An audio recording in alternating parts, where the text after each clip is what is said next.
Chase. Bubs, you can start doing your...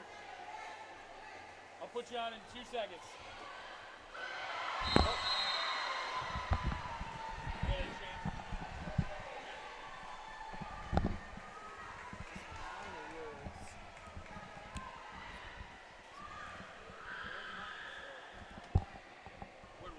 Is this mine or yours? But okay.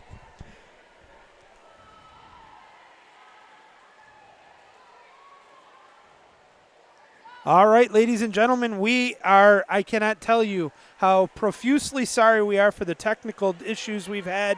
We are at the University of Michigan pool, but at the same time, we're not getting the Wi-Fi or the internet we were supposed to have, and boy, that was brutal. I know so many of you were waiting for this to start. Right now, our score is Rockford over Skyline, 6-3 with 1:44 to go in the first half. It was actually a 3-1 score at the end of the first quarter in favor of the Rams, and now we are where we are. We're trying to get caught up with you here as a big thank you to Harrison Watt. I'm Joey Southerby. Very, very happy. All right. I'm trying to get you caught up, folks, and let you know on the scores from the first half. All right. I'm trying to get you caught up, folks, and let you know on the scores. You're caught with your pants down the first half. All right. I'm trying to get you caught up, folks, and let you know on the scores. Caught with your pants down the first half. All right. Trying to get you caught up, very happy. Let you know on the scores. Caught with your pants down the first half. All right. Trying to get you caught up, very happy. Let you know on the scores. Caught with your pants down the first half. All right. Very happy. Let you know on the scores. Caught with your pants down the first half. All right. Very happy. Let you know on the scores. Caught with your pants down the first half. All right. Very happy. Let you know on the scores. Okay. All right, folks. It looks great. I think we're okay. So. All right. Well, we'll keep it here. Your phones down to the first half. All right.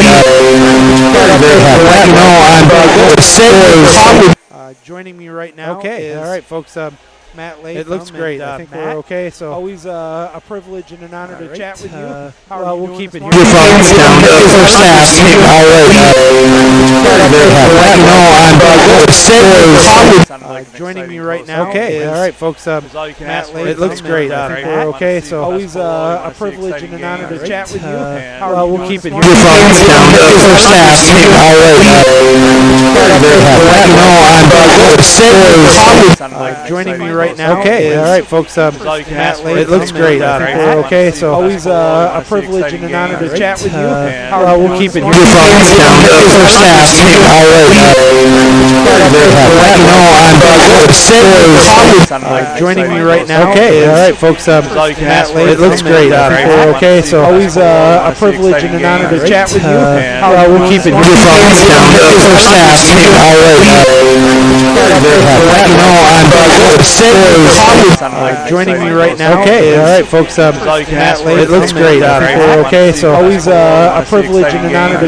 Well, we'll keep it here. Your phones down to the first half.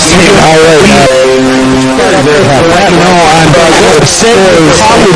Joining me right now. Okay. All right, folks. Matt Latham. It looks great. I think we're okay. So always a privilege and an honor to chat with you. Well, we'll keep it here. Your phones down to the first half. All right.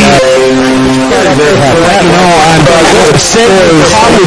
Joining me right now. Okay. All right, folks. Matt Latham. It looks great. I think we're okay. So always a privilege and an honor to chat with you. Well, we'll keep it here. Your phones down to the first half. All right. Very happy. Let you know on the scores.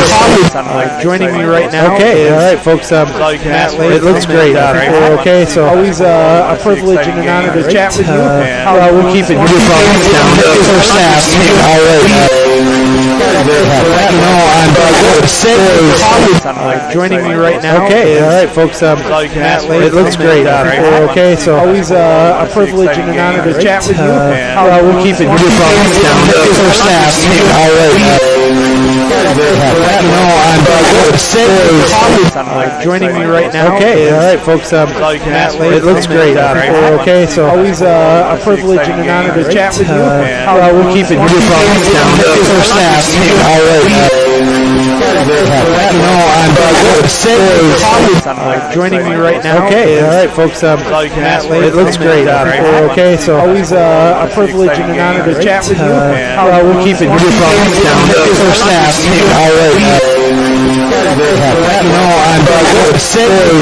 All right. Joining me right now. Okay, all right, folks. It looks great. Okay, so always a privilege and an honor to chat with you. We'll keep it down to first half.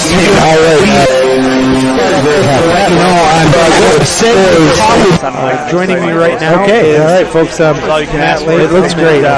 Okay, so always a privilege and an honor to chat with you.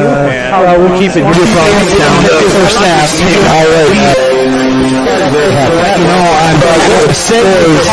right. Joining me right now. Okay, all right, folks. It looks great. Okay, so always a privilege and an honor to chat with you. We'll keep it down to first half.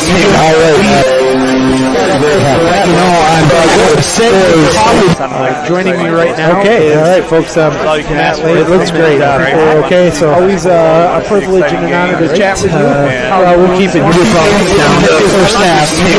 All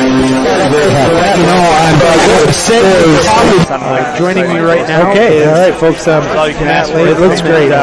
Okay, so always a privilege and an honor to chat with you. We'll keep it down to first half. All right. Joining me right now. Okay, all right, folks. It looks great. Okay, so always a privilege and an honor to chat with you. We'll keep it down to first half. All right. Joining me right now. Okay, all right, folks. It looks great. Okay, so always a privilege and an honor to chat with you. We'll keep it down to first half. All right. Joining me right now. Okay, all right, folks. It looks great. Okay, so always a privilege and an honor to chat with you. We'll keep it down to first half.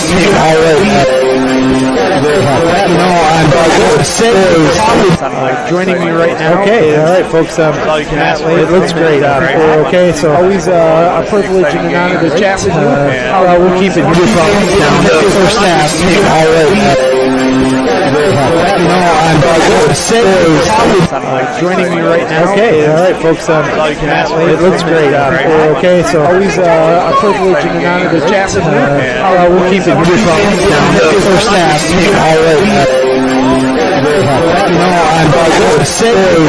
All right. Joining me right now. Okay, all right, folks. It looks great. Okay, so always a privilege and an honor to chat with you. We'll keep it down to first half. All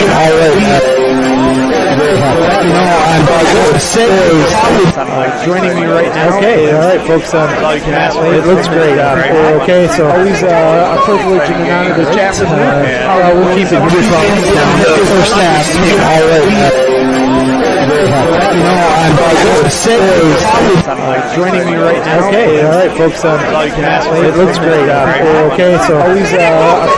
an honor to chat with you. We'll keep it down to first half. All right. Joining me right now. Okay, all right, folks. It looks great. Okay, so always a privilege and an honor to chat with you. We'll keep it down to first half.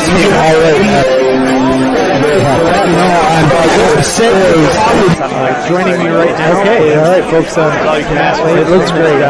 Okay, so always a privilege and an honor to chat with you. We'll keep it down to first half.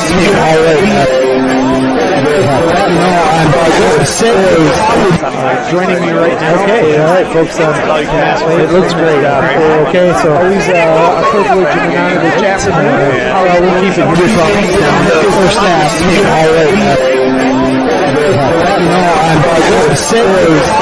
right. Joining me right now. Okay, all right, folks. It looks great. Okay, so always a privilege and an honor to chat with you. We'll keep it down to first half. All right. joining me right now. Okay, all right, folks. It looks great. Okay, so always a privilege and an honor to chat with you. We'll keep it brief on first half. All right. Joining me right now. Okay, all right, folks. It looks great. Okay, so always a privilege and an honor to chat with you. We'll keep it brief on first half. All right. Joining me right now. Okay, all right, folks. It looks great. Okay, so always a privilege and an honor to chat with you. We'll keep it brief on first half. All right. Joining me right now. Okay, all right, folks. It looks great. Okay, so always a privilege and an honor to chat with you. We'll keep it brief on first half. All right. Joining me right now. Okay, all right, folks. It looks great. Okay, so always a privilege and an honor to chat with you. We'll keep it brief on first half. All right. Joining me right now. Okay, all right, folks. It looks great. Okay, so always a privilege and an honor to chat with you. We'll keep it brief on first half. All right. Joining me right now. Okay, all right, folks. It looks great. Okay, so always a privilege and an honor to chat with you. We'll keep it brief on first half. All right. Joining me right now. Okay, all right, folks. It looks great. Okay, so always a privilege and an honor to chat with you. We'll keep it brief on first half. All right. Joining me right now. Okay, all right, folks. It looks great. Okay, so always a privilege and an honor to chat with you. We'll keep it brief on first half. All right. Joining me right now. Okay, all right, folks. It looks great. Okay, so always a privilege and an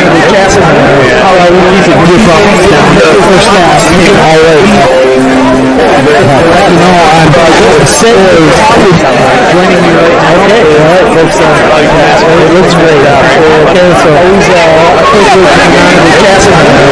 We'll keep it brief on first half. All right.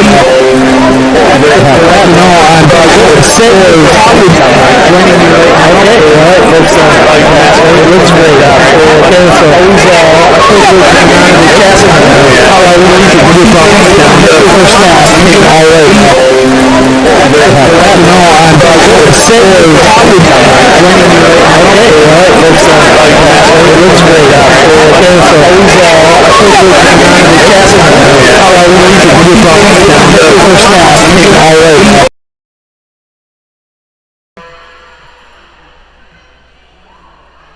Check 1, 2. Okay, that looks like we might be doing better. See if it's about 20 seconds off. So wait.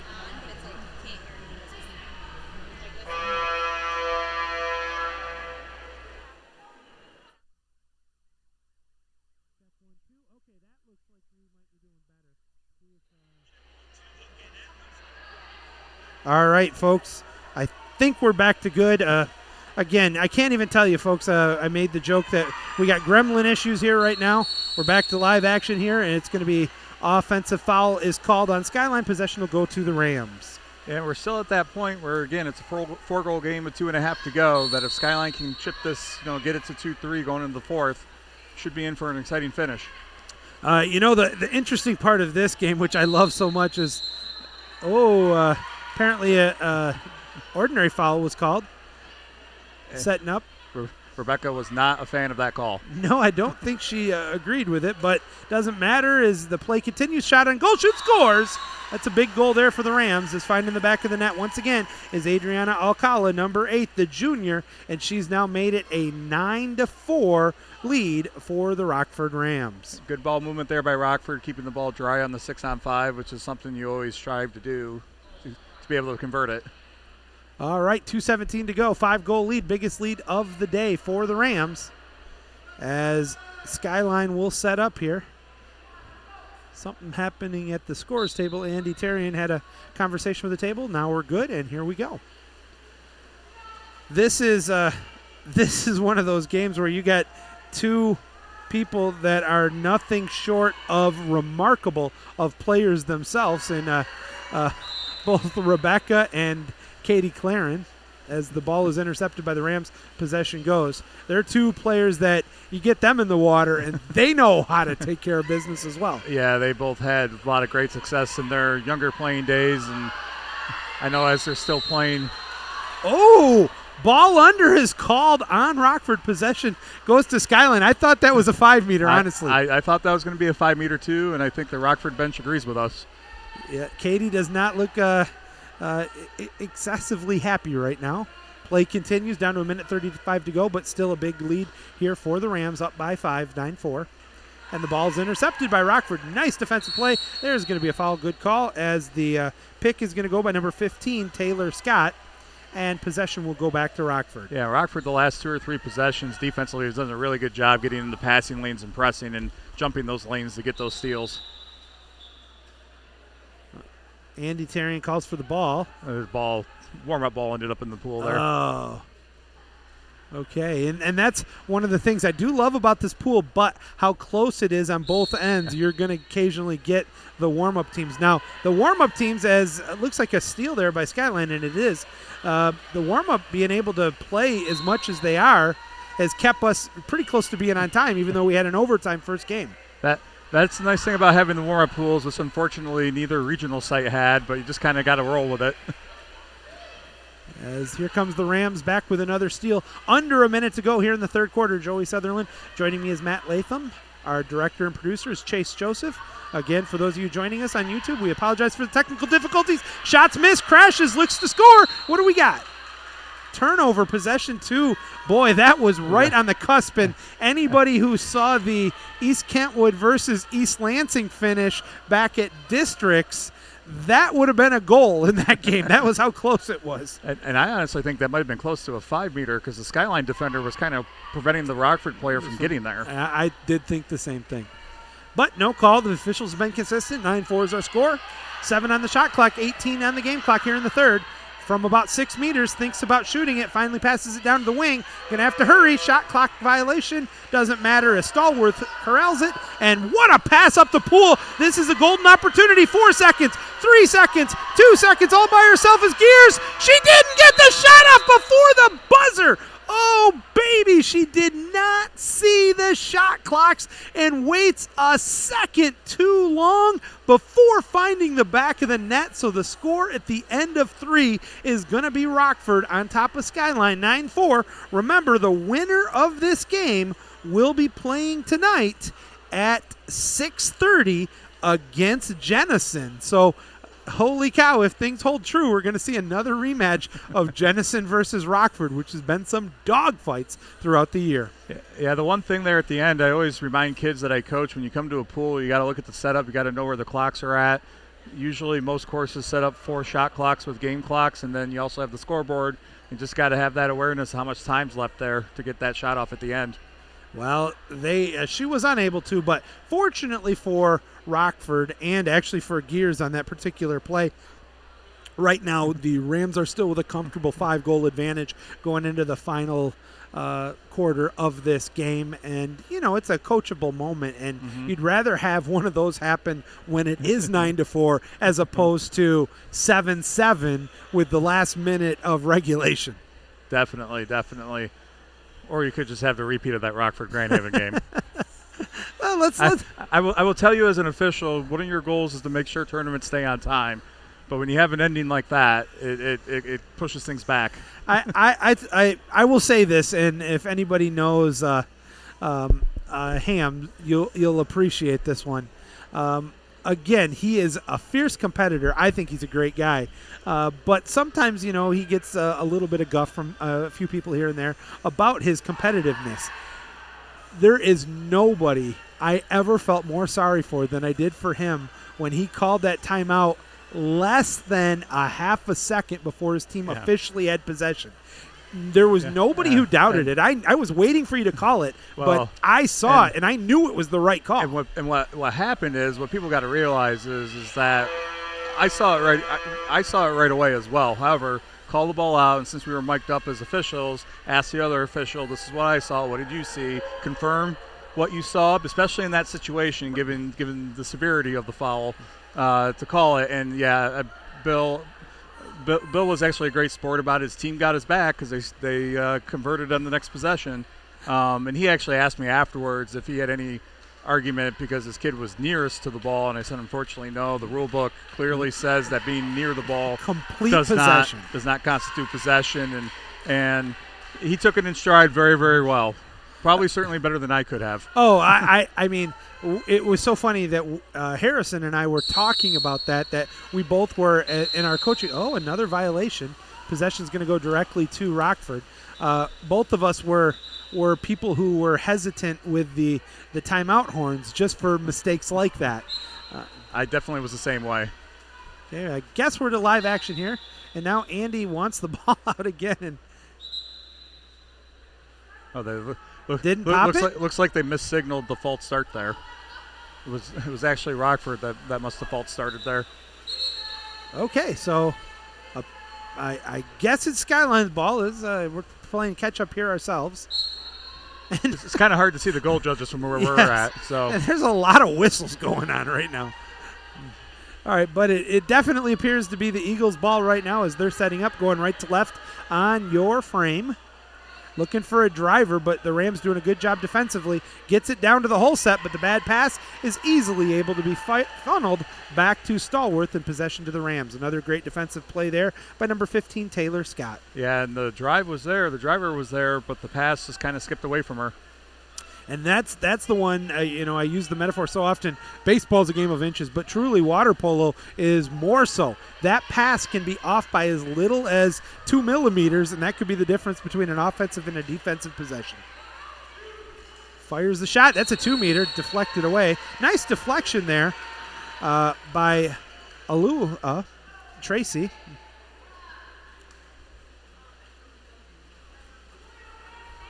Again, here's a situation where the 2-meter person's live, and now the defense is backed off. So you do like to see that person taking the free pass. Cross cage, another 2-meter. It looked like it was deflected. Let's see. The officials didn't see it. That was clearly from mine, deflected. Look deflected from my angle as well.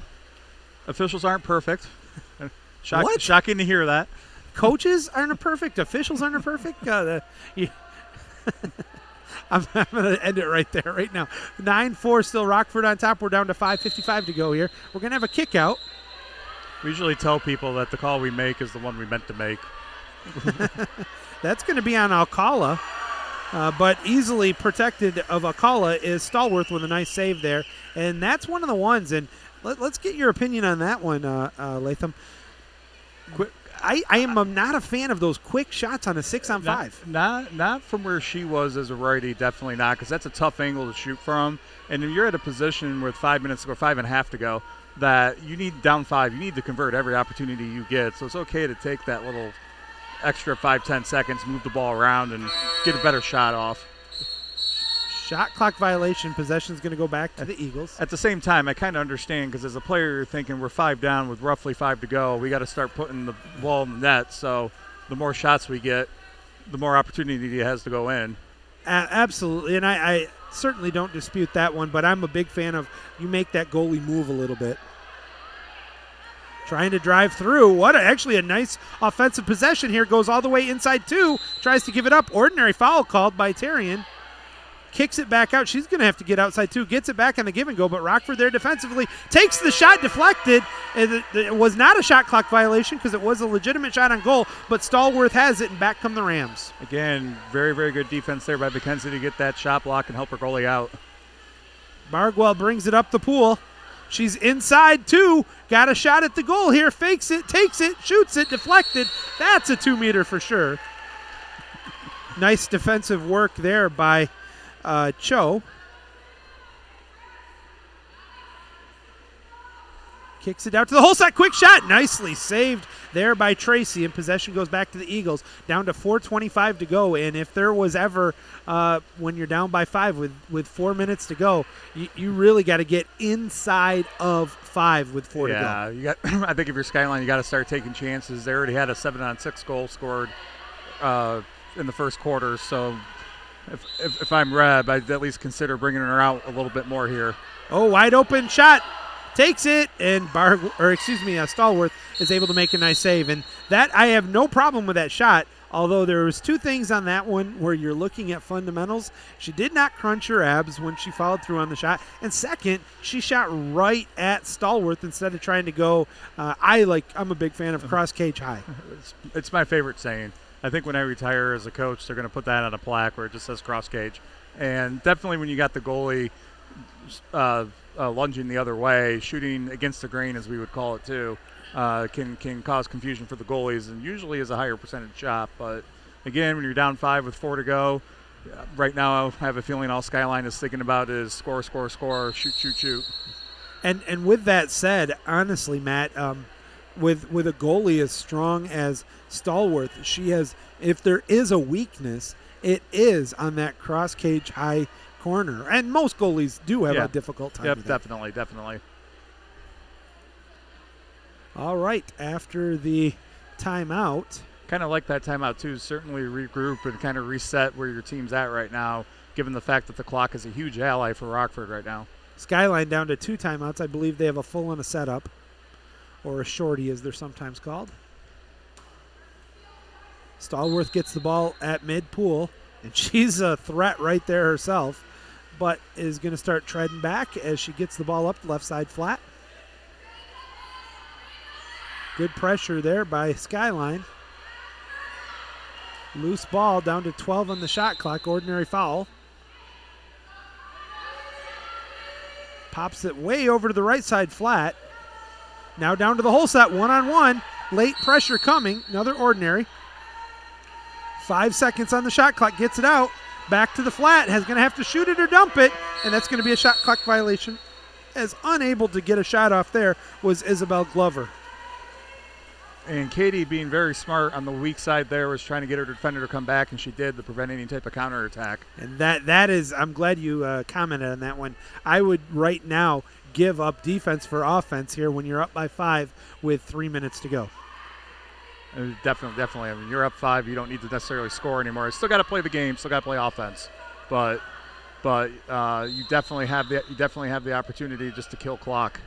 And I always call that cherry picking on defense when you're up by big. I mean, there's just absolutely no point in the goal would be great, and if you're able to get it and you got a good skill player, fine.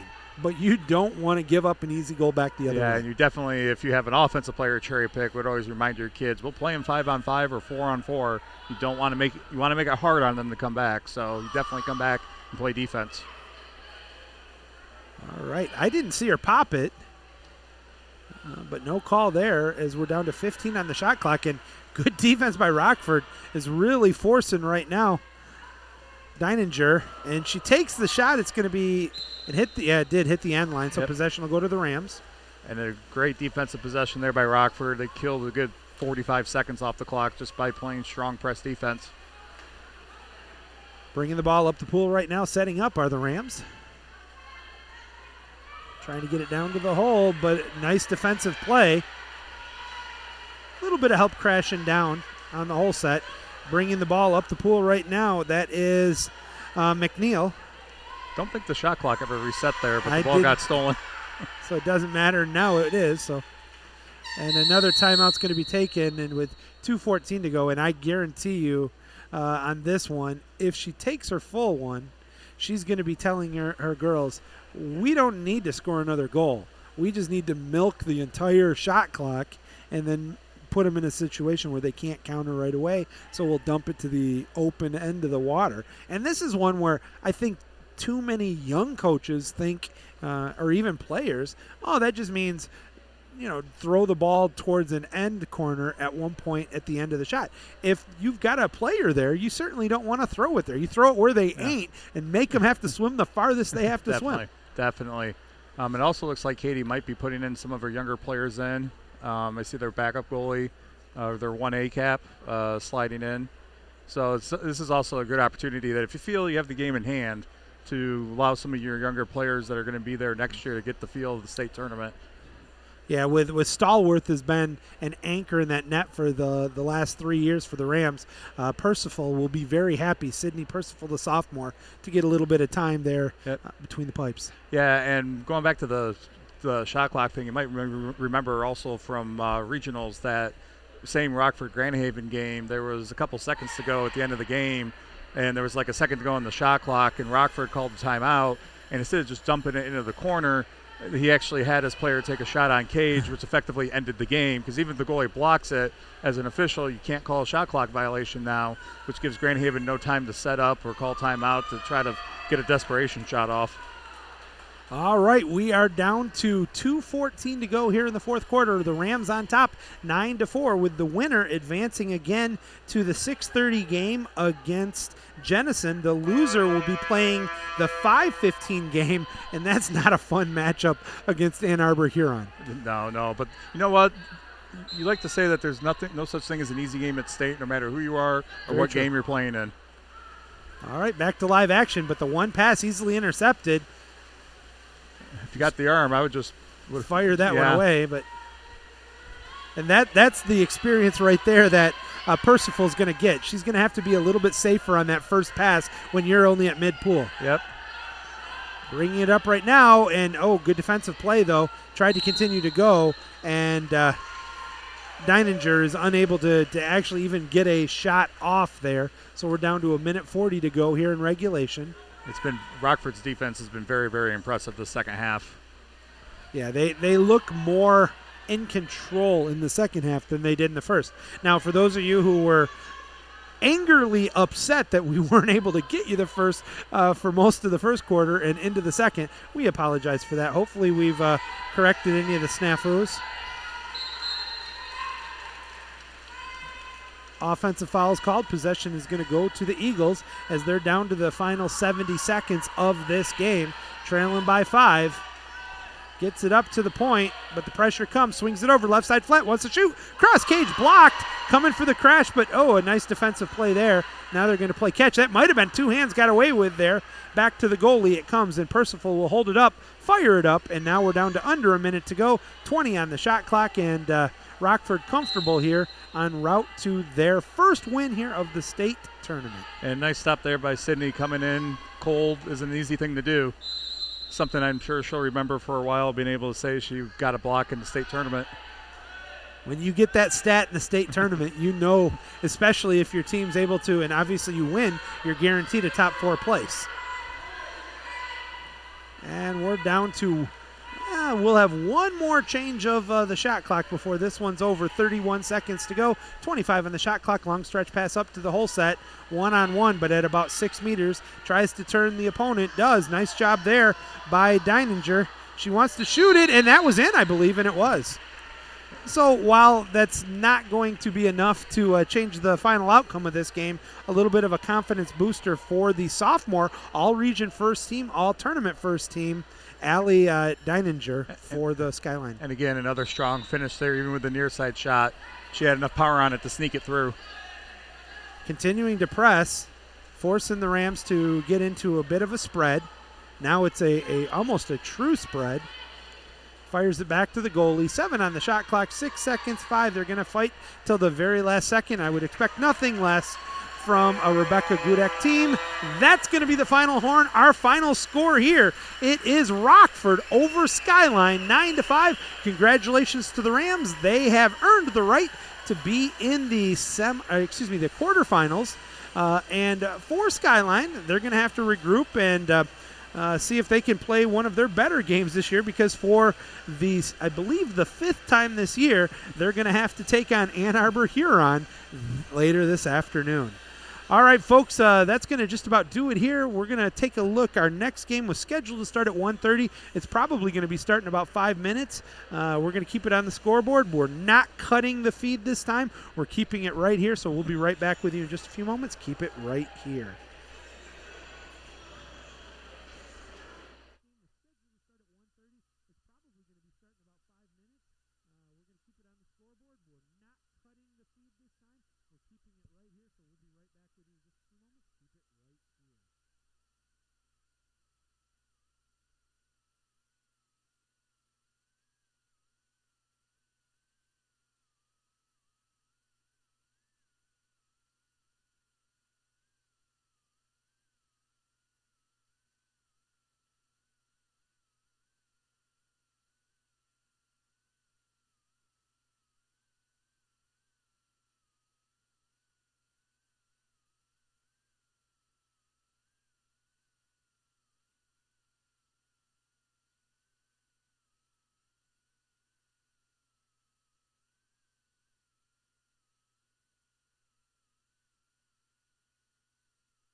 All right, sports fans, Joey Sutherland along with me is Matt Latham. Thank you for joining us here on our MWPA coverage of the 2022 Women's State Championship Tournament here, taking place on the campus of University of Michigan here in the Donald B. Canham Natatorium, and it's always our privilege to bring you the action. Our next game, we're going to have another good one here with two teams that are no strangers to playing in the state championship. We got the defending state champion, the Hudsonville Eagles, and they're going to be doing battle from the 1 seed to the 4 seed of the Ann Arbor Pioneers.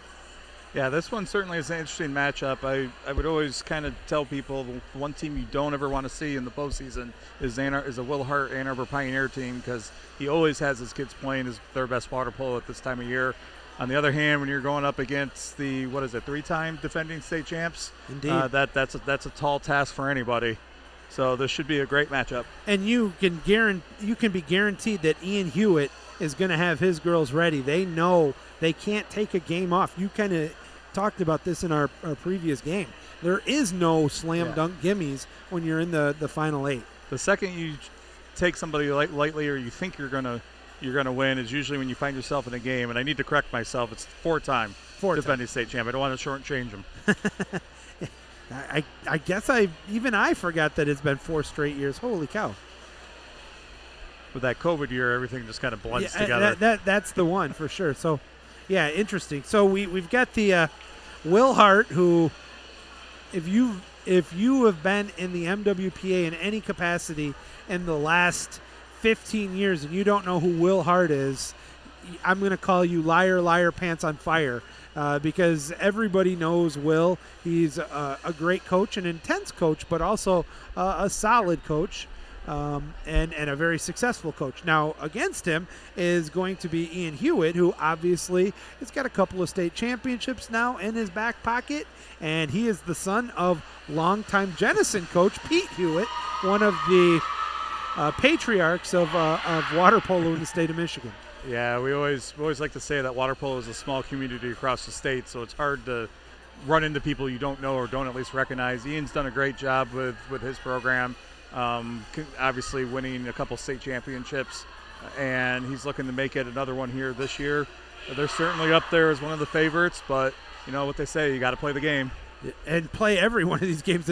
And the funny thing about, and you weren't, Harris and I talked about it in the first game. We didn't really get a chance to talk about it in the last game. But this year, there's not just the 8 teams that are here. There is legitimately 3 teams, particularly on the west side of the state, who could still, I would say the East Lansing team, East Grand Rapids, East Kentwood, all the 3 Easts got shut out of making the state, and every one of them I thought could have given any one of these teams a real dogfight. Oh, definitely, and that doesn't take away from any of the other teams that are here, certainly not, because you still got to win and play the games in front of you to get here, but definitely. And that, again, it's just, to me, that speaks volumes to how water polo has kind of recovered from COVID and bringing back not only the numbers but talented athletes as well. Absolutely, and it's nice to finally see things back on the right track with not just water polo, but all high school sports. Yeah, definitely. All right, we have the opening sprint, which is won, and kicked it back to the goalie. You don't see that on every sprint. Interesting, going left to right. Trying to set up right now is the Pioneers, but the pass is going to be intercepted, and the Eagles will have their first shot here of the game. I'm sure one of Will's top concerns is defensively getting back and not turning the ball over. So wide open, driving in. That's number 14, Widener. Widener comes in, but great defensive play. Crashing down was Fonzie, and Fonz is able to stop that one and bring back the Pioneers. And you saw right there, just it took us 40 seconds to see how Hudsonville can hurt you on a counterattack, or at least put themselves in a spot to hurt you on a counterattack. And that wasn't even a traditional counter. No. She just exploded like a penguin with a hot herring in her cummerbund. She was there, gone, see ya. Errant pass. It's a loose ball, going to be intercepted by the Eagles. Hudsonville coming back the other way with it right now. Van Eerden finally passes it off, but bad decision on the pass there. Ordinary foul is called. Threw it into coverage. Actually, it looks like he called an exclusion there for a hard tackle. Oh, okay. Apparently it is. Number 7 is going to go out. That's Lindstrom. The Eagles setting up with the first 6-on-5 of the game. No score, 5:37 to go in the first quarter. Cycles it around, right side post. Gets it down, takes a shot, hits the post. It's not in. Crash for the ball, and it is, nicely done there by Bayback. And possession will go to Ann Arbor Pioneer. Yeah, good job by the Pioneer defense to help seal that off, too, so that way their goalie could get it. Still no score. 2 minutes gone here in the first quarter. I was going to say, I think I showed my age there calling that a tackle. That's an old school term. Indeed, is setting up right now. Oh, and another steal here by the Eagles. Back they come. Gets in front of the defense, but great closing speed there by the Pioneers is going to stop the counter. But there's still a trail person wide open, takes a shot, shoots, scores! Finding the back of the net, it is Jenna Kuiper. And again, kind of a late transition move, late transition goal there. Just kind of shows you the depth and the speed that the Eagles have. Wow, and Kuiper's able to put the biscuit in the basket. It's 1-0 Hudsonville, 4:52 to go, and Will Hart calls his first timeout. Now, let's get into the coach's mode there.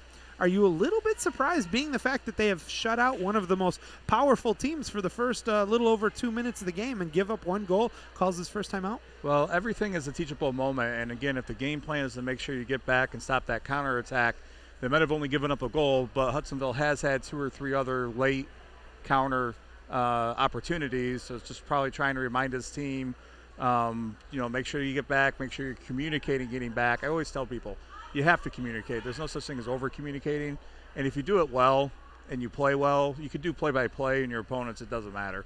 And we find that kids, especially younger kids, have a little bit of hesitation of saying the wrong thing. And I would tell kids, even if you do that, I'd rather have that than nothing at all, because generally speaking, when you say nothing, there's probably something wrong going on that's not being addressed. So I'd rather have you not be afraid to speak up, and then we'll correct if we need to from there. All right. Well, and that's coming from a pretty wily veteran coach himself. As you have as much experience to match anybody here, and I'm not saying that's the age thing. I bought and paid for the gray hairs on my goatee. Those were earned. But yeah, you're right. It does go hand in hand with long in the tooth. Had somebody say I'd rather have gray hair than no hair. Or neither. Yeah, I guess, or both. All right, 1-0 Hudsonville on top. We're in the first quarter here at the Canham Natatorium. As the ball goes into play, it will be Baybeck starting the possession here for the Pioneers.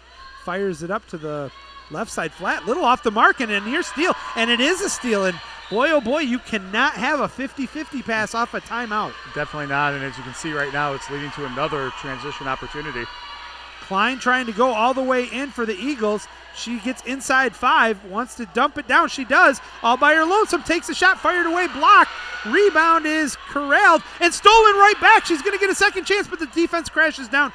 Nice defensive work right there by the Pioneers. Yeah, nice defense and nice stop there by Maddie for Pioneer to keep this a 1-goal game. Kuiper had several opportunities there for her second goal, was unable to capitalize, and now it is Lindstrom coming back the other way with the ball for the Pioneers. She's on the far right side, just past the half pool. Gets it down low to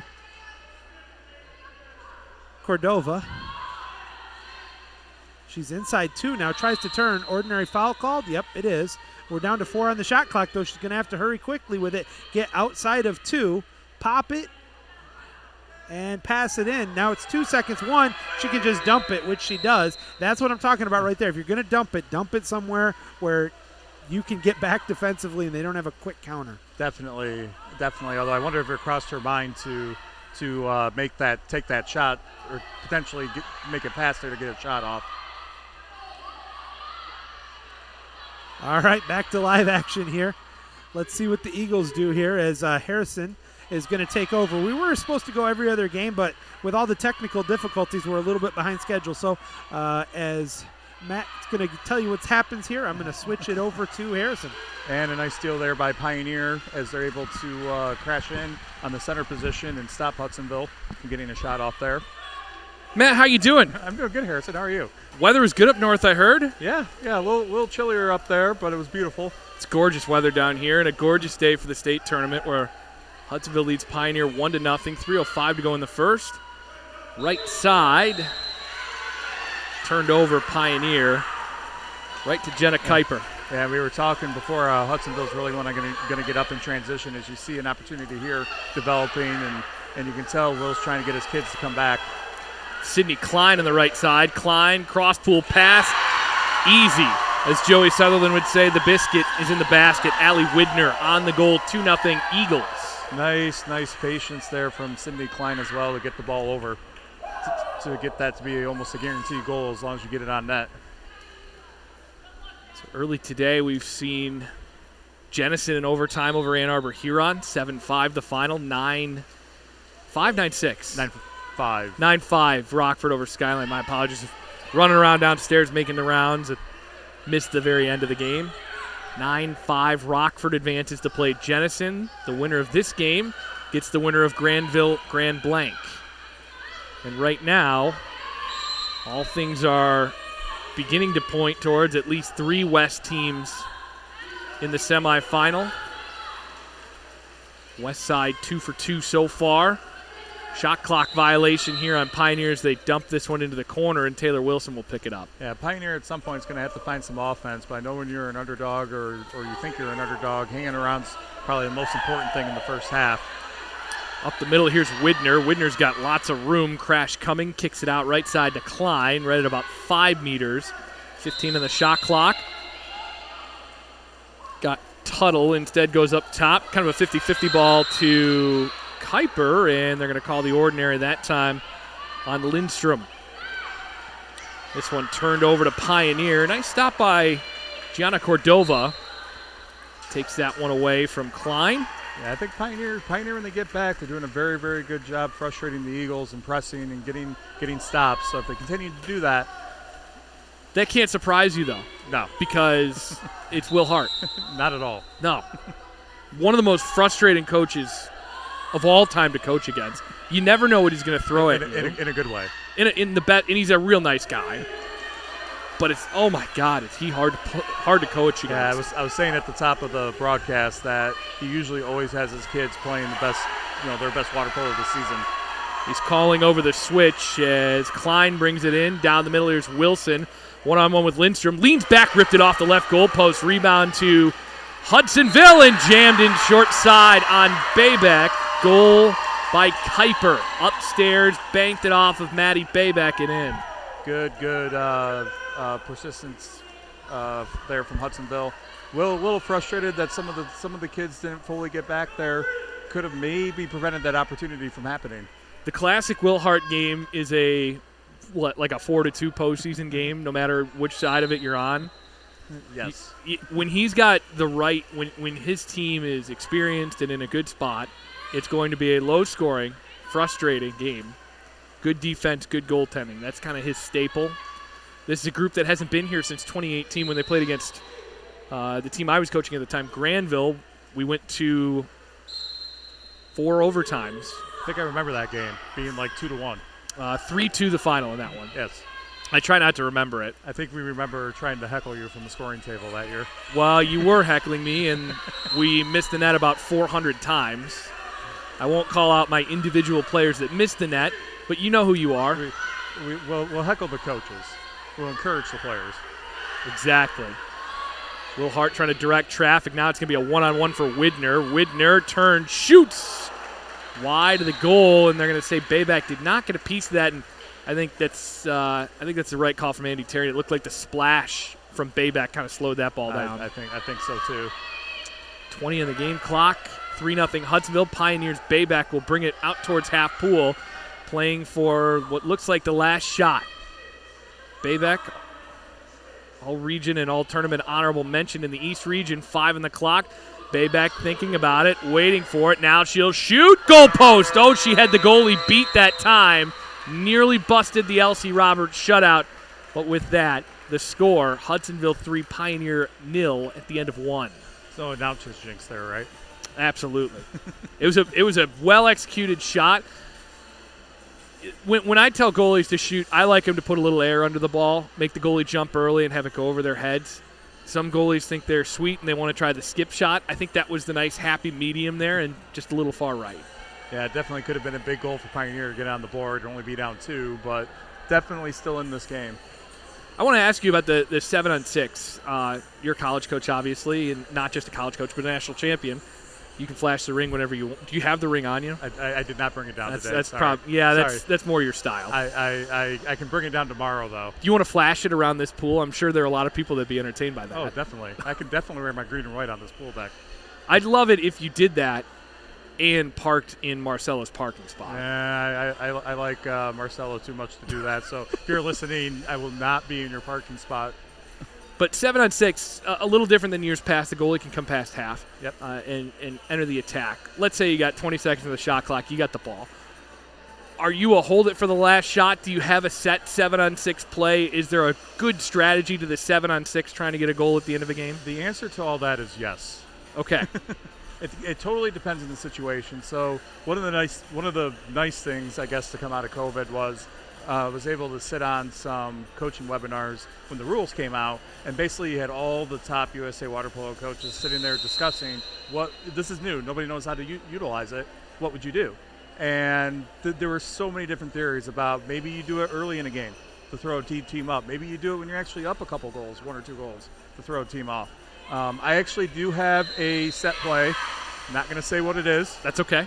But I will say the set play has maybe not resulted in a goal every single time, but usually a very good look. I usually will tell my goalies, depending on who you're playing against, if there's somebody that can throw the ball the length of the pool, you want it to be the last shot because you don't want them to get that opportunity. If you feel that the other team maybe doesn't have the arm strength to get it down, then you might be okay, kind of like the basketball mentality, get it up with 4 or 5 seconds to go. That way, if there's a rebound, you can still convert it. So I don't think there's any right or wrong answer there. It just depends what works and what you like to do. So 3-0 Hudsonville as we get on our coaches clinic here at the end of the first quarter. Leading Pioneer trying to work their way into the 7:45 state semifinal. Next game, Grand Blanc Granville, the grand battle. Should be grand. Sorry. You're a Grand Blanc guy. I am.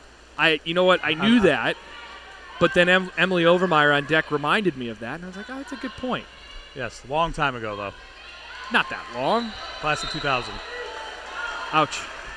Ouch. Joey and I have already determined that I'm old, so.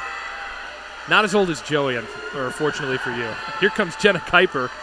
3-0 for Hudsonville. Kuiper is in.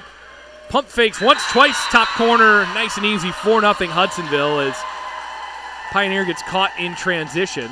Yep, another transition goal, and again, very, very nice patience there by Jenna to finish that opportunity. No chance for Maddie Bayback. Feel a little bit for the goalie in those. You don't see a lot of 3-0s like that. Hudsonville, a quick team, used to being in this position. I have seen a goalie stop a 2-0 before, actually a couple of times. Not easy, and when they do, usually lots of cheers. We saw one of those in the first game actually today. It was kind of a 1.5-0. Yeah, there was a goalie that played for Pioneer, played for Will Hart. Shocking, I know. Male goalie or female? Male, guy's goalie that in the state championship game against Rockford, I'm going to exaggerate here, made like 50 saves. Daniel Wu? Yes. Daniel Wu. And he stopped a couple 2-0s, and there were some of us that had already put in ballots for all tournament team and wanted to switch who we were going to have for tournament MVP. Here's Klein in, right side, goes short side upstairs. It's 5-0 Hudsonville, 5:51 to go here in the second. And definitely a dangerous spot here for Pioneer. Again, if you're the underdog, you just need to hang around. You just need to plant that seed of doubt in the other team's mind. So it's going to be important that they try to get on the board here in the next couple minutes. And if you're Hudsonville, no matter what, you're going to get more rest than your next round opponent. What you want to do is you want to get up by enough to have your whole bench in the water, and your kids basically get a half day off. Yeah, basically, yes. And the amount of rest can really, really be important in this tournament. The amount of energy that is taken to win 2 games in a day at this level, it's a lot. Well, you also have to remember that it used to be 1 game and then 2 the second day. Yep. And fatigue really sets in that state championship game in that format. Yeah, and even though you had like an 8-hour break, it didn't matter. If you had a tough semi, it was hard. Long shot off the crossbar by Pioneer. Rebound fought for. Lindstrom almost got there. Taken away by Hudsonville there. This 2-1, you're still going to be a little bit tired and maybe a little bit sore tonight depending on your first game. I'm sure Jennison will after their game. Yeah, and definitely the opponent and how they play impacts that too, because we certainly have teams that are more physical than others. But then you get a night of sleep and you get high-quality water polo tomorrow. Exactly. I know not all the officials love the 2-1, but I think it does lead to a better day too. Well, the one thing that is nice about it, I actually was talking to another coach about this, that your state semifinal or state championship game is always at like 7 or 7:30 p.m. The year that I was coaching the Okemos girls and we won, because the third place game went into like double sudden death overtime, I don't think we started till 8:15. I don't think I was home till about 1 a.m. 1 a.m. that night, just because the team get together, the dinner that we had afterwards.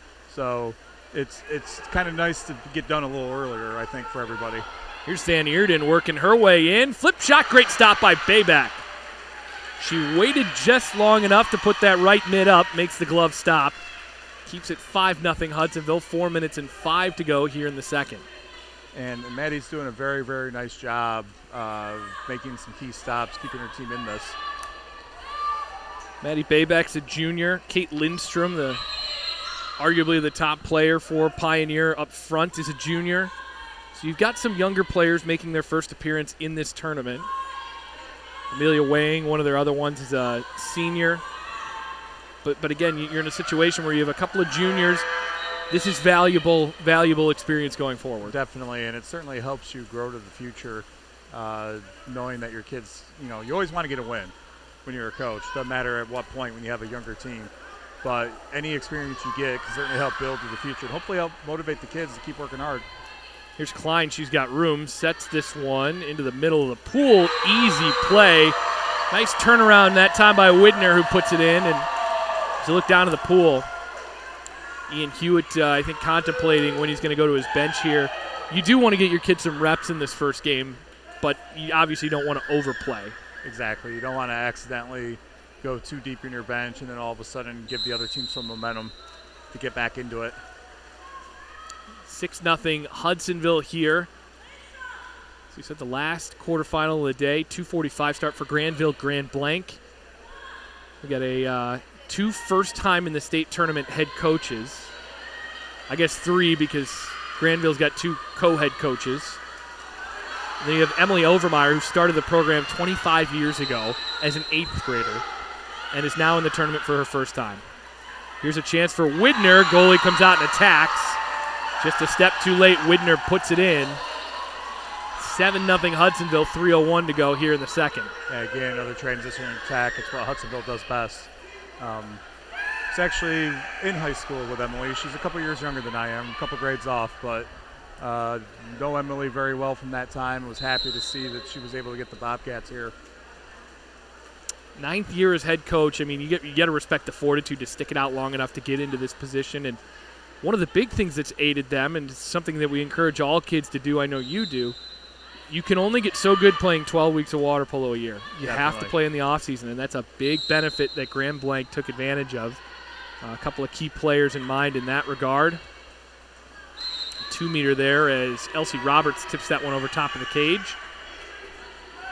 Sarah Hartwell, one of them, 122 goals, second leader in the state in goal scoring. Yeah, Sarah's a phenomenal player that played with Wolverine during the summer. Went to JOs with our club because Wolverine didn't have an 18-year girls team last year. So it was great to have her. She's a phenomenal player, extremely coachable. Be really interested to see that matchup against Granville's defense and Granville's goalie. Down the right side, here comes El Tuttle. Tuttle is in on goal, a 1-on-0. Tuttle, ball in hand. Big stop by Bayback. On the rebound, it's a ball under on Hudsonville. That was one of the best stops from a goalie we've seen all day. Definitely, and Jesus, Hudsonville just keeps coming and coming, too, getting to that rebound. Unfortunately, just ball undering herself. That's why you don't pick the ball up on top. That's like one of those – you're a college coach, so I'm sure if your kids pick the ball up on top in that situation, it's like pulling your hair out. That depends on the person, because when you're 6'5" and got hands of an NBA player, it doesn't necessarily matter as much. But yes, in principle, in principle, underneath or on the side is usually best. Avery Morin drops it near side. Klein, short side, scores. And again, great ball movement in transition, finding the open player for a relatively easy goal. 8-0 Hudsonville, 1:45 to go in the half.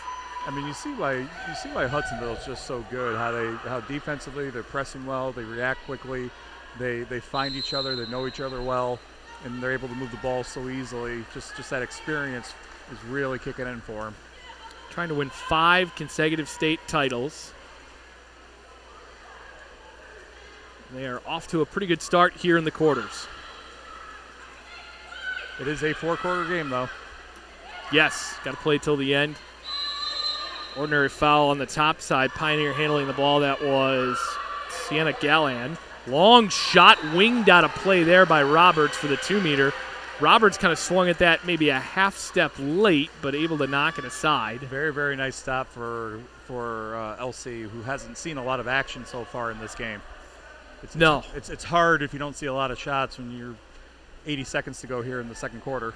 In any sport as a goalie, that's one of the hardest things is when your team has the ball at the other end of the pool the whole time, or the puck in hockey, and the team comes down and gets a few shots from the perimeter and things can get jammed in real easy. Offensive that time on Kate Lindstrom. So here comes Jenna Kuiper up the pool for Hudsonville. Conversely, Maddie Bayback's seen a lot of action. We've seen her make a couple of big stops. Here's an opportunity for Hudsonville. Lob shot, beautifully executed. Tuttle puts it in, the junior. Make it 9-0 Hudsonville, 59 seconds to go in the half. And again, just phenomenal patience, good awareness to find her in that transition, and then just great patience. Throwing in a nice lob shot over Maddie. I love the lob shot. I think it's the best shot in polo. My coaches used to go nuts when I would take too many of them. But still, yes. My favorite play in the game. Yes. Yes. You're one of those? Yes. There's a time and place for everything. Ordinary foul. Here's Pioneer with an opportunity offensively. They drop it off down low. Trying to draw the ordinary was Amelia Weighing down there. Weighing, waiting for a driver. Middle of the pool, Taylor Wilson ate that one up. 38 seconds to go on the game clock in the first half. Hudsonville with the ball, trying to make it a 10-goal lead. If they do, we'll see a 5-minute third and fourth quarter. Yes. Ian Hewitt is not in the business of shortening the day, though, as Hudsonville turns it over. He cares about one thing and one thing only, winning the whole thing no matter what. Been very low-key, obviously, in this game so far. Here's Bayback thinking about trying to break the shutout. Now she's going to get pressed there by Widner. Instead, opportunity here for Galban, and a nice stop by Elsie Roberts at the half. It's Hudsonville 9, Pioneer nothing. We'll take a quick break here in the MWPA Network. We'll bring it back. Second half action coming up next.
Back at Canham Natatorium here, Hudsonville in the third quarterfinal of the day leads it 9-0 over Pioneer. This is good. Looking down at the pool, and Will Hart's daughter is making her way. She got to get in the pool a little bit here, and she's making her way down the pool towards Hudsonville's bench right now. Late game sub. Can you imagine what Will Hart's kids are going to be like when they play water polo? Oh, my gosh. You know, you talk about being a coach's kid. Luke Packard, Don Packard's son, plays the game. You said it, plays the game like a coach's kid. Yep. Those are the worst and hardest people to play against. In a good way, but they're really hard to play against. Especially when they come from a good coaching background. Oh, yeah. When you mentioned Don, there's no short history there. Nor with Will. Will and Don, two of the greatest coaches probably in MWPA history. I would think at least. There have been some other great ones. I'm blanking on them at the moment, but I know them. Dave McWaters. John Haga was a good coach at Rockford. Here's a chance for Hudsonville to add to their lead, and they have made it 10 with 6:43 to go. 17 seconds in. That's Tuttle on the goal. A nice shot there. Officials on this game, Andy Terrian and Dan Edgemont, the goal judges. Down beneath us are Peter Weber and John Caterberg. Thank you to those MWPA officials for taking time out of their busy schedules to ref all day here at the state tournament. It is a tough job. One thing I will say, though, the mint green official shirts, big fan. Yes, is that a subtle nod to Michigan State by our director of officials? I have to imagine. There's no way we would wear maize and blue. Here's a steal by Kuiper up at the point. Kuiper, good length, turns back to the inside. Kuiper trying to cut her defender off, and that's just textbook. I believe there's a picture in the rule book of that foul. One on nobody for Kuiper. Too easy, 11-0 Hudsonville. And I do like what even Will is doing right now, getting his bench and his backup goalie some playing time. Yes, you know, you're in a situation where, look, it's not easy. Lindsey Hamilton's in goal right now for Pioneer. Hudsonville's still got a couple of starters in, a couple of bench players, and you figure at some point they're going to probably pull the trigger and pull the parachute on this. I think maybe get it to shorten clock at some point. It's always great, though, when you're able to get younger players in, just again for the experience, even in Hudsonville's case, for the future. Well, you just walk in and you look at this place and you go, wow, what a big stage for this event. And to give all these kids good quality experience, regardless of the score of the game, you can't trade that for anything. And these kids will remember this forever. Oh, definitely. It's amazing we were able to pull this off this year, to do it at Michigan. A pivot mid-season when the tournament was going to be at a different couple of sites just down the road from here, and we were able to pull this thing together, and it has turned out very nice, high quality, good seating, good vantage points. And I believe the plan is, you can correct me if I'm wrong, that at some point the boys will be here as well. Yes, as Taylor Wilson scoops one over the goaltender and in to make it 12-0 Hudsonville. The plan for the boys is 2023. We would hope for this fall, but depending a little bit on pool time as well. Michigan does use this pool. This isn't just for the MWPA, as much as we'd like it to be. But the setup is beautiful. The equipment's beautiful. It's all great. We'll try to keep convincing those Michigan State University leaders to build a gorgeous facility inside the new rec center that's coming. Yeah, it's not like any of their teams have won a national championship recently or anything. No. In water sports, particularly in boys water polo. Swim club, too. That's a good point. I had forgotten about that. It's almost like there's a need for it.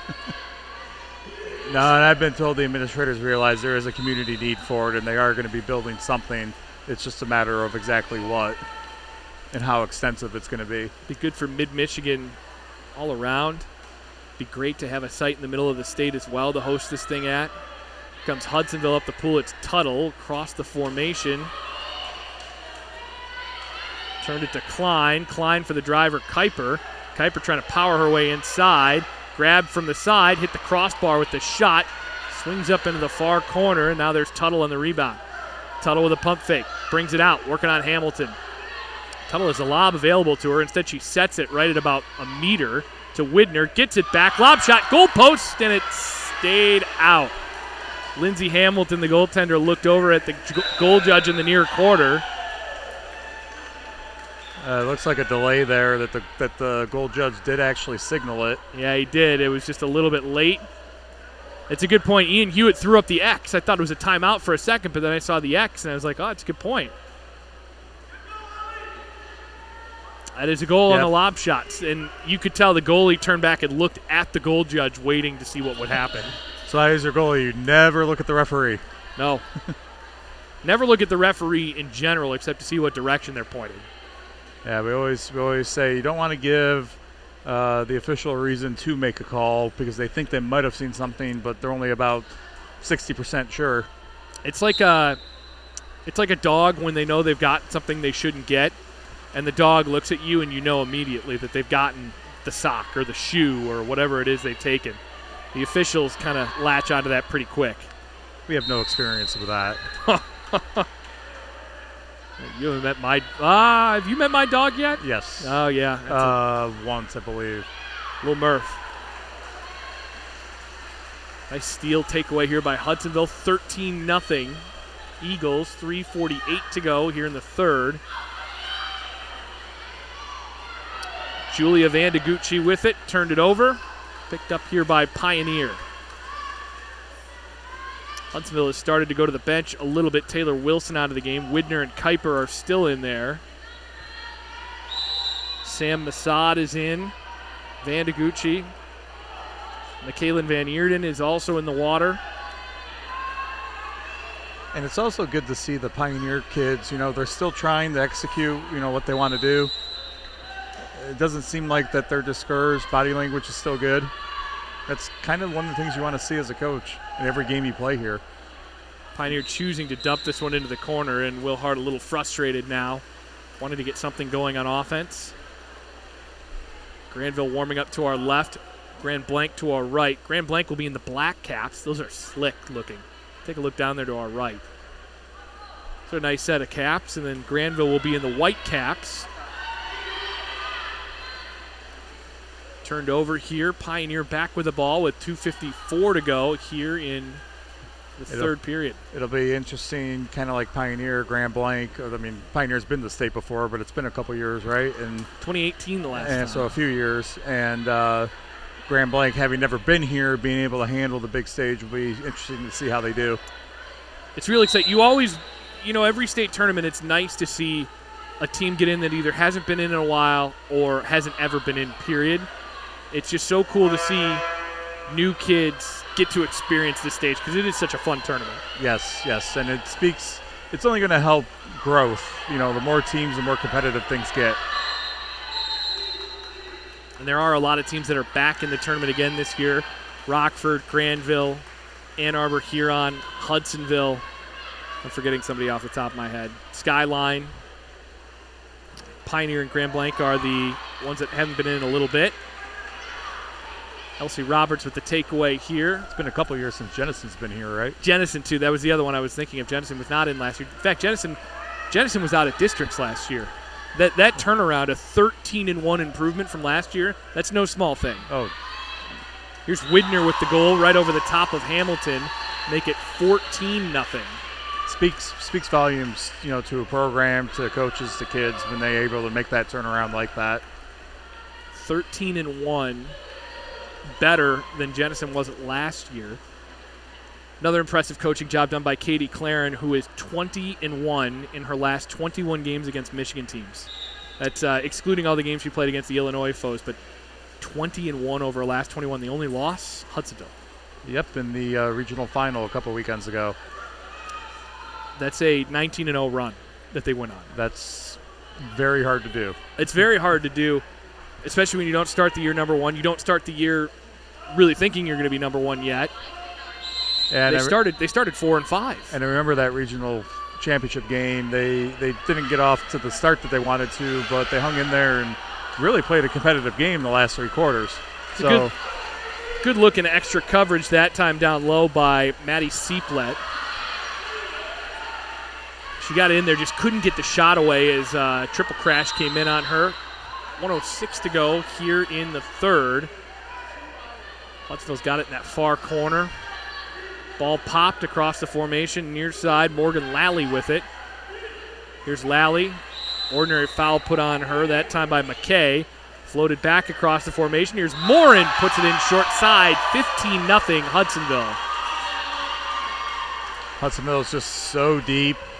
I know some people, they have issues with teams trying to score when they're up by a wide margin, but, I always tell kids, young kids, I've been on both sides of it, and even when I'm on the wrong side, I just tell kids, you got to keep playing. You got to keep playing your kids. Yeah, don't counter or set up, but still play offense because that's how everybody learns. My take on it is if I'm the one that's down, I don't care how many times the other team scores. It's our job to stop them, and those are still valuable game minutes that we get to use. If you're not going to win the game, at least as a practice, at least as a bit of a learning experience. Exactly. I don't mind getting blown out. What I do mind is people that give up, and I will say this, Pioneer is not giving up. Nope. Up top, Pioneer's got it. They try and work it down low. One of the shot clock is a shot clock violation. 20 seconds left on the game clock in the third here. Morin across into the middle. Opportunity here for Addie Lanning. Lanning ran into traffic and exclusion on Pioneer. Lanning draws it. Ironically, I think Ian was trying to stop his kids from even countering there. Morin up top to Schulte. Schulte gets rid of it. Hudsonville never gets a shot away. It's 15-0 here. Hudsonville's through 3. And so you can put 3 West Region teams basically in the state semifinals at this point. See if Grand Blanc can break that streak. Yes, and Grand Blanc is, again, a team that here for the first time, district champs for the first time this year as well. A lot of firsts with a couple of very good seniors. And, I look, as we look forward to that game, Grand Blanc actually has a huge class of sophomores. And you think about Grand Blanc and you're thinking, okay, the kid we got to watch is Sarah Hartwell or Lydia Ferguson. But really, if you look at the rest of their roster, there are a lot of younger players playing in this game. Emerson Jocelyn's their 4th leading scorer. Estella Grosso has played well for them. Autumn Wolcott has played well for them, still a sophomore. So you look at that as well, and you think, man, this is the opportunity to be a team that could be back here in a couple of years again. Yes, definitely, and anytime you have that youth getting this experience, it can only help, and as a coach, you only hope that it makes them, want more, no matter how the weekend goes.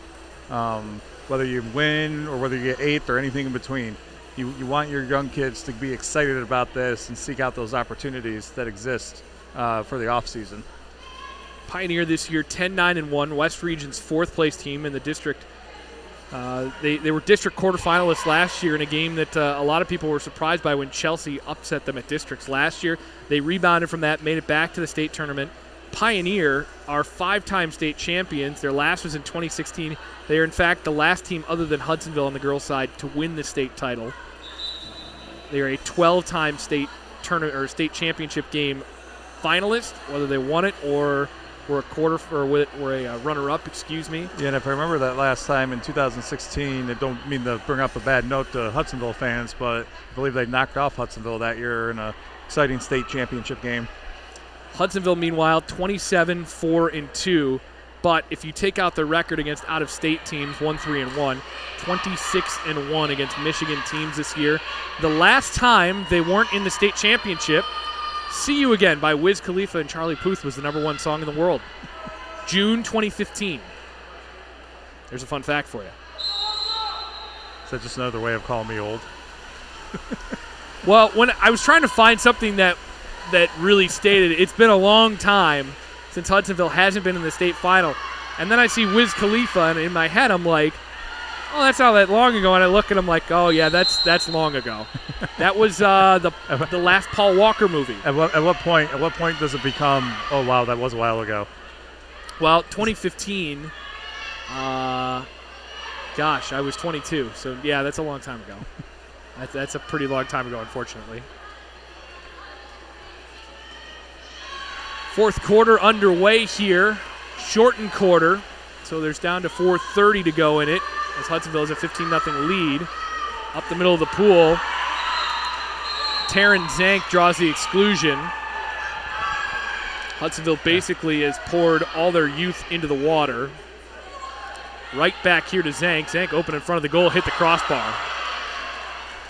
Yeah, it looks like Pioneers giving some of their bench the opportunity to play as well, which again is great to see. Good experience for all these kids.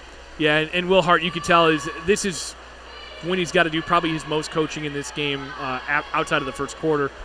He's got to coach some kids that have never been in a varsity game situation or rarely been in varsity game situations. Hey, this is what you have to do here. And one example, a kid that was in the kick-out corner didn't come all the way to the corner. You had to call her over a little bit. Just coaching, learning experience there. Pioneers got it in that right corner. It's going to be a shot clock violation as even Hudsonville's deep bench doing a good job on defense. There was an accidental shot clock reset there, but the undo button fixes all. There's an undo button on the shot clock? Yes. That's awesome. I didn't know that. I've never run the clock here. So if you, pretty much in every Colorado now, if you accidentally hit that reset button, there's an undo button you can hit right away. There really should be an undo button on life. Existential thoughts here in the state tournament. 5 meter. No. Yes, 5 meter. I thought that was a 5 meter, and it was. That one drawn inside water by Avery Morin. Taking this one's going to be Elena Schulte, the senior. Yeah, Will looked like he wasn't sure about that call, but I don't know if that was because if there wasn't much contact or the offensive player had position inside water. Schulte shoots it at the goalie, and it's a stop for Lindsey Hamilton in a good one. And sometimes when, as a coach, if you think an official makes a mistake and then it gets blocked, it's an old saying there, ball don't lie. Ball don't lie. Rasheed Wallace and the old Detroit Pistons. Back when sports in Detroit were relevant, life was good. Times are a little bit tougher now. Thankfully, we have water polo to replace it. 3 minutes to go in the contest. Hudsonville leads at 15-0. Steal by Avery Morin in the middle. Got some big minutes in this game. So Hudsonville will wear the dark caps at 7:45 p.m. All that will matter to them is who wins this next game between Granville and Grand Blanc. Yeah, they should be pretty well rested for the game too, considering you're able to get your youth in like this. 6-on-5 for Hudsonville here late. A little bit more power play practice. 2 minutes 37 to go. Only one timeout has been used in the game by Will Hart pretty early on.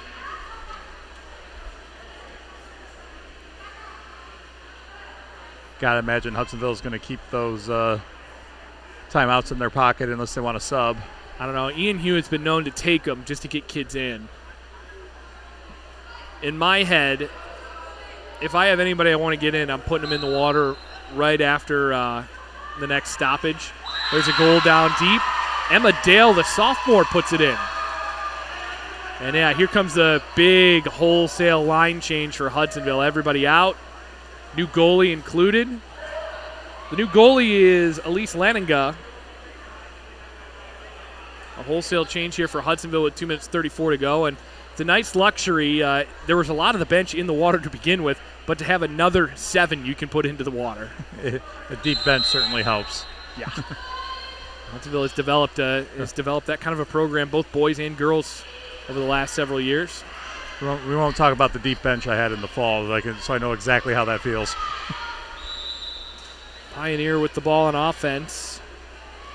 Nate Hansen had the ball into the middle. Pioneer racing after it. Taken away briefly. Hudsonville into a crowd. Losing the ball as Pioneer that time into a pileup went Deanna Pitch.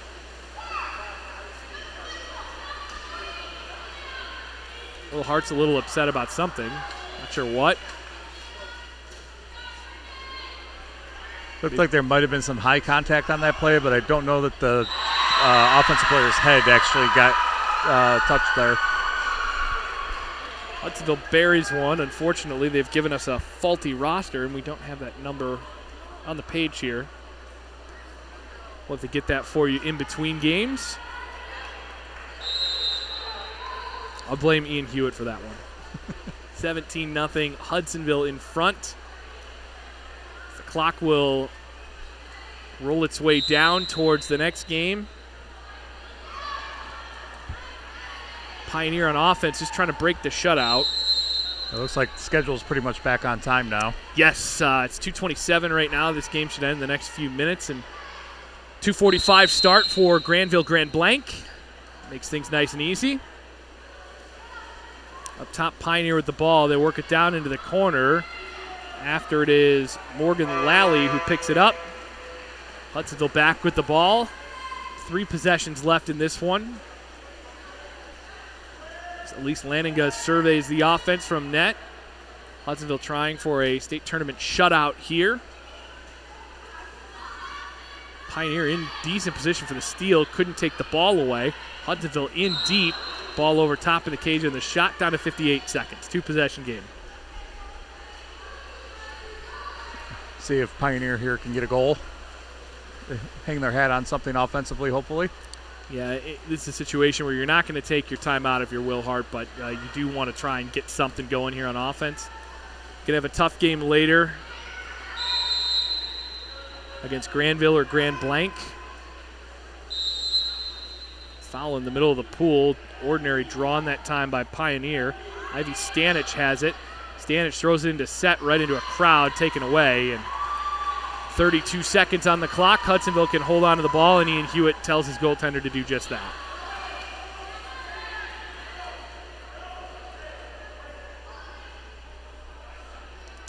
And that should just about do it here from Canham Natatorium. On the MWPA Network, Hudsonville, this defending state champions 4 times running, are still defending. Final score of this one is going to be 17-0 unless something nuts happens in these last 6 seconds. Somebody with a big arm, and Pioneer will come over, pop the ball. I think. They throw it into play, and that should just about do it. Late ordinary foul, ball back in play. Clock is down. Hudsonville back to the state semifinals and a guaranteed top 4 finish for the Eagles. 17-0, the final here. Yeah, an all-around great offensive, defensive effort there by Hudsonville. Certainly what you pretty much expect from them and that program. We will take a break here on the MWPA Network. We'll bring it back. Granville, Grand Blanc coming up next.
Welcome back. State quarterfinals here in the MWPA Network. Harrison Watt, Joey Sutherland on the call here for the final quarterfinal of the day. It has been certainly an interesting afternoon so far. Interesting morning in the first game between Jenison and Huron. Jenison upsetting Huron 7-5 in overtime. Skyline falling to Rockford 9-5. Hudsonville over Pioneer 17-0. And now Grand Blanc, Granville, the grand battle here between one team that hasn't been to states ever in the Grand Blanc Bobcats and last year's third-place finishers with a new head coach at the helm. 15-8 since taking over are Aubrey Scott and Chloe Graverson. They have been absolutely magnificent in that job. I don't think you could give any more credit to the job that they've done. And what I would feel to be, Harrison, is literally there was minimal chance of having a successful finish, and they've done just nothing short of remarkable. They've kept the team focused in check and playing phenomenal water polo. Grand Blanc will start it out with Grosso, Hartwell, Wolcott, Ferguson, in goal, Keelan Massey. We're waiting on the rest of the starters. Grand Blanc will start with Bargain-Quast, Bankson, Alyssa Light, Maddie Light, Sarah Kelly, Annabelle Brazilian, in goal, the reigning All-American Leah Green. See if we can get the rest of those Grand Blanc starters for you shortly. Peter Biscarduros and Dan Edgemont are the officials for this game. It's a false start on the sprint by Grand Blanc. Emerson Jocelyn also in the starting lineup for Grand Blanc, as well as Avery Roseborough. We've seen more false starts already than I've most of the year. Almost like there's an emphasis on it this weekend. Here's Alyssa Light with it up top. Driver into the middle is Holly Bankson. Bankson is working on Ferguson. Kicks it out topside for Light. Light waiting for a driver. A lot of movement here on offense from Granville, who struggled with that over the last couple of weeks. Bankson turned it over. Nice steal that time by Hartwell. Sarah Hartwell, the second leading scorer in the state, 122 of them coming into the game, 5 goals per game. I tell you, one of the things for the Grand Blanc Bobcats, they are going to have to play almost like you're in 6-on-5 defense against this Granville team that is so powerful. They can score from everywhere, and every player's a threat. Autumn Wolcott took a long shot from the outside. Leah Green read that one cleanly into the hands, and she'll start up the offense. Big aggressive swim over that time from Lucia Grosso. Bargain-Quast throws into the set. Here's Bankson. Bankson trying to kick it out. Draws the ordinary foul. She's inside. Pops it, looking for a driver. Bargain-Quast coming. Bargain-Quast got room down the right side. Bargain-Quast nearly pulled back. Got it back. Second try. Third try. Short side. Goal post and in. Bargain-Quast makes it 1-0 Granville. Interesting on that one. She did a nice job of going short side and was able to sneak that one in. Hit the post, but she got a little bit of love off of that and is able to get the first goal of the game. Took the biscuit, put it off the edge of the basket and into the basket. That's the biscuit with some butter. Sorry, Joey. Had to steal your thunder there. Good. Wearing the T-shirt and all. Hartwell kicks it out. Here's Wolcott from the outside. She fumbled away a long shot with Sarah Kelly coming at her. Wolcott backing up. Out past mid-pool. Good defense by Granville. Ferguson to Hartwell. Hartwell turns, wings it towards the goal, and it's in. Wow. That is one that you don't see Leah Green give up very often. That was a desperation heave from past mid-pool on her back. Sarah Hartwell's a great goal scorer. Sometimes you got to be lucky to be good, though, and that helps. We talked about this. Sometimes it's better to just put the ball on net, and good things will happen. Leah Green's got the ball, wings it in right side. Here's Alyssa Light. Light fouled on the outside. Couple of drivers in the middle. Here's Bargain-Quast in traffic. Bargain-Quast leans back, nearly turned it over, somehow kicked that one out. Here's Alyssa Light. Light's got a long shot over the top, and she had the goalie beat over the top, but she missed it over top of the cage. Keelan Massey had come out a little bit, but the ball sails high. Now, for those of you just joining us, for Grand Blanc, this is the first time in the storied history of this team that the girls have made it to the state tournament. So this is a great day here for Grand Blanc water polo. 25 years in the program, which was started by the woman on the bench right now for Grand Blanc, Emily Overmeyer, when she was an 8th grader. Started the team. Now, they did have a boys team before that. I played against the boys when I was in high school in the 80s. And But shot clock switches off. They never reset the shot clock, and it takes advantage away from Granville, and Aubrey Scott's a little testy about that. 4 minutes 37 to go here in the first. And it's a shot clock violation.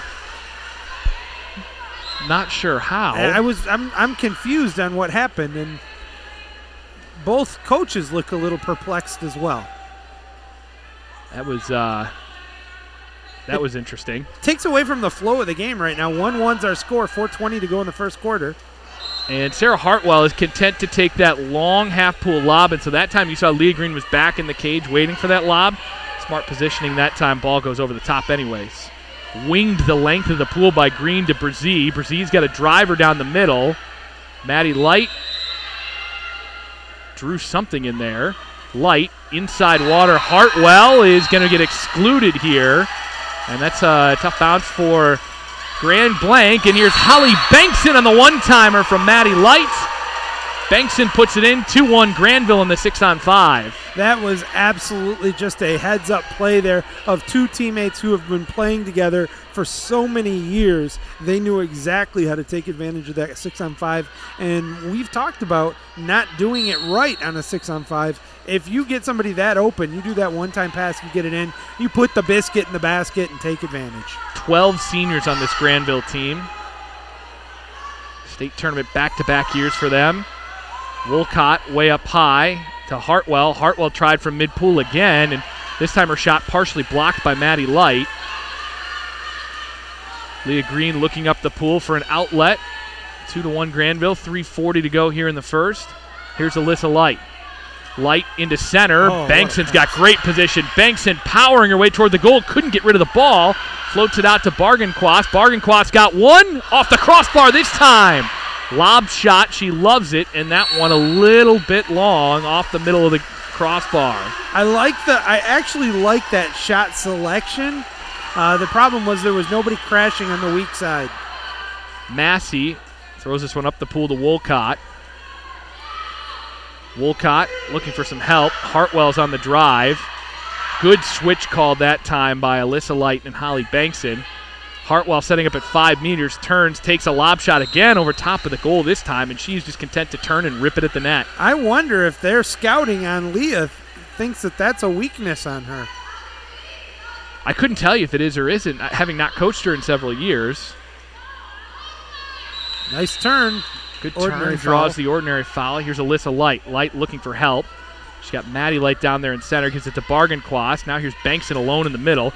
Bankson after the ball, still after the ball, couldn't get back to it, and a nice steal by Wolcott. Nice job there by Wolcott of coming up and helping out, showing a lot of maturity there for a sophomore. 2-1 Granville, 2:28 to go in the opening quarter. Maddie Light with the steal. Granville has numbers up the pool. Here's Bargenquast over the top. Now she's got Bankson down the middle. Bankson trying to cut off Ferguson. Bankson is cut off. Going to be an exclusion here on Ferguson. Second 6-on-5 for the day for Granville, who's 1 for 1. Here's Alyssa Light thinking about it. Back to Sarah Kelly. Couple of pump fakes. Back to Light. Still thinking about it. Kelly's got it back. She's got room. Kelly, the shot. Scores! 3-1 Granville. Tipped in. Now, you don't see that one every day, Harrison. That was literally just playing a 3-meter catch post to post until they finally got the goalie out of position. It was partially tipped, and the basket still found the back of the basket. 3-1 Granville, a 2-goal lead with 2:07 to go in the first.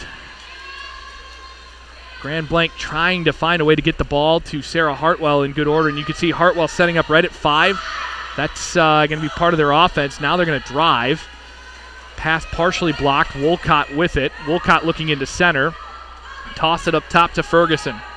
Ferguson, lob shot, and you're right. I think that they are scouting that, but Leah Green has only seen lobs.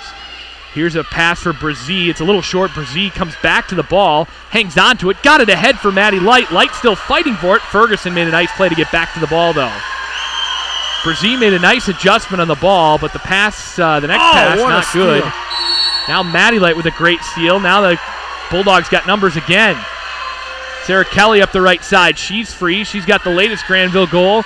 trying to make it another one. Bargain Quas left open in the middle. Now she takes the shot, crossbar, trying to go short side.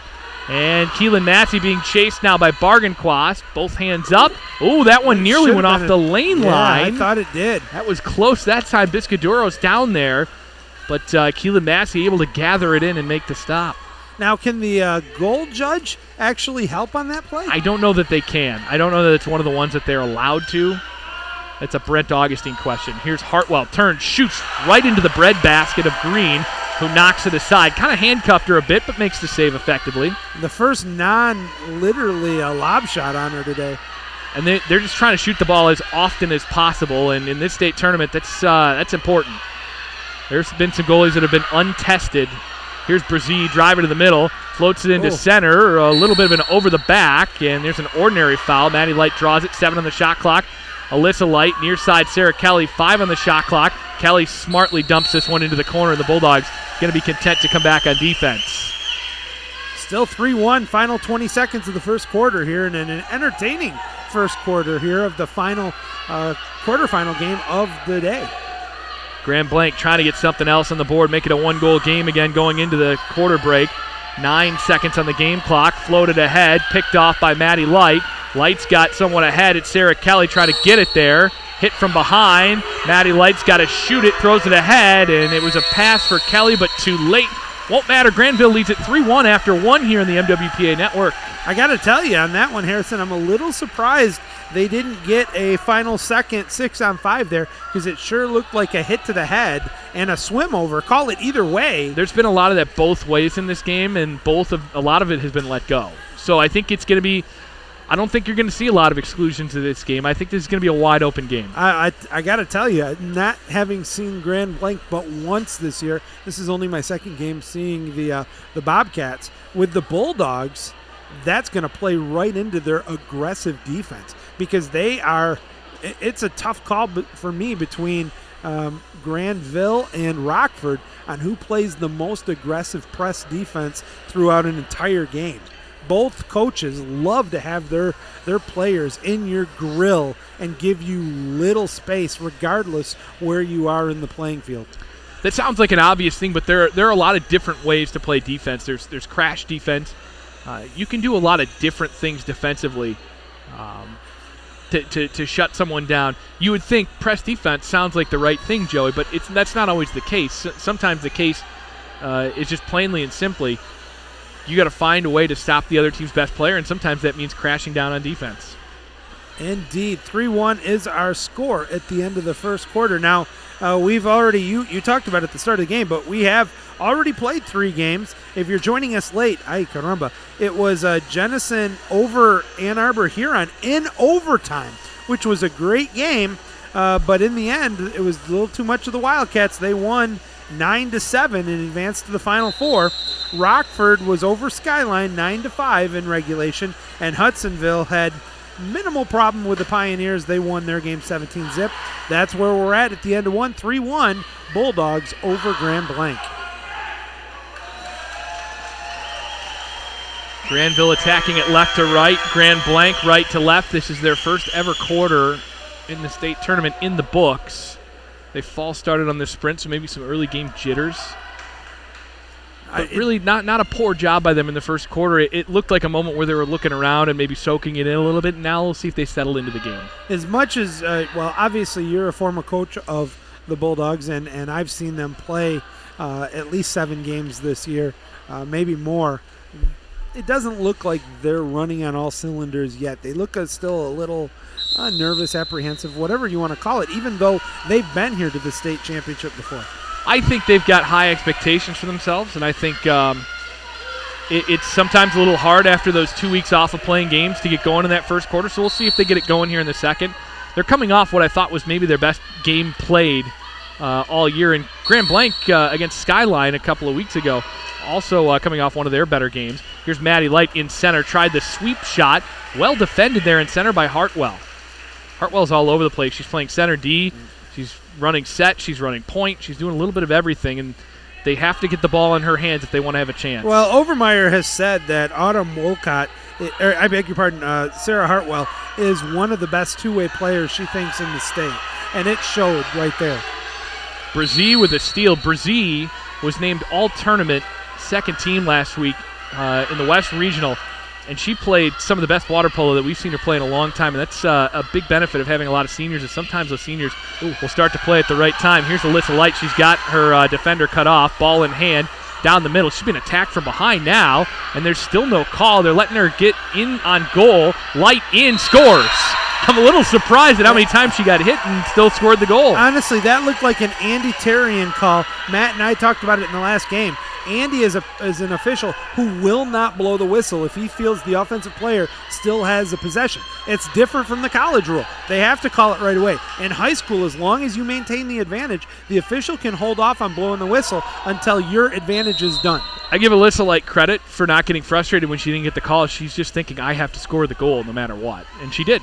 And that's a nice play to go upstairs, and Alyssa Light, one of the better players in the state as well. Hartwell turns and rips one over top of the goal, and it's really hard to shoot with a defender right in your face. But Hartwell, I think, feeling a sense of urgency early here.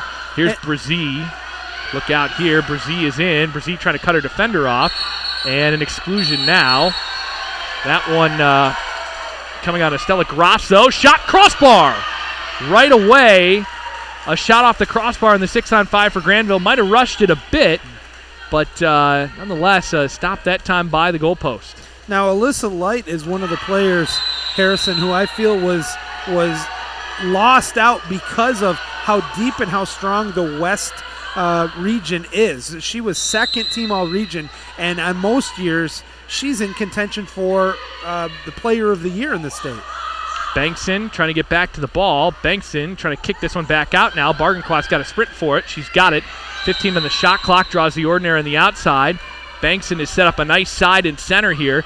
Bankson called for the push off that time. Yep, that was a pretty easy push off the call in center with 5:03 to go here in the second. It's such a fine line between pushing off and stepping out, getting position to make that shot, and I think a good call there by the officials.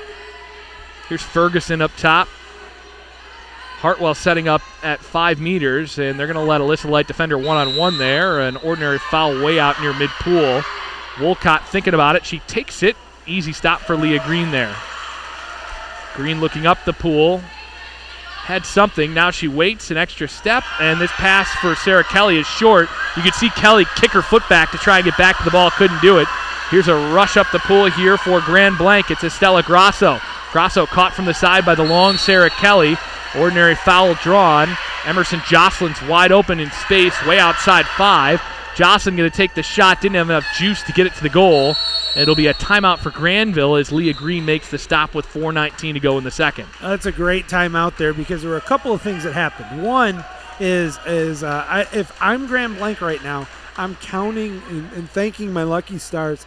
It's a 4-1 game because Leah Green, who is, again, arguably one of the better goalies in the state, she's not played her best polo right now. We haven't seen that yet.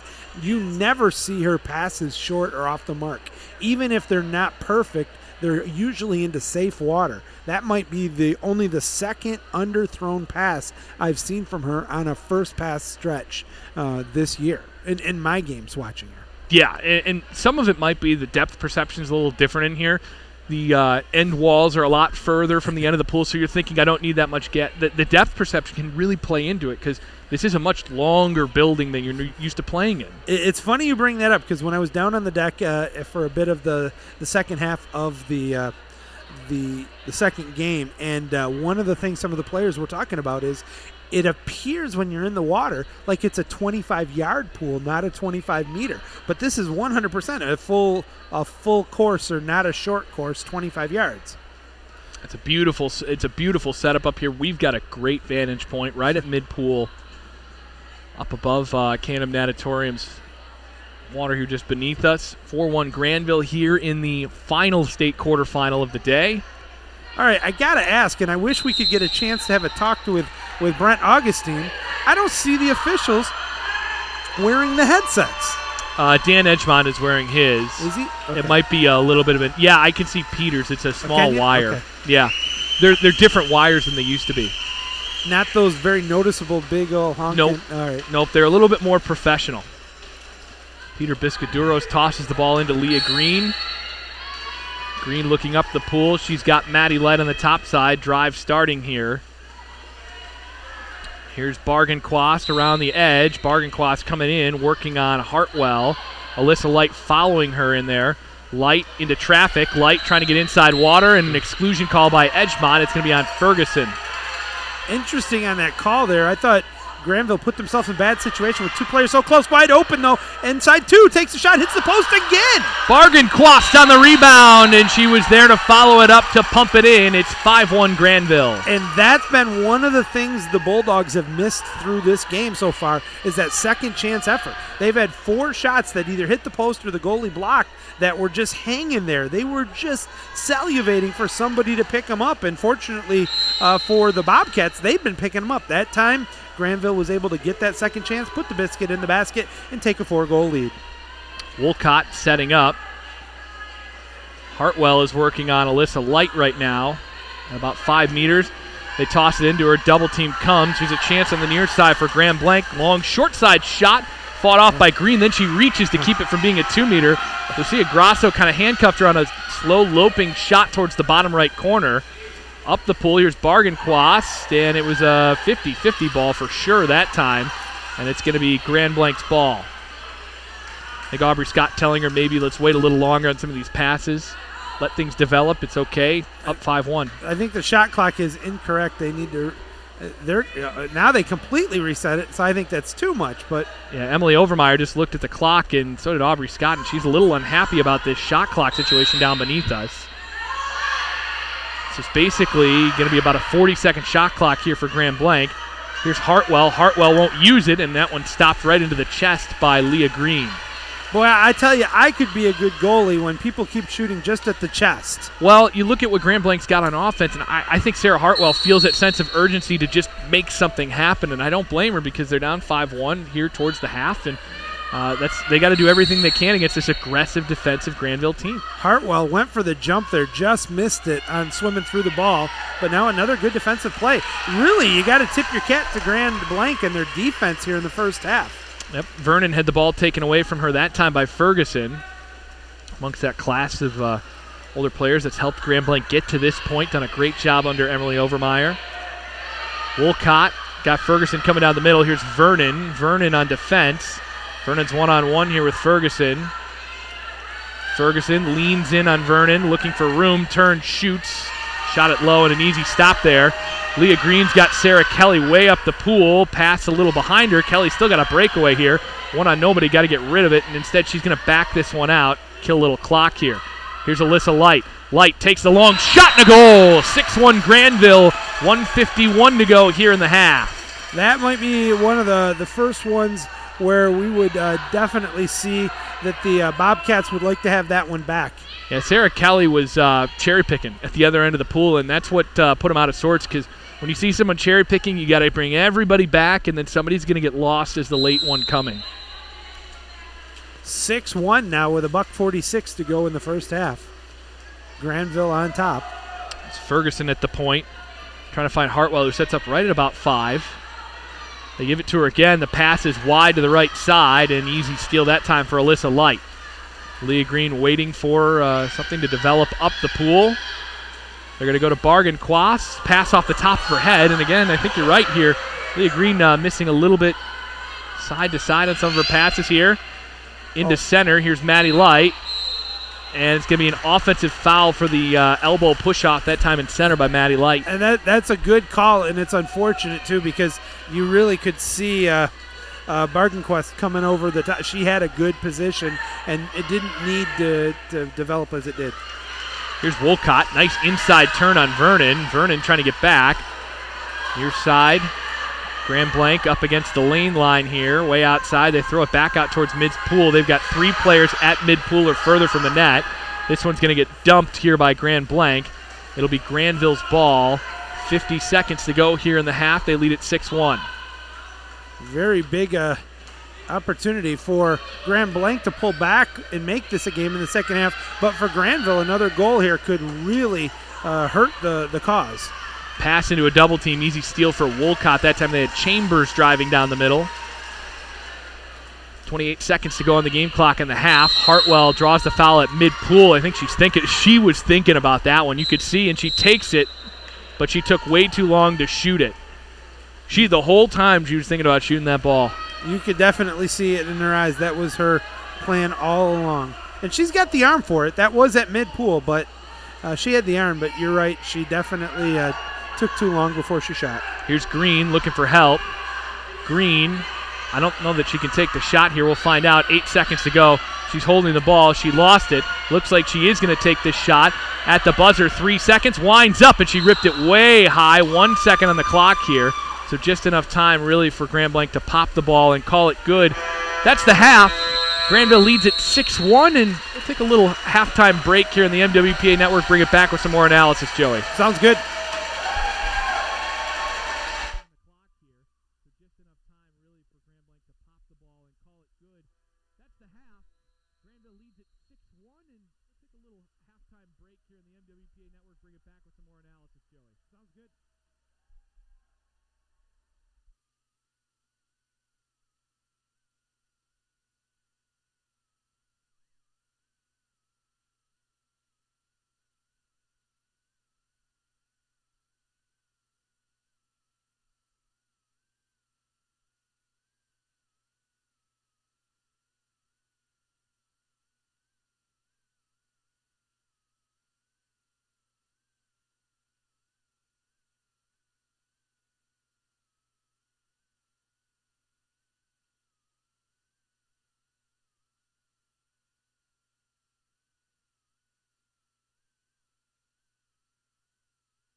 just leave them up there. Just about set for the start of the second half here. Granville leading Grand Blanc 6-1. Final quarterfinal of the day. Catching up with some of the administrators that made the trip, and a lot of them have said the same thing. I was talking to Josh Hauer as well. Ashley Hauer's husband, obviously a Michigan water polo big timer here at U of M, and just said, hey, a lot of the kids walked in and looked around and said, wow, this is pretty cool, and it really has been a cool start to the day. It's always been one of my dreams, Harrison, for every year to be able to have either here at U of M or when they finally build the new pool at MSU to have every state championship there. Granville has gone deep into the bench. The backup goaltender, Adriana Allen, is in the game. Here's Sarah Kelly down the right side. Kelly's got little room to operate. Kelly powering her way towards the goal, couldn't get a shot away. 9 on the shot clock, looking for help. Way up high to Bankson. Bankson across for Brzee, 5 seconds on the shot clock. Draws the ordinary. And she's going to wing this one wide of the goal on the dump and get it down. The Bulldogs have turned to Sam Gabriels as well as Taylor Griffhorst. Adriana Allen in goal as well for Granville. I'm a little surprised that they got Leah out so soon. Yeah, they're up comfortably 6-1, but man, until you get to double-digit scoring, I'm not sure in the state tournament I would give anybody a chance to get back into a game. No, I think they could turn back to it if they want. Here's Allen, who made a nice save on the long lob by Wolcott. Waited that one out, and the Granville bench loves it. Allen is a freshman and, of course, going to get a lot of minutes, so I think maybe Aubrey Scott said, let's test her. If things go sour a little bit quick here, we can get Leah back in and roll with it. I think they feel confident where they're at, especially defensively. They haven't allowed a lot of in-tight looks. Here's Gabriels up the middle. Gabriels to Bankson. Bankson trying to kick this one out in traffic. Ferguson takes it away. And again, you look at it for Granville, you got a lot of seniors, but you got a lot of kids that are going to have to play a lot of minutes next year that did not see a lot of water this year. Very fair. So Grand Blanc going to try and take advantage of that. Emerson Jocelyn up the pool, way back to Hartwell. Turn that one over easily to Alyssa Light. Light's got it. Gabriels was up, stopped. Alyssa Light waiting for help. Drops it off to Holly Bankson and goes to set up on offense. Bankson defended hard here by Ferguson. Up to Alyssa Light. One-on-one coverage. Shara Hartwell is turned quickly that time by Alyssa Light.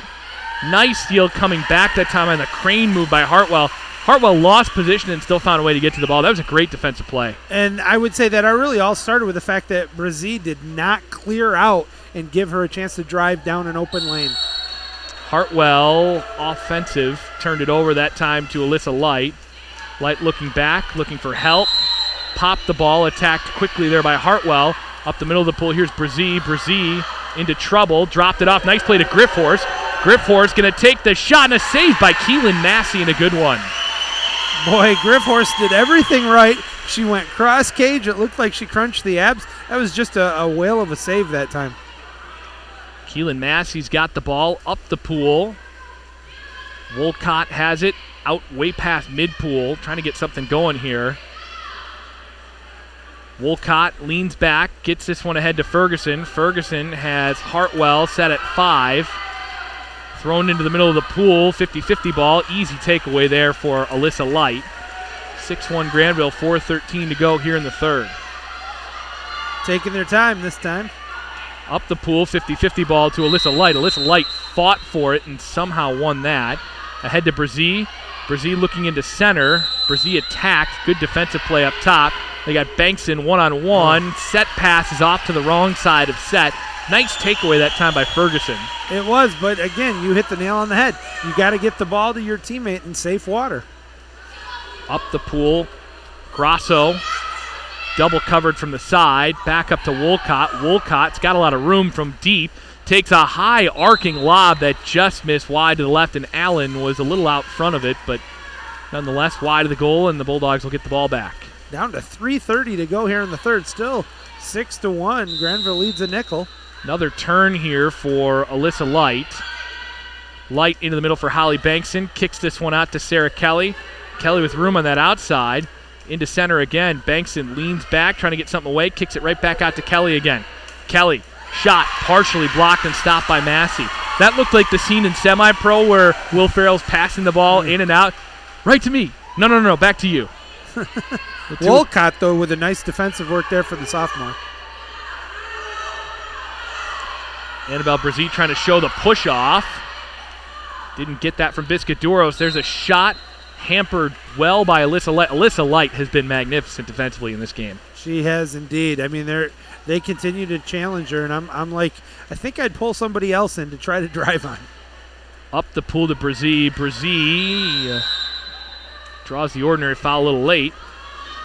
Set pass, too hot to handle for Bankson, and that's the third or fourth time they've tried to get the ball to Holly in there in center and just missed her the set pass. Massey looking up the pool for Wolcott. Instead, she'll give this one ahead to Grasso. Grasso nearly doubled. Back to Wolcott at mid-pool. Crash is coming on Hartwell. Ferguson thinking about it. Takes it. Long shot. Allen handcuffed her a little bit. Makes the stop. That's one of those kind of young player vibe you get. That was a short shot, but it bounced up, and she almost got fooled by that one badly. Oh, that's going to be a kick out. There's the kick out.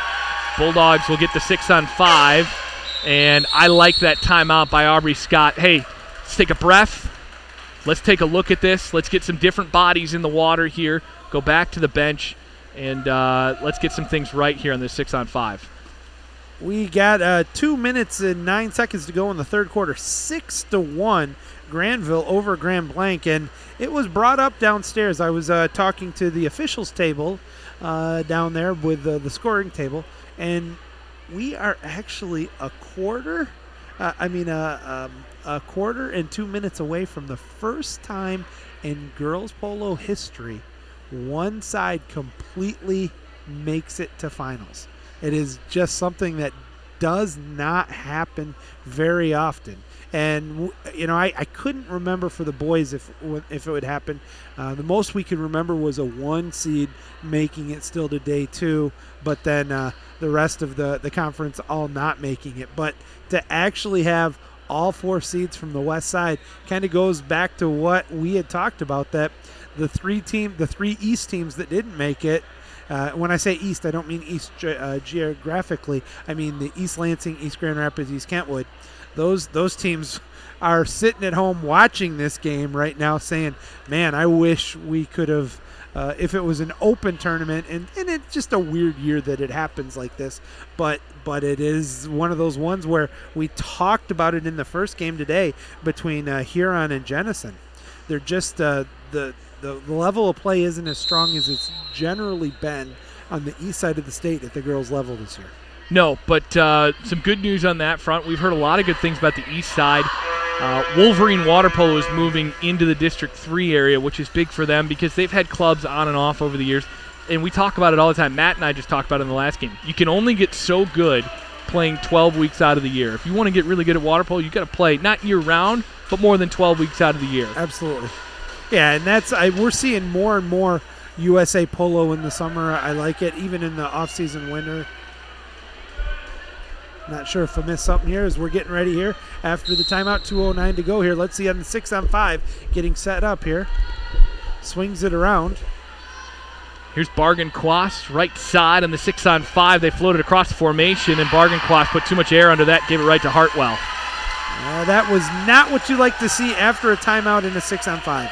Nope, especially they got some subs in. Campbell Moore jumps in. Maddie Light and Isabel Bargain-Quast as well back in the water. Getting some valuable minutes to some different players here. Griffhorst after the ball for the steal. They are after Hartwell, taken away by Griffhorst. Nice aggressive play and a pullback that time by Hartwell, so it's Griffhorst's ball. Now here's Bargain-Quast up. She's got a little room trying to cut to the inside. Bargain-Quast still got room, and she's got a little bit of an angle. Now she takes it away, trying to draw her way to the inside, takes the shot short side and scores. It's 7-1 Granville. Wow, that's a great shot there that time by a bargain quest. But the interesting part is I was waiting and waiting and waiting for her to get the ball over to Campbell Moore, who was wide open right at 2 meters, and I was watching carefully. She was just on the 2 meter line, not inside when that goal was scored. So Granville, who has been deep into their bench for most of the third quarter here, including the backup goaltender, just extending their lead. Here's Ferguson, a shot, crossbar. That's probably the best look they've had all day. Yeah, even the one goal they scored was that just a nice long lob pass that caught Leah Green off guard. Bargain Quast, one-on-one on the outside, working on Jocelyn. 17 on the shot clock. Not much movement coming here. Now a turn. Nice play by Bargain Quast. Bargain Quast. Thought she was yanked back a little bit there. Back to the ball. 8 on the shot clock. Got to get rid of it. Fouled on the outside. Bargain Quast up high for Moore. Moore with it. Moore late in the shot clock. Throws it up in the air and gives it away here to Grand Blanc. End of the shot clock is at nearly a violation. 23 in the third quarter to go. Interesting decision there to force a 50-50 pass as opposed to swimming it up.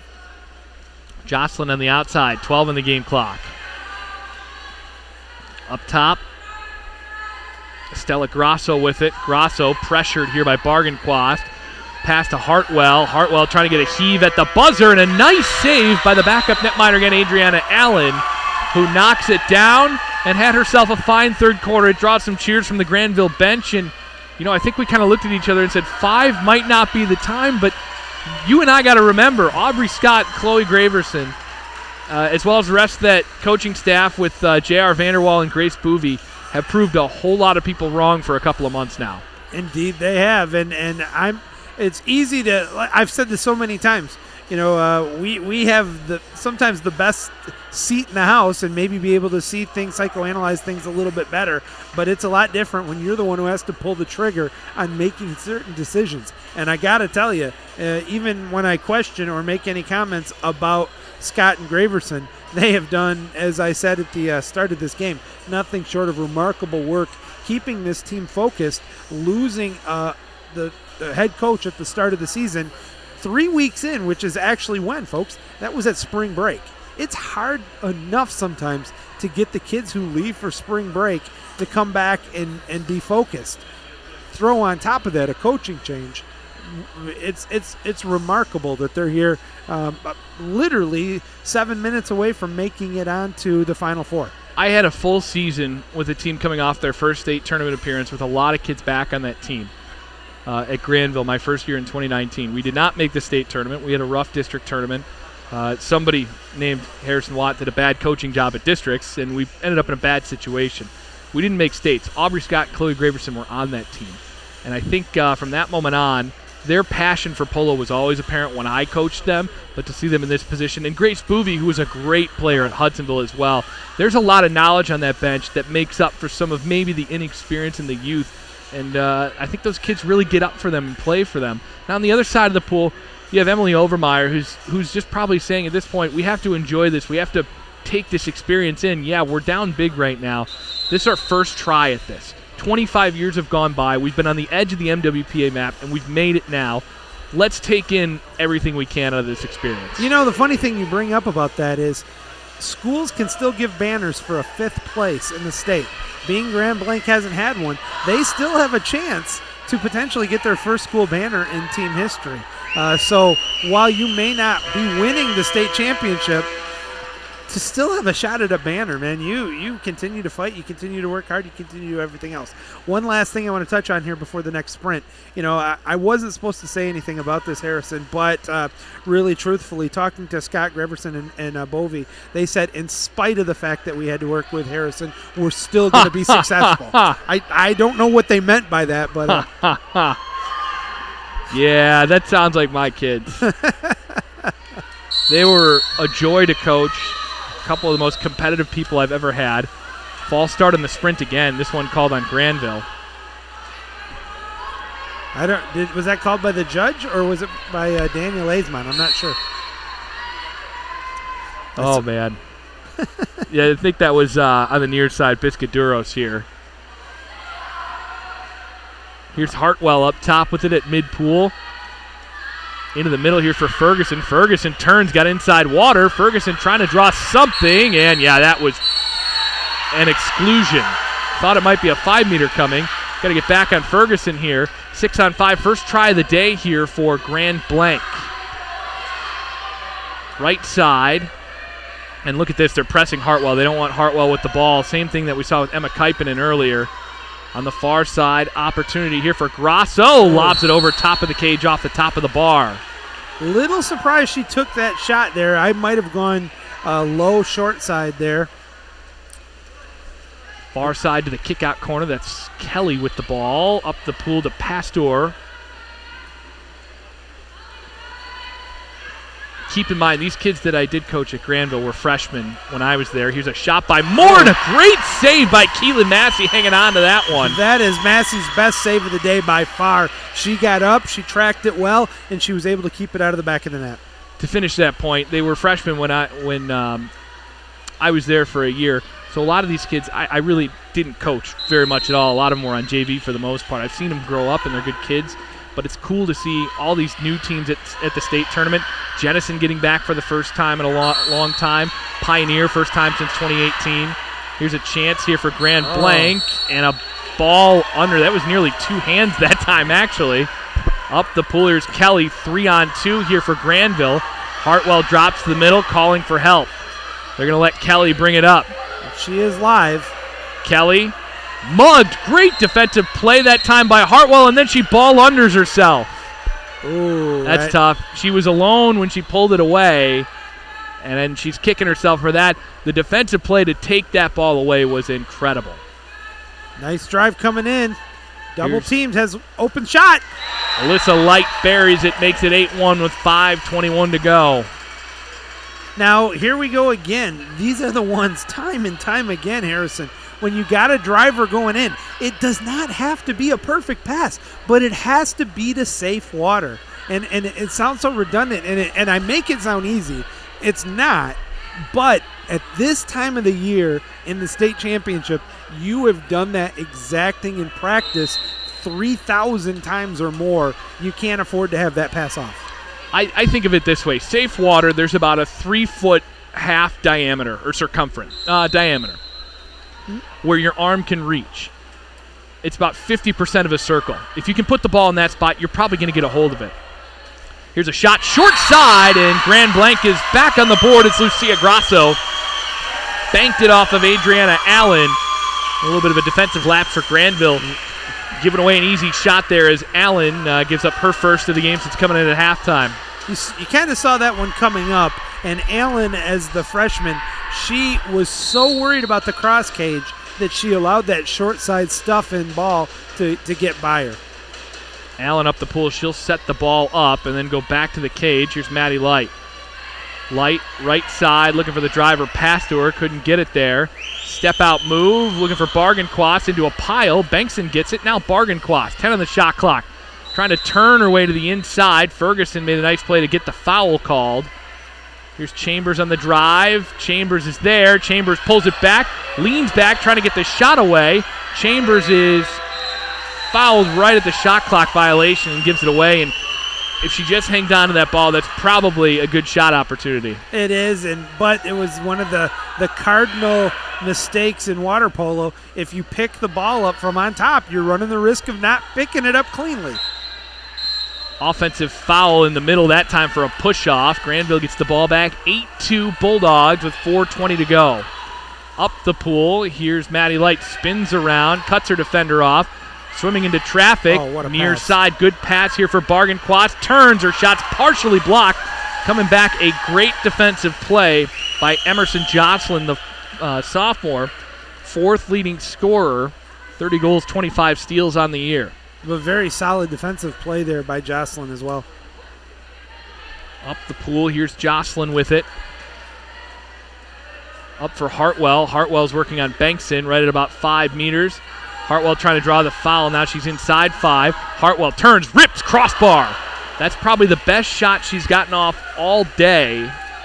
And it hits the underside of the crossbar, not rewarded for it. Yeah, she had Allen beat, but the crossbar did not help her out there. And Granville says, thank you very much. Final 3:30 to go in regulation. 8-2 Bulldogs, and again, they've rotated a lot of players here in the second half. Not looking to blow anyone out. I think they got to a lead they were comfortable with defensively, and they said, hey, let's do it. And to their credit, it's worked. Here's Chambers in the middle, looking for Bargain Quas. Got to get rid of it. Crossbar. Oh, I thought that was going to sink at the last second, and it hits the bottom part of the crossbar.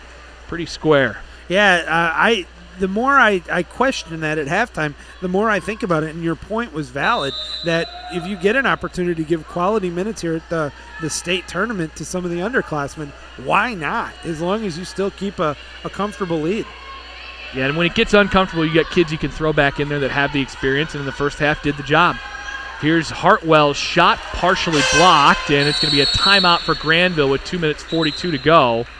8-2 Bulldogs. Now, I'm looking at the Granville bench, and they're going to actually just do a setup timeout, and they're bringing in a whole line change. It is just a setup timeout, not a full one. And Grand Blanc is going to leave their horses in there. They got to get back, though, quickly, because really once the Granville team is ready to go, the officials have an obligation on a setup time up to give them the ball. Granville has gone with a very, very deep look into the bench. Lara Coral, Anne-Marie Verwise, Campbell Moore, Anna Babinski, and Alyssa Light in the water with Adriana Allen. So they're giving, again, some more experience to some younger players here.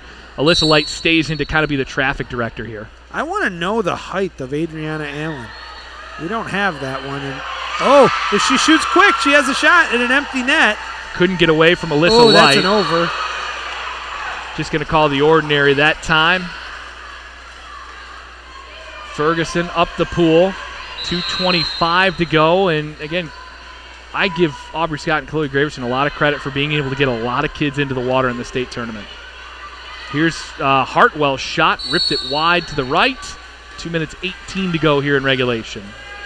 Now, I wouldn't be in a hurry to necessarily force this one up the pool. Milk the clock right now here in the final 2:10.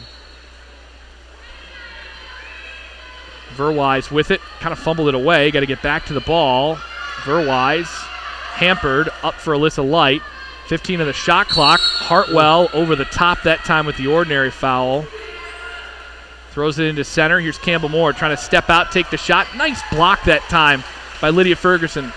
What Ferguson did is she went open palm to the bicep, and at the water level, you can get away with that if they present you the arm. Absolutely. Now, I wonder if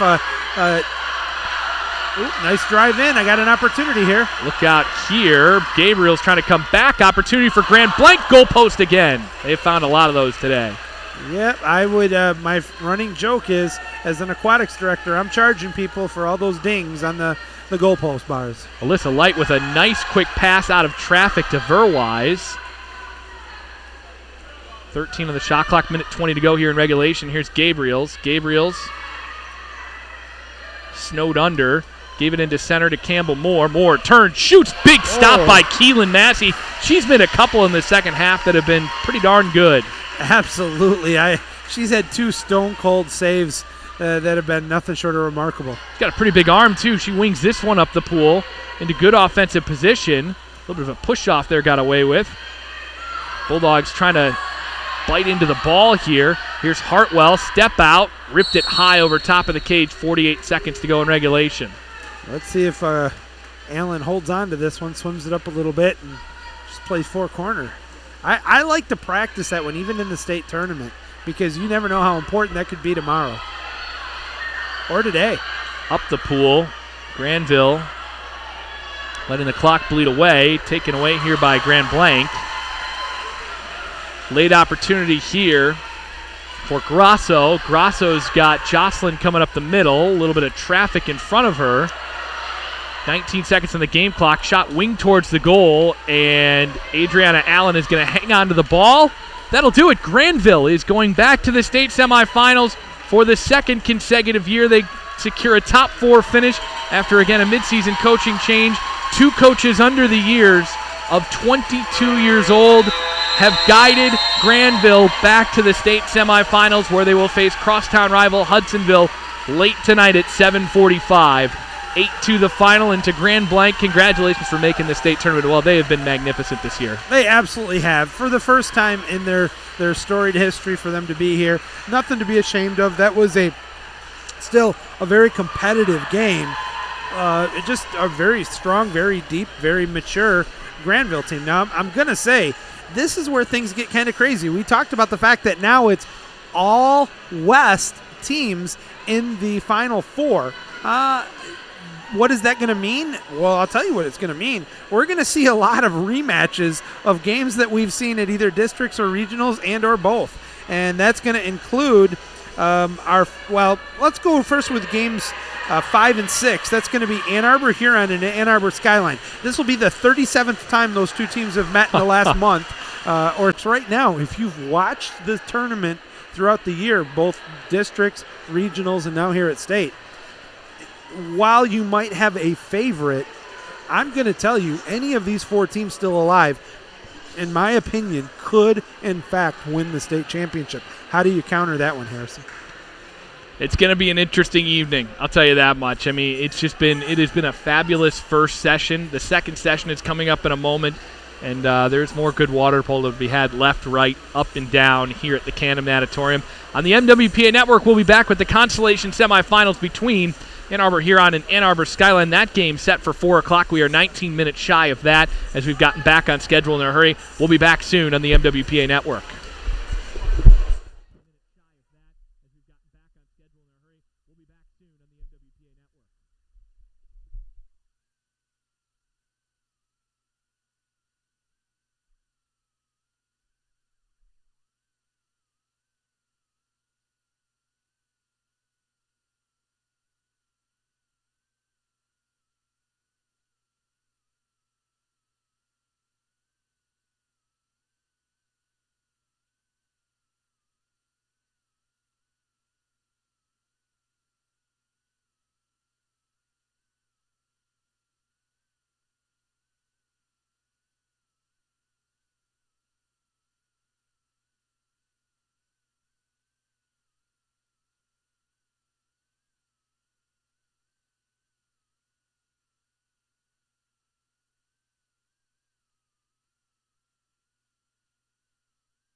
Check, check. All right, sports fans, Joey Sutherland back with you. Joining me shortly will be Matt Latham as we're getting set for our first of the final 8 games here of the tournament. And this is a loser of Game 1 versus loser Game 2, which will consist of, it will be Ann Arbor Huron doing battle with Ann Arbor Skyline. And while it's a bit of a surprise to find Huron in this first loser bracket game, this is not a first time that Huron and Skyline have done battle this year. In fact, most of them have not been excessively close. So this one has the potential to be a little bit one-sided, although we keep saying you never truly have a one-sided game in these state tournament games. Well, and sometimes with the consolation bracket, the motivation factor still needs to be there too, depending on the expectations you had as a team. And obviously Huron, both teams had high expectations, but obviously Huron had pretty high expectations, so we'll see where their mental state is right now. I got to believe the betting line for Huron not making it to the Final Four was excessively low. I think everybody expected them except for Jennison, and Jennison, to their credit, came and played a great game, and bingo bango. First shot is unsuccessful. It's going to be a turnover. Possession going the other way. The first look here of the second game here today for Skyline right now, bringing the ball up the pool. And you can say the same thing about Skyline too, because even no matter what your expectations are, the fact that you don't win, you still got to get your mind ready to play another game here on the first day of the state tournament. Absolutely. And now, for some of you fans, especially, as a nice defensive play there by the River Rats, they're going to steal the ball. Possession is going to go the other way. It's interesting that you bring that one up and get yourself ready for each game, because it's one of the things that we talk about every time. You still got a chance for the 4th place finish here, and that first shot scores, getting the biscuit in the basket there for the River Rats. It's going to be Xana Baker, the senior. Nice bar-in shots, always fun to have as a shooter. One zip very early on here. Just over a minute into the first quarter here at the Donald B. Canham Natatorium, home of the 2022 Women's State Water Polo Tournament here. Ooh, possession going the other way there. And they did reset the shot clock here. So bringing it up the pool, setting up right now. Gets it inside to about 6 meters, but now an offensive or ball under is actually called by Lauren Weiss. And a perfect feed pass going the other way. Opportunity here for the counter. Brings it inside 5, 4, 3 on the goalie. Shoots, scores! Finding the back of the net. Nicely done. Putting the biscuit in the basket. That is the all East Region scorer and tournament MVP. Yeah, Emma's one of the top players in the state of Michigan, so when she's by herself there, that's usually a high percentage shot. Yeah, if you're one-on-one and you're the goalie and you see Capian coming at you, you're not doing very well right now. 2-zip Huron on top here. Skyline trying to come back here as they're set up. Get it inside. Ordinary foul called. Inside 6, can't shoot it. It's going to have to pass it off. Does. It's a live ball. Could have been a ball under. No call. Gets it back out. Having a hard time picking it up. Takes the shot. Deflected, but saved. A nice stop there by the Huron goaltender. Almost lost it, but was able to gather in the loose ball. And I believe that's still... No, it's actually 1A. So Hart gets out, and they've got Underwood in it goalie right now. So that's a goalie change from this morning. Yeah, allowing your seniors to play. Ordinary foul called. Gets the driver. Nice pass, but great defensive help comes. Still a loose ball scramble for it, and it's finally going to be picked up by Tracy. Nice, good crashing defense there. Doesn't give the offense player much time to gather that ball up. The Eagles coming back the other way. They trail by 2. 4 minutes to go in the first quarter. Swimming up with it, continuing to have it, is Heisel. But it's intercepted, and possession's going to go right back to the River Rats. Kind of a quick first quarter when you don't have a lot of whistles. No. It's kind of a change of pace from what we had in both of their first games, which it seemed like it was whistle happy. And kind of a nice relaxing feel right now to this game, to the flow of the game. Kicks the ball out. 5 on the shot clock. They're going to have to do something quickly. 4 seconds. 3.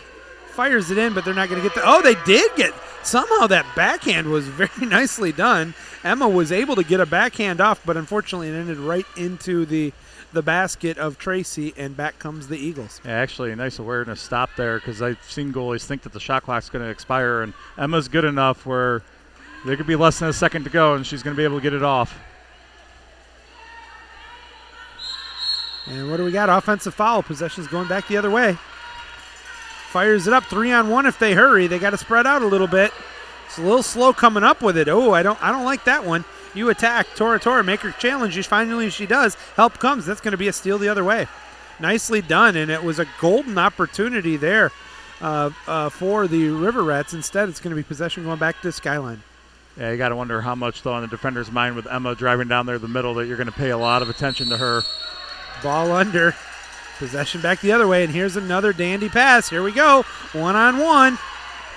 She's at the 10, 5, 4, 3, 2, 1-on-1. Turns it, moves it, shoots it, scores it. Emma Capian, another goal, finds the back of the net, and man, Matt, she just makes it look easy. I mean, she is such a good player. If you talk about, let's go back and let's do a little bit of history. Some of the best players in the last 10, 15 years of girls water polo in the state of Michigan.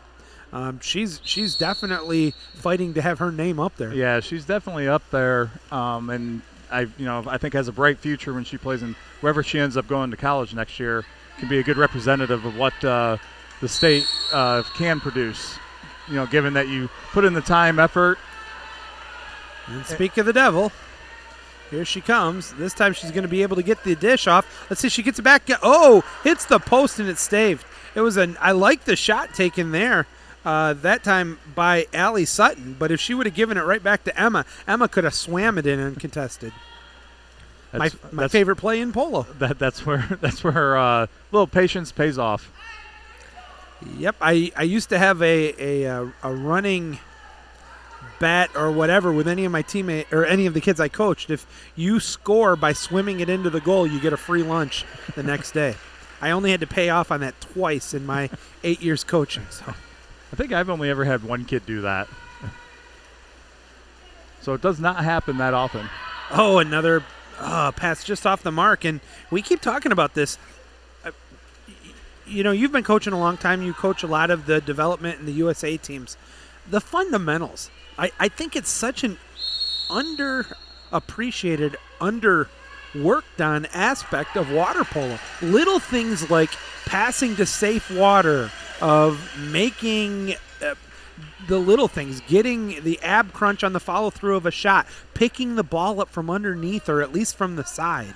I have actually told kids that when you're talking about follow-through on the shot, that obviously you don't want to throw it right at the goalie, but as a coach, you would rather see the ball go right at the goalie than over the cage, because at least at the goalie has a chance to go in. Yeah, or we've saw it so much in the regional tournament where the goalie would get hit and it would still have enough momentum to get in. Yep. And the other thing about fundamental skills that I usually will always tell kids, especially as they come into college, is legs. And I've even had some of my own players tell incoming freshmen that coach is, quote, crazy about legs. And I'm like, I don't think I'm that bad. And they said, no, you just don't understand. I wasn't used to it in high school. So it's definitely something that if you want to be a good water polo player, core leg strength is extremely important. And another one that I think is flexibility. Yep. I learned, it was from a USA clinic about doing things like yoga with your polo players can pay off huge dividends. Yep, and you can see sometimes when players are more flexible how they move a lot more freely in the water. Emma's actually a pretty good example of that. A lot of contact, no whistle, and finally it's a shot clock violation. Now they're throwing the ball out. Was that the end of the period? I believe it was. I think we just had a 7.5-minute quarter. All right, so at the end of the first quarter, it is Huron coming back. They're on top 3-0 over Skyline at the end of the first quarter. my tag team partner here for this game, Matt Latham. I'm Joey Sutherland. Thank you for joining us here at the University of Michigan pool. And, okay, we're at U of M, but, I got to throw this one out at you. Let's talk about the other major university in the state of Michigan. Do you have any inside information or anything on what might be happening in East Lansing in terms of the new pool? I don't know that I have any more details than anybody else other than that a lot of people believe, or a lot of people think that the pool at I Am Blessed is going to be closed, so there won't be one on campus, but that is not true. I have been told by people that under the new rec center that should start getting built probably in about a year, that they are going to build a pool. It's just a matter of exactly what. I've heard it's going to be Olympic size so that they'll be able to host competitions like this, which hopefully, obviously, as a coach there would be great to see. And obviously for our own clubs that have been very successful, both the men's water polo club team winning nationals and actually the club swim team as well, winning nationals, which was great to see given what happened with the varsity program there just a year ago. So the school recognizes the need for it, which is good, which is half the battle, because especially with the varsity program cut, you're worried that they just don't care, but they see the community need for it. They see the potential that's there for it. It's just a matter of getting all the players involved on board to kind of finalize the design and the timing of it. I guess that's the other thing that they're debating about right now. And of course, we're here. It's all about water polo, but really, truthfully, water polo and swimming and diving go hand in hand. And you look at a beautiful facility that like we're at here at the University of Michigan, and you just in the back of my head, as an alumni from one alumni to another, how can you not have that at MSU? Oh, exactly. And I've as a coach there, I've been able to learn how to utilize the pool and its limitations very, very well. But yes, it's a great selling point for kids. And of course, while we want you to continue to do the great job that your teams have done in the intramurals at MSU, I would love to see the varsity swimming and diving be returned to the Spartans. All right, to the second half we go. Enough of the tangent. We're in Ann Arbor, and it's because it's Water Polo State. And we got two Ann Arbor teams doing battle right now, as it is Skyline and Huron doing battle. Huron on top, 3-zip. Opening sprint there is won by the River Rats, and they're bringing the ball up the pool. Second quarter we are. Opening seconds here, tries to get it down low. Great shot, takes the shot, hits the post again. And it's going to be a turnover possession going back the other way to the Eagles. I mean, right there you're talking about crunching in legs. The player made a great move, just happened to be on her back. You take half a second, set yourself, and follow through. That's a goal. And I almost come across hypocritical sometimes on that, because I get so frustrated that somebody will hold the ball too long and not shoot it. But I would rather you at least get up tall and high and finish a shot, even if you get crashed on, as opposed to not getting a shot off at all. So there is a little bit of wiggle on that. Yep. Emma coming back the other way all by herself, takes a shot, and you know what's going to happen. Skip shots it in, and that's unfair. And right there, though, that's a good example of a player that sets herself. Her legs were slightly behind her, but she was moving them under her. She followed through, crunched, and snapped the wrist on that shot to be able to finish it. And, the result, unsurprisingly, is in the goal. Yeah. And, I mean, your heart has to go out for Tracy there. There's nothing she can do. And there was actually a good defender on her as well, and she still was able to skip shot that one in. And I'm not a big fan of 3 meters or less skip shots, but that was successful. And here she comes back again the other way, but she's going to be triple teamed, has to dish the ball over. Right side driver coming in. Slows it up now, and it'll allow them to set up. Gets it inside too, but there's just too many white caps there, and that's going to be possession going back the other way to the Eagles. Yeah, get that pass a little higher. That's probably a good shot opportunity. I think, is that exactly what Mary was? That was exactly what Mary, you could see her almost mouthing the same thing. So I think you're going to get a lot of the same sentiments from all of us coaches and ex-coaches there. Offensive foul. Possession's going to go to the Huron squad. Already on top, 4-zip, 5 and 10 to go here in the second quarter. The winner will play for the banner, the last banner, which is 5th place. And the loser will be playing in the battle for 7th and 8th place tomorrow morning. That would be the first game tomorrow morning, the 7th and 8th place game. I, as a coach in high school, were actually never in the 5th place game. I've been in all the other games, but never the 5th place game. Yeah, but unfortunately, the 2 times that I was at state, it was both times playing in the 7th, 8th game, so I wasn't able to get that banner, even though Kentwood has a history of banners. That was back in the Josh Jackson and Johnny Sutorp, Raheem Brown. Kick out is called, and that's going to lead to, actually, I thought so. We're going to get a timeout from Rebecca Gudek, and the Skyline Eagles will – is she going to call the full one? She will. So with 4:34 to go, her team down by 4, and it is going to be a full timeout here for Skyline looking to get on the scoreboard. Yeah, I like that timeout when you haven't scored yet. It's a perfect opportunity to break the ice, maybe get some momentum going back your way. There's so many things about it. We Harrison and I talked about it in the last game. You and I talked about it earlier, and I think you and Harrison talked about it.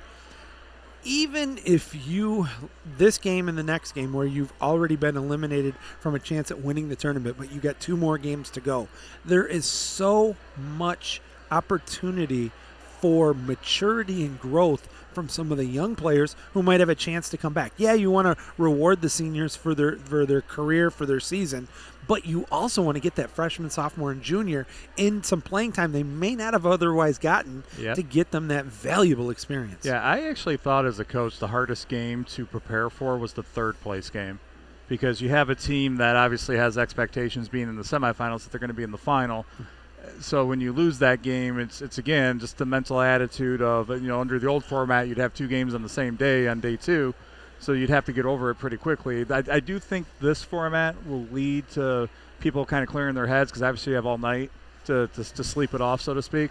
But, yeah, and again, a lot of times it's just the motivation. As your team, what were your expectations? Maybe you upset somebody, so you're excited to be in a 3rd place game. That 7th place game was kind of the same way, where it just was, I always wanted to get a win, no matter what. Exactly. And even if it meant playing more kids because you were in the 7th place game, you could still balance that pretty well. And I just know most people usually like to get a win. And whereas the 5th place game, you're motivated because you've already won a game. And you still could get a banner. If your school – now that you don't have to get a banner. The MWPA doesn't give you one. But 5th place or higher in high school sports gets a banner if your school so desires. And obviously the 1st place game goes without saying. Oh, yeah. So. All right, here we go. Let's see if Skyline can get on the board for the first time in this game. They trail by 4. 6 on 5 here. One post to the other. Short pass, takes a shot, skip shot, nothing on it. Crash down, ball under. Possession is going to go the other way. Nice defense there from Ann Arbor Huron. Interesting. That ball under felt like could have gone the other way, actually. I thought the same thing, especially because it was so obvious where the ball under came. Oh, my goodness. Hard shot by Emma.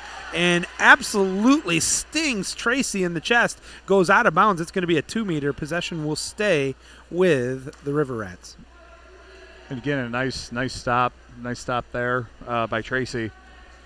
Seemed to be a little late on the reaction, but she was able to get enough on it to tip the ball over. All right. Forces them back out to the 2-meter line. Now she can pop it. She can be live. Instead, she's going to pass it. Swings it up to the right side flat. Starts to drive in. Nothing happening there, so kicks it out to the wing. Nobody really getting open as a driver. And now we're down to 16 on the shot clock. Up to the top it comes. Ordinary foul outside of 6, I believe. Nope, inside, so they won't let her shoot it. Passes it off. Now it's live. Gets it down to the hole set. Loses the handle. It's a 50-50 ball, but a nice job there by Huron holding on to it. Gets a driver coming in. Got to hurry. Ball under, and it's going to be possession goes to the Eagles. Yeah, just to remind our viewers on the fouls that are right near the 6-meter line, the official will signal if you're outside 6. The other thing that people sometimes forget is that it's the spot of the foul where your body is, as well as where the ball ends up. Both have to be outside 6 for you to be able to shoot it. And that's one of the ones, I'm glad you brought that up, because we've seen so many times where the person who draws the ordinary foul is a long shot, hits the post. It's a live ball, battle for it, who's going to get it? And it's going to go the other way to Huron. Where the person who drew the ordinary foul isn't the one who picks up the ball and might be outside 6. And if the officials aren't as versed in the rule, I've seen it where they've given them the ability to take the shot. Right, and both have to apply, and that's what people don't usually understand, especially if you're trying to draw that foul right on the line. I will tell you that as an official, sometimes if you're just inside 6, you don't want to blow the whistle because you don't want to take the shot opportunity away. Yeah, the advantage. So I know that can frustrate some players that feel that they're working really hard to get a shot. What a save, but loses the ball. What are we? Oh, just an ordinary foul is going to be called there. I wasn't sure if they were going to call ball under there on the goalie. Again, that's Vicky Underwood in for the River Rats. I do like that call. I thought the goalie protected her space there, so I thought that was a good call by Lauren down there. Back to live action here, down to 2:25 to go in the first half. 4-zip Huron. Nice job here by Skyline of shutting them down here in the second quarter so far. Another save there by Tracy, and back will come the Eagles once again. Now, let me ask you this one, Matt. One thing I noticed a mistake, and I'll take as much ownership of this as anybody, because I pushed for having the 2 games on Friday as opposed to 2 games on Saturday in the change. But I noticed one mistake we made, and it's actually going to affect Grand Blanc. They only get a game off, and then they're going to play their second game today with just 1 game off because they lost the whoever lost that 4th game. No goal, I believe. They're going to say shot clock violation. I would say I'd be curious to see if the boys' schedule is set up that way too. Oh, I bet we're going to switch it before the boys. So I know the CWPA, what they do at what they have done like at nationals is the way they do it. It's by seeding, so it's kind of weird. So then on day 2, you can have if they weren't careful, you'd run into that situation. But what they do is they actually have gone championship semi or consolation semi, then championship semi, then consolation semi, then championship semi. Yeah, well, so that way the top of the bracket plays in the first 2. And that. But now I think about it, all we would have to do is do loser game 1, loser game 2, winner game 1, winner game 2, then loser 3, loser 4, winner. Yeah. I was actually talking to a Grand Blanc parent because that's originally where I grew up. And I can tell you that at least that parent was very happy to be here. So I don't know that they even noticed that schedule situation. No, and I got to be honest with you. We talked about that. For Grand Blanc, for the girls, it's the first time in school history since 1998 that they made it into the state tournament. So that's just a wonderful thing for our sport, in my opinion. Yes, I think the more teams you can get here, the better. Now, I'm going to tell people who might not be aware of this, the Grand Blanc team, the boys, was a very, very good team in the mid to late 80s into the early 90s. Very good, in fact. Yeah, and the boys team, 2-3 years ago, I feel like, made it to the state tournament for the first time in a long time. Mm-hmm. Since the 90s, I think it was. In 88 was the last time Grand Blanc made it by beating Creston High School to make it to the state tournament, and I was the losing goalie in that game. So I think we're dating ourselves right now. Oh, no question. It was we had a 4-meter. We had the 4-meter line, not the 5, not the 6. Did you have the 2-point shot? No. Okay. I do remember it, but no, we did not have it. I actually would love to see them bring that back because I just think that'd be a lot of fun. Where would you put it? 7 meters longer? 7, because that's where it was before, I believe. Was 7 meters. So, all right, that's going to do it for the first half. At the end of the half, it is really pretty much where we were at the end of the first. 4-zip Huron on top. We're going to step out for a few seconds. We'll be back with the second half in just a few moments. Keep it here on the MWPA Network.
Welcome back here.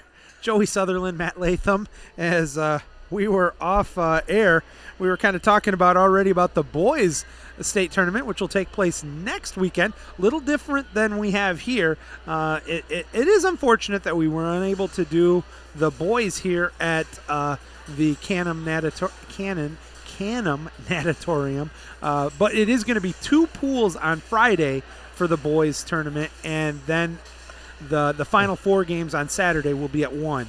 And make sure you check out the MWPA website. Harrison does such a great job on updating the website. We'll have all the information. We'll have the schedules, and hopefully we have a much better luck with our Wi-Fi than the issues that we had at the start of today. Knock on wood, everything has been actually going pretty well since that first 2 games. I think we're improved, and we're super excited to continue to bring you the action. But one of the things that we were talking about, and it comes to this is off air, is the fact that a team like Grand Blanc, the first time that they were able to get in the tournament for the girls, they're going to soak up and enjoy every second. It wouldn't matter if it was here, if it was at East Lansing, if it was at Mackinac Island and playing outdoors in the water. There, you get a chance to be here. That'd be a little chilly right now, I think. a bit nippy for sure, but it's the one thing that's lost. We keep talking about how old the two of us are, but it's the one thing that's lost sometimes on some of the kids is in the moment and playing for it, especially when you're not successful in a tournament like this, forgetting the fact that you had to have a very successful season to get here. Yeah. Enjoy every second of it. So I actually have in my mind a funny story from Club Nationals this year with the Michigan State men's team. We were playing Cal in the semifinal round, and I told the guys at the start of the 4th quarter, the game is, I think we're up 1 or the game is tied going into the 4th quarter, and I said, I hope you guys take a moment to realize how well played this game is, how well officiated, and it truly was, how well officiated it was. You don't get this every time you play. You got to take a moment and let this soak it in and appreciate it. Still got a job to do, but I hope you realize just how lucky you are right now. And, hopefully these kids, people often ask, what would you tell your younger self? And I think it's easily one of the things would be enjoy the moment more, because you get so locked in on certain things. That's such a great sentiment there, Matt. I couldn't agree with you more on that one because, first of all, you're an adult that gets to still play, for all practical purposes, a kid's game. Enjoy it, especially if you have success. Don't get so caught up in, and I'm as competitive as anybody in win-losses, but to not appreciate how lucky you are just to be there. Exactly, and win or lose, you can always say, hey, I was there, like the Grand Blanc kids. Hey, we were the first team to make it. Yeah. I was on that team. Yep, they can never take that away from you. It's the running joke of, you'll have something to tell your grandkids about, but it is really, truly that. Yep, it's little things. Did you make all conference? Did you make all region? Did you make all state? Okay, I only got honorable mention, all state, or I only got honorable mention, all region. I'm like, there's probably 700 players each year who would kill to say that about themselves. Yeah, and 21 get some sort of all-state honor? Yeah. All right, first possession here of the 3rd quarter. Takes the shot just over the net. Oh, a 2 meters called. Boy, I did not think but she's shaking her head that she tipped it. I actually thought she did. As a referee, there's usually 1 of 2 things you look for. Obviously, you change the direction on the ball, but I actually thought, and you might laugh at me for this, I actually thought I heard that one. And that's the second thing you kind of listen for as an official. It's funny, though. If I was coaching Vicky, except she's a senior, so I'd let her get away with it, I would tell her, never, ever admit you touched the ball. Oh, yeah, I've had kids mainly that I've coached in practice. If I mess it up in a scrimmage, they'll look at me and hold up 2 fingers, and I'm like, don't do that. Good defensive play is going to lead to a steal. That's going to go back to the River Rats. But now the pressure coming from the Eagles, and has to force it away, and it was deflected, but to safe water. So finally Vicky Underwood, the senior 1A goalie for Huron, picks it up and fires it back up the pool, gets it over to Leone. Yeah, Skyline again just trying to look for some offense. Gets it down to the hole set, crashes down, kicks it over, 3 seconds. Got to hurry, gets it off. It would have counted, but it's off the mark, saved nicely by Tracy, and possession goes back to the Eagles. Another nice stop there. She's looked a lot more solid in this game than she did at the start of her first game today. Yeah, sometimes you wonder, playing that first game, you got the nerves, kind of your stomach churning a little bit. Those butterflies of the state tournament. Nice pass up. Should have shot it. Waited too long. Now is looking for a driver, but it's only Whitecaps getting back. Ordinary foul. Pops it. Looks around. Kicks it over. Left side flat. Now gets it down to the hole. Shoots it and scores. Nicely done. Finds the back of the net. That is Jory Chow, who is able. I beg your pardon. That is Xana Baker, her second for the River Rats, and now it's a 5-zip lead. Another nice upper corner shot. I believe she had one of the first ones of the game, too, that barred in. Yep, she had that one that kind of double banged the post and just made it in. Yep, the first goal of the game, I believe. 5-zip, though, now. It is the River Rats with a comfortable lead. Huron trying to come back quickly, but Skyline, but good pressure. And it's going to be a steal back to Huron. I like that good no call there by the official. The defender came from the side. Didn't look like she came over at all. If you don't make an offensive move, I get so frustrated. Don't help a bad offensive player. You have to be a threat. Yeah, you don't want to bail people out. And nice pass across the pool. Takes a shot. Skip shot. Deflected. That would have been a 2-meter, but it's still in the field of play, and it's going to be corralled up there by Tracy. Possession will go back to the Eagles with 3:57 to go in the third. 5-zip Huron on top. And you get this feeling if Skyline could get, just one in, get some positive momentum going their way on the offensive end, that all of a sudden you start seeing the ball go in the net a little bit more. Well, I've been so impressed by Rebecca. She's just totally kept not even a little bit of that spitfire that Harrison likes to call her out for here in the broadcast table. She's calm as a cucumber and even with a smile on her face regardless of the 5-zip score. She kind of looks like she's waiting for a bus.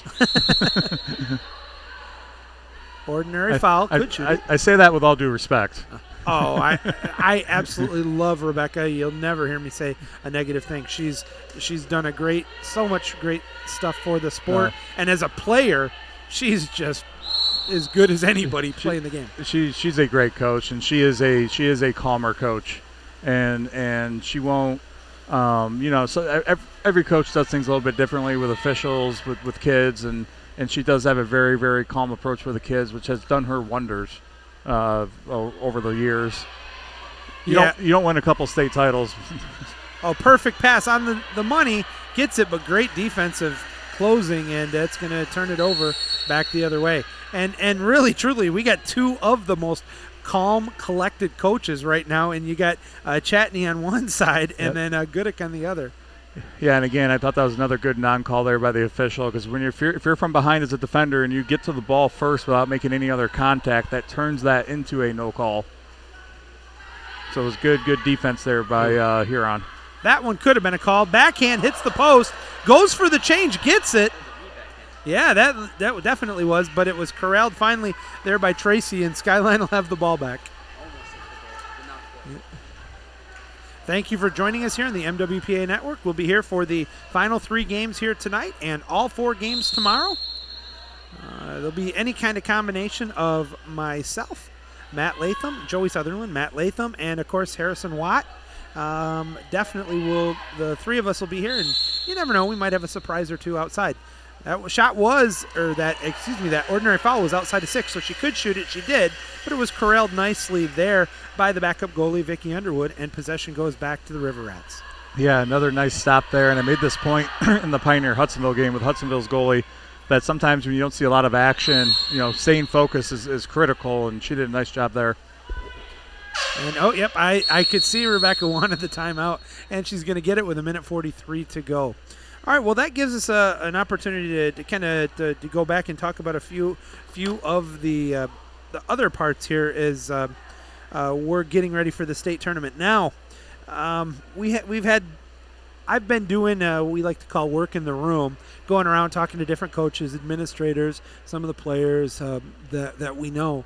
And there's only been a handful of times, if any. We were really struggling to think of times where the Final Four is all going to be either all East or all West, and that's exactly what we have this year with all 4 teams being from the West region. Yeah, I think last year on the girls' side was as well, if I remember correctly. I thought the 2 seed still won for the East. I thought, but I didn't double check. Because I remember at a minimum Hudsonville, Rockford, and Granville advanced to the top 4. Past that, I don't remember who that 4th team was. EGR. Because Bus's last year, and he said if you won the state and Bus played in the final against Hudsonville. They were. Yep. Yeah. So last year, okay. I mean, you are right. It does not happen that often. That stuff cycles too. I actually was commenting the other day to somebody. There was one year, one of my last year coaching the girls, the regional placement games happened. The state tournament, every single regional placement game repeated, and the winner of the regional game lost at state. They all reversed, and we were wondering if that had ever happened. That is fascinating. That is. So I don't remember all the teams that were there, but like the state championship was basically the West final. The 3rd place game was the East final. Interesting. As the 2 teams get back out onto the field.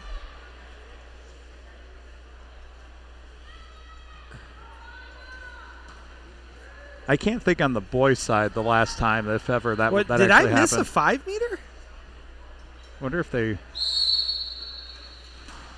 And it goes. What I'm curious there, and probably should have mentioned it, is that there was a timeout called, but going back to what happened 2 weekends ago, I don't know that anybody actually had possession of the ball. Now the Skyline player had it, passed it back, but that's when the horn went.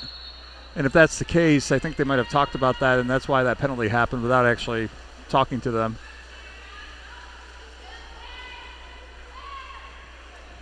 Especially after that timeout.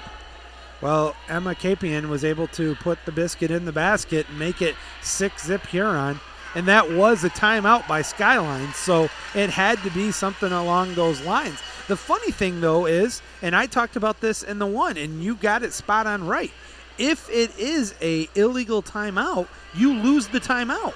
Yep. Yeah, you lose your longest remaining timeout. So 2 weekends ago when it happened, he had a full and a 30 left, so he lost the full. And now as I look at that, they're down to 2, but they did have a timeout earlier in the game. So I'm perplexed because you could use another timeout if you still have it. Yeah, which is what happened 2 weeks ago. Mm-hmm, right. But not then and there. Correct. Completely right away put in Van Wagen to shoot the 5-meter. As this shot finds the back of the net. Guess who? Emma with another one. And she just continues to show how good she is. Well, and what's interesting about that, I'd be curious what the conversation was there with the officials, because Lauren was actually at the West Regional 2 weekends ago where that happened. She wasn't on the game that it happened, but she watched every game, so I'm curious if she was the one that drove that conversation, because again, from my vantage point, it looked like that if that's what happened, then I thought they got that right. Now the difference, though, the one difference is in the Grand Haven 5-meter, they had never had possession of the ball off of the shot. On this one, it was defended by the defense and passed up. I would consider that still possession, even with the ball in the air. There is actually in the rule book, it does specify that if the ball is in the air, that is not possession. Okay. So again, you have to physically have it in your hand. You have to what they call control it, which I would read as dribbling the ball. Okay. Or a foul's got to be called that establishes the possession. Very interesting. Similar with Bill. He was a half a second too early, and it was that close. And then in Rebecca's case, a half a second too late. Yeah, because the ball was either in the air or sitting right next to the Skyline player. Oh, my goodness. This doesn't end well. Emma with 3 seconds to go. Shoots it, scores it. 2 seconds, gets another one. That is unofficially her. I have her for 7 goals in this game, and Huron's up 8-zip.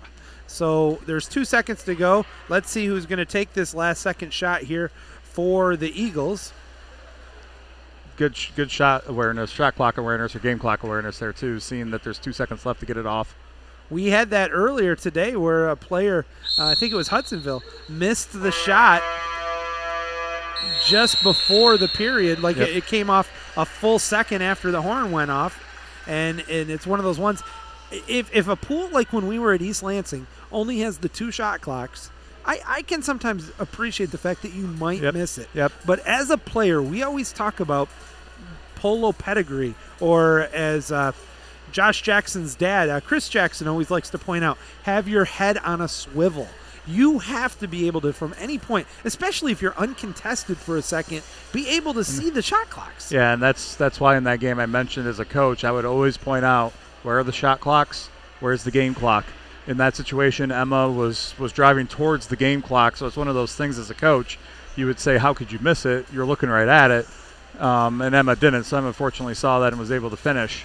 But yeah, that's one of the little things that sometimes you don't really teach in practice. It's more of a game situation or more of a game setup. And yeah, I'll talk about it in practice before games and tournaments, but you don't necessarily run like a game-specific situation to recognize where clocks are. But when you come to a pool, you should always take inventory of where everything's at. And that's a great point, because it's one that I never got to talk about because I was by myself for that particular game in regionals. But there was also a couple situations, and you might have been officiating one of them, where we had situations. No, it wasn't an official mistake or anything. It was where the player who got the kick out did not choose a good path towards the kick out designated spot and interfered with the play of the game to the point where another kick out had to be assessed. Yeah, I certainly remember that. I also know of kids that will go to the wrong corner, but then they'll take the wide way around to get back to the original corner when all you got to really do is go underwater and get to the other side. One of the new rules now, actually, it used to be if you left the field to play, and then came back in, you would be excluded for the remainder of the game as under a misconduct. That's a big penalty, especially if you're hurt and you're just trying to get to a sidewall. Well, now they've changed the rule where if you do that, you're okay as long as you come back in through the exclusion corner. And I'd be curious to see how many kids actually know that. I've seen times in mid-season tournaments where kids will go under and then come back really quick, and you as a ref will just look at the coach and go, the game is 10-1 or something. You just look at the coach and say, hey, could you tell them? We had a situation like that where, and it wasn't even it was where the kid used the ladder to get out. He wasn't really the one the coach was trying to get out, and then went right back in the same way. And I'm like, oh no! And that, of course, led to the penalty. And now, if you leave the pool, is when actually get out of the pool is when the misconduct happens. Yep. So that was one of those subtle rule changes I actually kind of like. 8-zip here on outside 5, getting an opportunity to shoot here. Lauren has her hand up, but instead took too long, and is going to pass it off. Set up. 13 on the shot clock, 6:43 on the game clock. Down to the hole, set wide open. Nice move. Skip shot. Hits the post. 50-50 ball, but doesn't go after it. Little surprise there that Xana Baker did not go after that one. Allowed Tracy to pick it up, and Skyline will come back the other way. Although you wonder if the 8-0 scorer in her mind's going, I should just go back and play defense. Which is what a lot of coaches will tell them. Yeah, coaches won't ever complain about that. Yep, don't give up an easy one the other way. You got a comfortable lead. You're in control. Don't make it easy for the team trailing. Bad pass there, easily intercepted. And here comes Huron the other way. 3-on-2. Except nobody's clearing out. Now they're slowing up a little, but it's going to force them to set up here. More traditional. That'll be an ordinary foul. Outside the 6, she can shoot it, but instead she pops it, and she's going to look. Takes the shot. Nicely saved there by Tracy once again. And possession goes back to Skyline once again. That's another thing I like about the new rule changes, that you don't have to shoot it right away like you used to. You can pop it or put it in play, we should say, and look around and then shoot. I do like all the new rules. The problem is some of the kids are having such a hard time differentiating from what one it is. Like with the corner throw off of a 2-meter where they can be live right off the bat. They can pick it up as long as they pop it. They can swim it in and then shoot it. On an ordinary foul, whether they can or can't, if they're in or outside of 6. Long shot deflected. That's going to be a 2-meter. Possession's going to stay with Huron. And one thing I gotta say is that it would be nice if, again, USA, the NCAA, and the high school rule book all got on the same page. They're closer now than they were. But when you have kids playing USA and then high school or USA then college, and the rules are so different, it can be frustrating for players too, because they got to figure out where they're at. And there we go. That's exactly what I talked about. She could have kept swimming in. Nobody contested her, and in that case, I'm going to have a coachable moment later and say, walk that one up until someone comes at you. And you just saw Reb turn around and look at her bench and pretty much just told her team, walk that in and let it fly. Exactly. Back the other way, ball under. I as a coach honestly would like to have kids that shoot too much than kids that are too afraid to shoot. Yeah, to me it's easier to fix. You can teach a kid who's willing to shoot, when they might want to pass something up. Oh my goodness.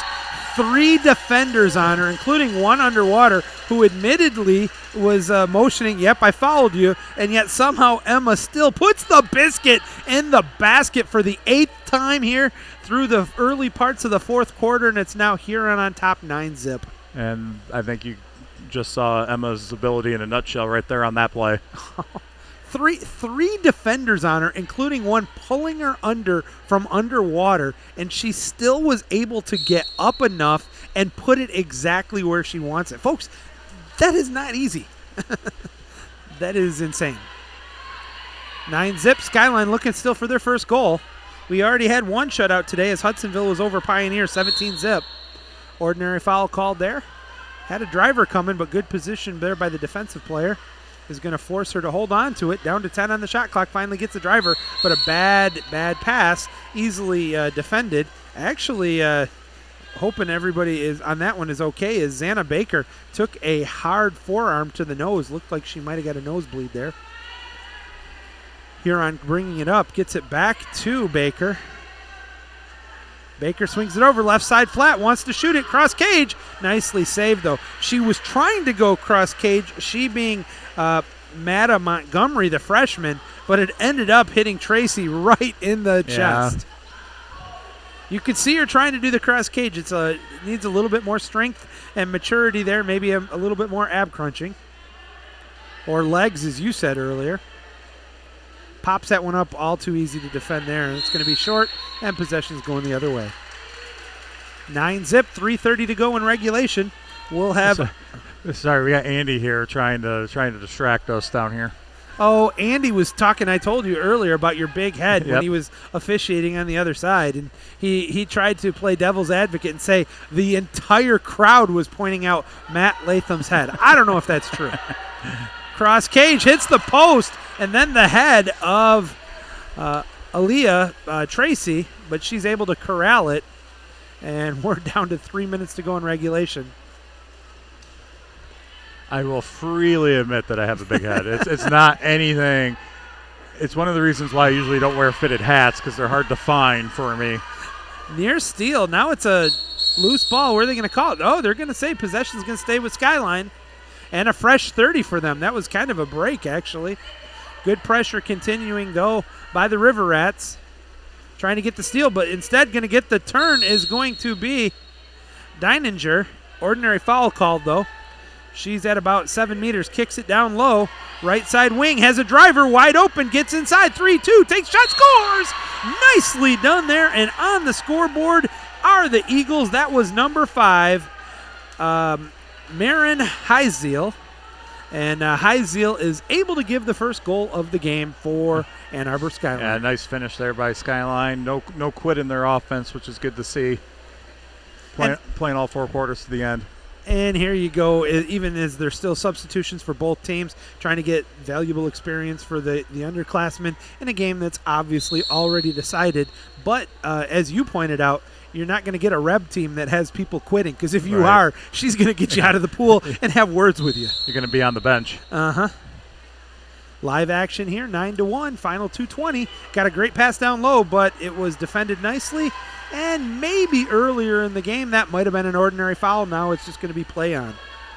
Kind of like the no call there in the situation. Mm-hmm. Let's get the clock, keep it moving. We already commented how few whistles we've been hearing this game. It's like just kind of a polite afternoon game. What a nice pass on the money. Gets inside, and that's going to be a 5-meter, and that's a good call there by Lauren. Yeah, that's textbook 5-meter call. The foul is actually going to be on Xana Baker. Let's see who's going to end up shooting it here for the Eagles. I'd imagine it's going to be Deininger, the sophomore, who was all-region first team, all-tournament first team.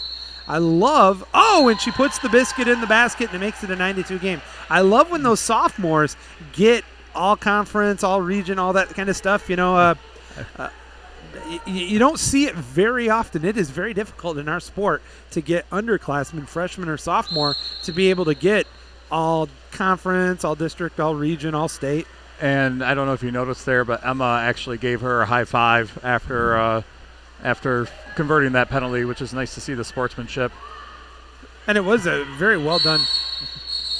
What do we got, a kick out? Yep, 6 on 5 here coming up. I like that call as an official too. Very aggressive over the back and 2 hands down. And you don't want to see anybody get hurt this late in the game. Nice job cycling the ball around, kicks it down to the low side. They're running the traditional 2-4, 6 on 5. Post to post, fires it over. Right side post, down to 10 on the shot clock. The penalty's over, takes a shot off the mark, out of bounds, and possession's going to go back to Skyline for the final 83 seconds. They trail by 7, 9-2. Good patience. That corner was there. She just a little off the mark. Looking to get a driver, and they're starting to get some driving down. Little too late, unfortunately. Gets it now, though. Waits on the give and go. Let's see who's going to have the inside track on that. It was a 50-50 ball. Ball under. Which way they calling it? Possession is going to go back to Huron. 60 seconds remaining in regulation. Long stretch pass behind the defender, but actually worked out well. Somehow she ends up with it, makes the turn. Look at this. 5, 4, 3 meters on her back, shoot, scores!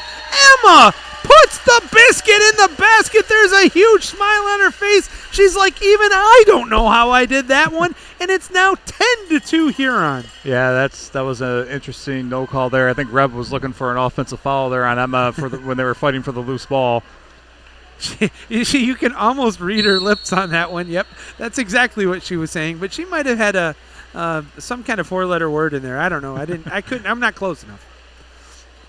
38 seconds to go, 10-2. Offensive foul is called. Possession's going the other way. I think she wanted another foul there, too. Right now, all you can really do is smile at this point. Another perfect pass, and she might swim this one in. Nope, she's just going to lazily toss it, find the back of the net. That's 2 more goals. I believe that gives her now. Is that 9 or 10? Now I lost count, and I don't have a stat person. She's either got 9 or 10 goals. Either way, very impressive. And some remarkable scores, as this should be the final possession of the game. They're actually going to bring up Tracy here as another attacker, which I love this play. I miss this. It was only brought back in the last couple of years where the goalie could go past half pool. Kicks it back up. Right to the goalie, 2 seconds. She's not going to get it off, and that's going to end the game. Our final score, congratulations to Ann Arbor Huron, one of the favorites, actually the 1 seed. And while they might have lost the first game to Jenison, they bounced back nicely with an impressive 11-2 victory over Skyline. And nice to see the Skyline players and Emma kind of sharing a good sporting moment, congratulating each other for a job well done. And indeed it was. So we're going to be back here. Actually, we have about 20 minutes before the next game starts. Still 20 minutes. Our next game will be the loser 3, loser 4, which is Pioneer and Grand Blanc. We'll have that one for you here on the MWPA Network. We'll be back soon. Keep it here. Talk to you soon.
Game 6 of 8 on the day here at the Girls State Tournament. Consolation semifinals here between Grand Blanc in the dark caps and Ann Arbor Pioneer in the light. Pioneer 2-0 this season against Grand Blanc. One of those games, Grand Blanc was playing without Sarah Hartwell. Grand Blanc falling 8-2 to Granville in the first round. Pioneer took the loss 17-0 to Hudsonville in the third game of the day rather.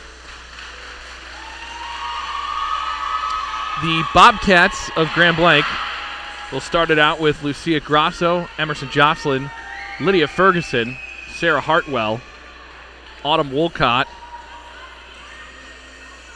Waiting on a couple others here. I think on the far side, Avery Roseborough, the other starter.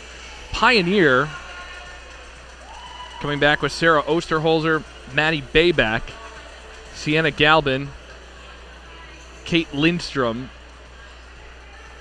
Gianna Cordova waiting on that far side starter to turn her head. That's 5 Megan Fonts. The sprinter, can't catch the number on that train. Looks like it's Amelia Weighing here on the near side corner, just down beneath us.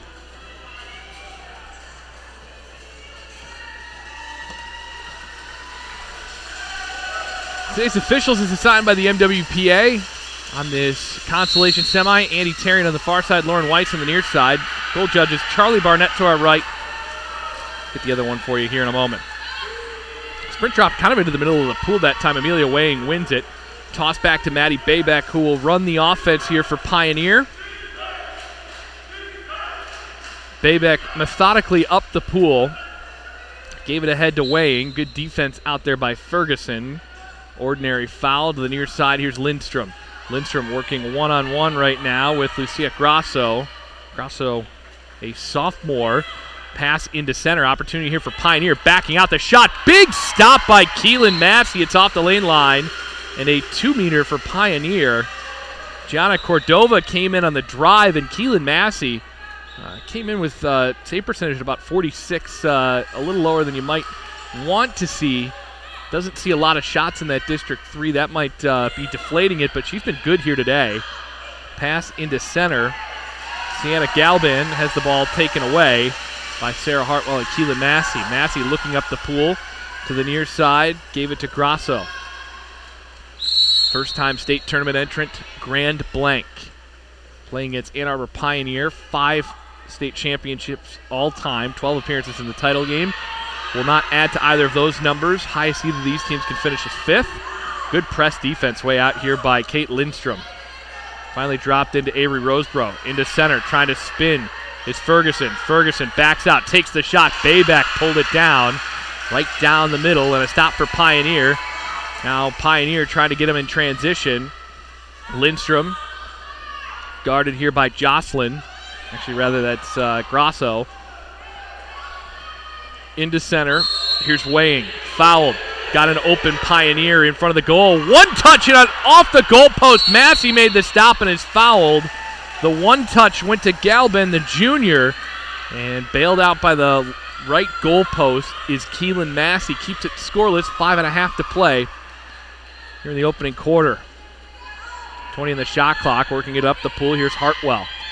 Hartwell scored once in the game against Granville. 123 goals on the season for her, second most in the MWPA. Cross the pool to Wolcott. Wolcott into center. Here's Ferguson. Ferguson trying to make a step-out move right into the middle of the net. Stopped by Maddie Bayback. Easy save for her. Bayback wings it up the right side of the pool. Here's Lindstrom. Lindstrom fouled out there. Out at about 7 meters. Looking into center. Weighing's in there. Pass into safe water to Weighing. Swimming hard after her is Wolcott. Player for Pioneer defended by Hartwell in deep. Might be inside 2 down there. That's Galbin. Pass out towards the top of the formation. Pushed out towards mid-pool. Pioneer trying to make something happen. Cordova. Right side Weighing. 3 on the shot clock. Got to get rid of it, and they dump it into the right corner. A smart play by a Will Hart coached team. Pioneer won the first matchup 5-2 between these two teams early in the season. And 11-4 in the second. Grand Blanc was playing without a couple of key players in that second game, so hard to know. Talked a little bit to Emily Overmeyer about the experience here being at States, and she just said we got to soak it all in. We got so many young players that can gain so much from this trip. This is one back into the cage to Bayback by Pioneer.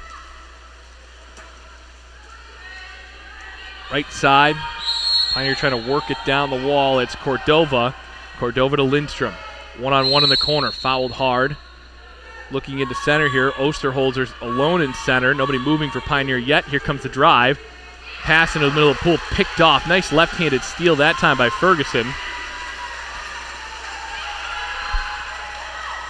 Keelan Massey looking up the pool. She's got Jocelyn up there. Hartwell driving down the right lane. Trying to get a stroke in front of her player. Double team coming on Hartwell. There's a long shot from distance. It's off the crossbar. Wolcott took it. It's into a pile of Bobcats and Pioneers. Hartwell took the shot, didn't hear the foul.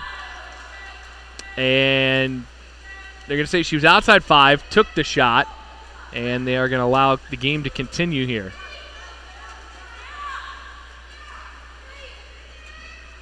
Right side, here's Lindstrom. Draws the ordinary out near the lane line.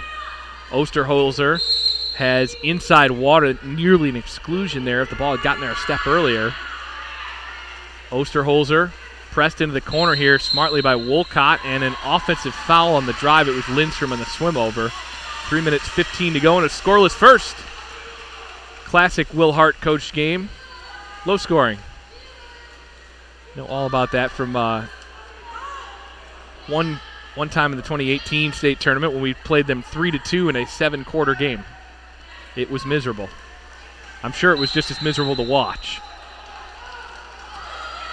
Out of mid-pool offensive foul here, and Pioneer starts swimming the ball up the pool, didn't put it in play. Oof, those are tough. Hartwell kicked it out to Wolcott. Wolcott from long distance, and it's in just over the goal line. Grand Blanc takes the lead on Autumn Wolcott's prayer. Wolcott on the goal assist to Hartwell that time.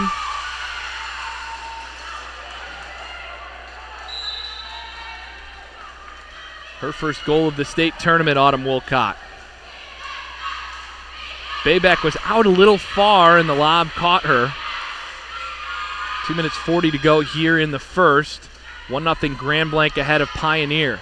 Pioneer trying to respond. Player without a cap down there, defended by Hartwell. 10 on the shot clock. Thrown towards Hartwell. Hartwell, a little bit of a pullback, got away with it. Nice steal. Now she motors it up the pool. She's got wheels. Look at her go. Hartwell, ball in hand, throws it ahead to Jocelyn. Jocelyn has defense coming. Jocelyn looking for help, stolen from behind. Nice play by Pioneer to get back to the ball. Weighing the Pioneer without the cap. Able to knock it backwards. Actually, rather that is, I believe that is Cordova without the cap on that far side. Here's Lindstrom, right side, into the middle. Fouled hard from behind by Wolcott, and actually it's going to be an exclusion. 6-on-5 for Pioneer. They work it around the outside. Here's Lindstrom. Got a little room. Thought about the shot. Into the middle. Long shot by Pioneer over top of the goal, and it's got Will Hart rubbing his forehead. Sienna Galvin missed the net high. 1 minute 43 to go here in the first. Both teams have all 4 timeouts. 1-0 Grand Blanc in the goal by Autumn Wolcott. Right side, Jocelyn brings it up on the offensive end of the pool. Waiting for the driver. Driver coming. It's Roseboro. Roseboro's got inside water. Good position. Takes the shot. Lobs it. Hits the far goal post. Never went down. And they're going to call the ball out of the pool. Maddie Bayback looking at Andy Tarian. Let's see what we got here. They're getting the player that has lost the cap. Will Hart getting the explanation here from Andy Tarian. One quick time to the bottom of the pool. Doesn't take a lot to get a cheer at the state tournament. Crowd loves it. Minute 19 to go in the first as Gianna Cordova's got her headgear back. The senior wearing 10. 28 on the shot clock. Minute 19 to go here in the first. Ball thrown back in when neither team has the advantage. That's the rule when you call the ball out. Lindstrom after the ball up at the point. Wolcott trying to foul out there. Lindstrom has her defender on her back, looking for help. Drive into the middle. It turns into a bit of a cluster. Tipped ball out right of the goal, and Massey comes out to take it away. Keelan Massey, the senior, have not seen the backup goalkeeper, Brooklyn Wright, yet this tournament. Here's Wolcott up the pool, a little bit of room to operate. Wolcott put it into no woman's land. I was going to say no man's land, but got to get the gender right here. And it's taken away by Pioneer. Here's Lindstrom up the middle, throws it ahead. Opportunity for Pioneer. Here's Galban. Galban's working one-on-one on Ferguson. Turn, shoot, scores! Off the fingertips that time of Keelan Massey into the top corner. It's 1-1, 30 seconds to go in the first.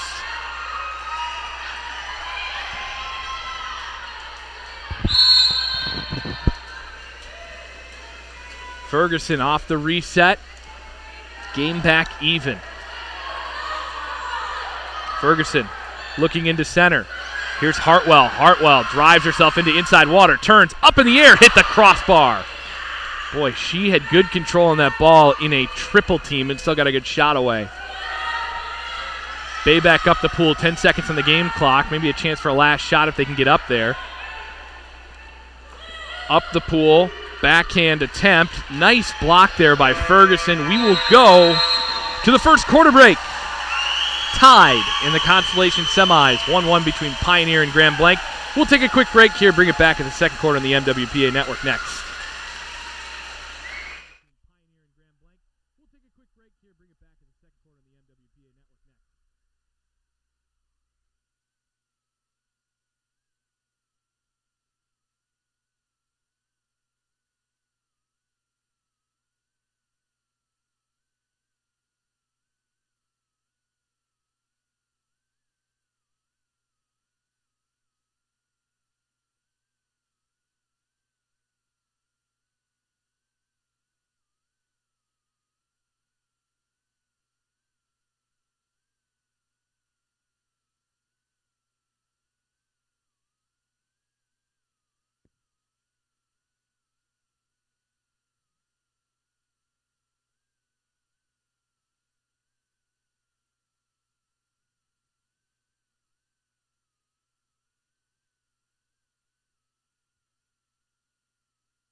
Just about set for the start of the second quarter here. 1-1 between Pioneer and Grand Blanc. Quick look at the stats. Hartwell with a steal and an assist. Autumn Wolcott the goal. One kick out so far in the game. Autumn Wolcott guilty of that. That's all we got through one quarter of play. Pretty wide open quarter. No timeouts taken. Only 2 goals scored. Only one other stoppage that was made for retrieving a cap from the bottom of the pool. That's what we like to see. Quick moving quarters here at the state tournament. Good competitive as well, of course.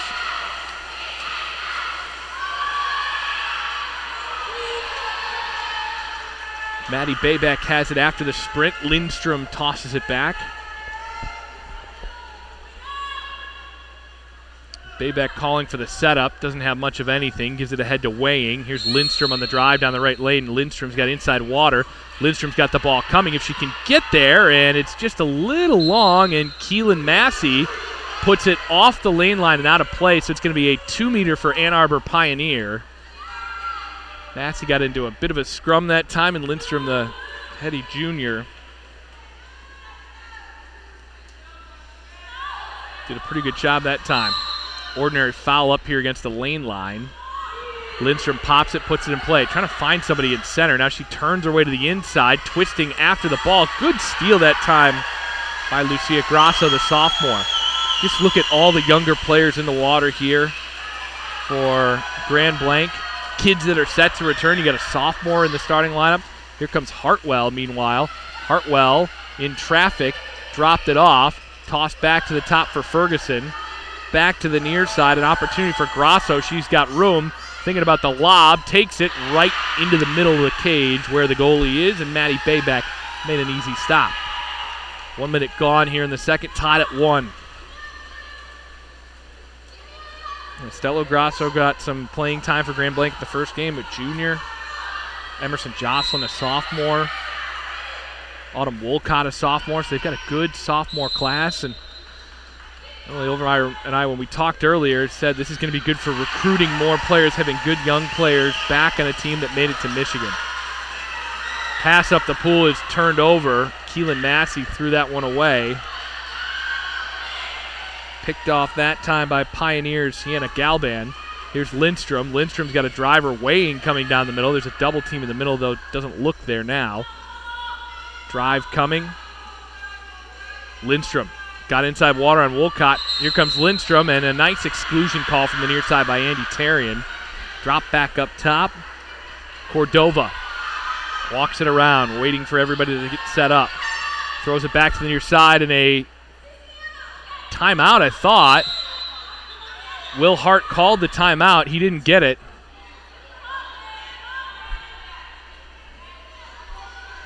Not sure. I think he wanted the timeout. He's not going to have it. This one's off the crossbar. That was strange. Horn didn't have a lot of juice in it. I think we might need to get a couple of new horns in there. Foul on Grand Blanc, and Sarah Hartwell with the steal. Now Hartwell's got room to go up the middle. Grand Blanc's got some numbers. Massey rips it down the right side of the pool, but 50-50 ball that time. Taken away by Pioneer.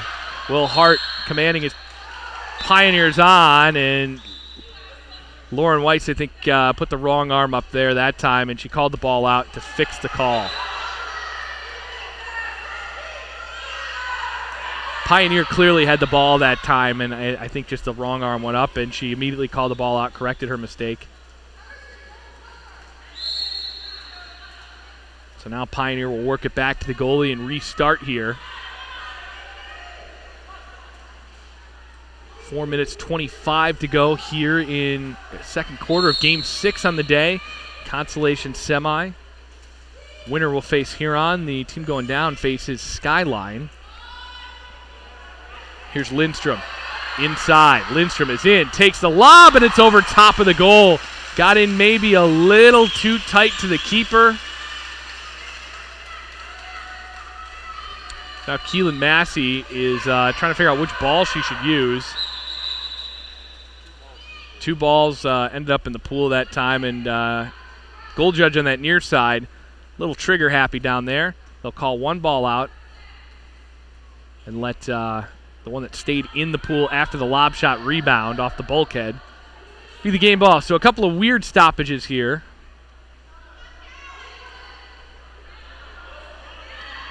Four minutes 14 to go here. Clock rolling again as Keelan Massey puts it back in play.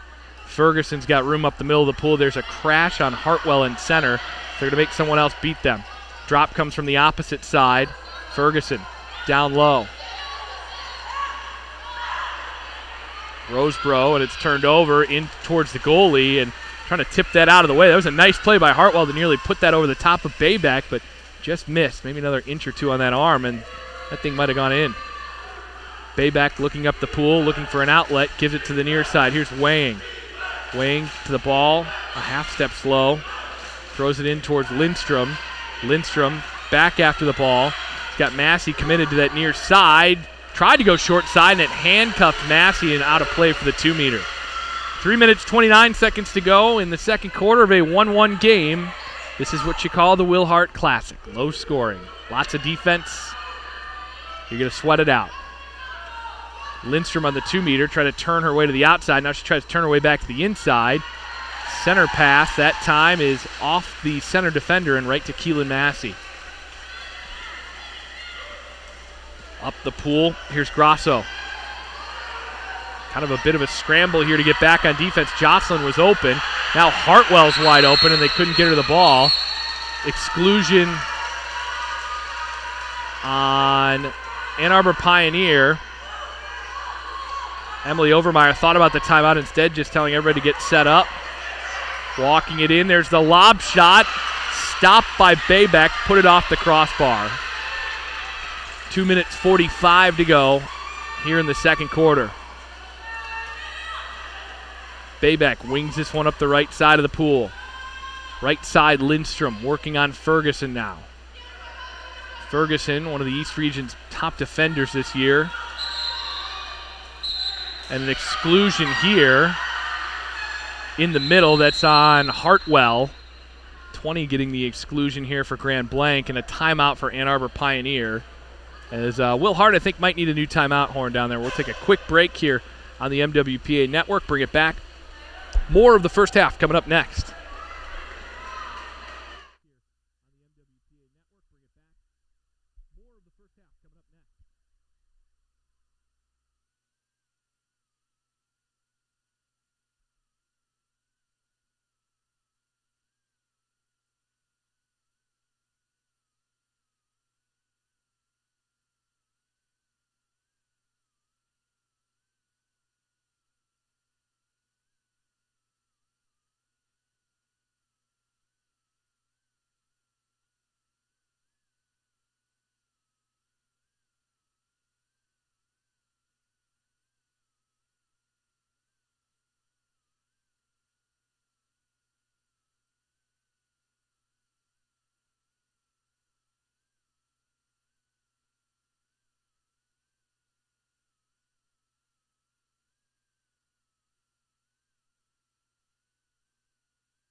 Timeout over here, and Sarah Hartwell into the corner for her first kick out. 2 kickouts already on Grand Blanc's Autumn Wolcott, the sophomore. Wolcott still in the game. Got the official word from downstairs at the table, so 3 and you're out. Emily Overmeyer clearly feeling that she wants to keep Wolcott in the contest.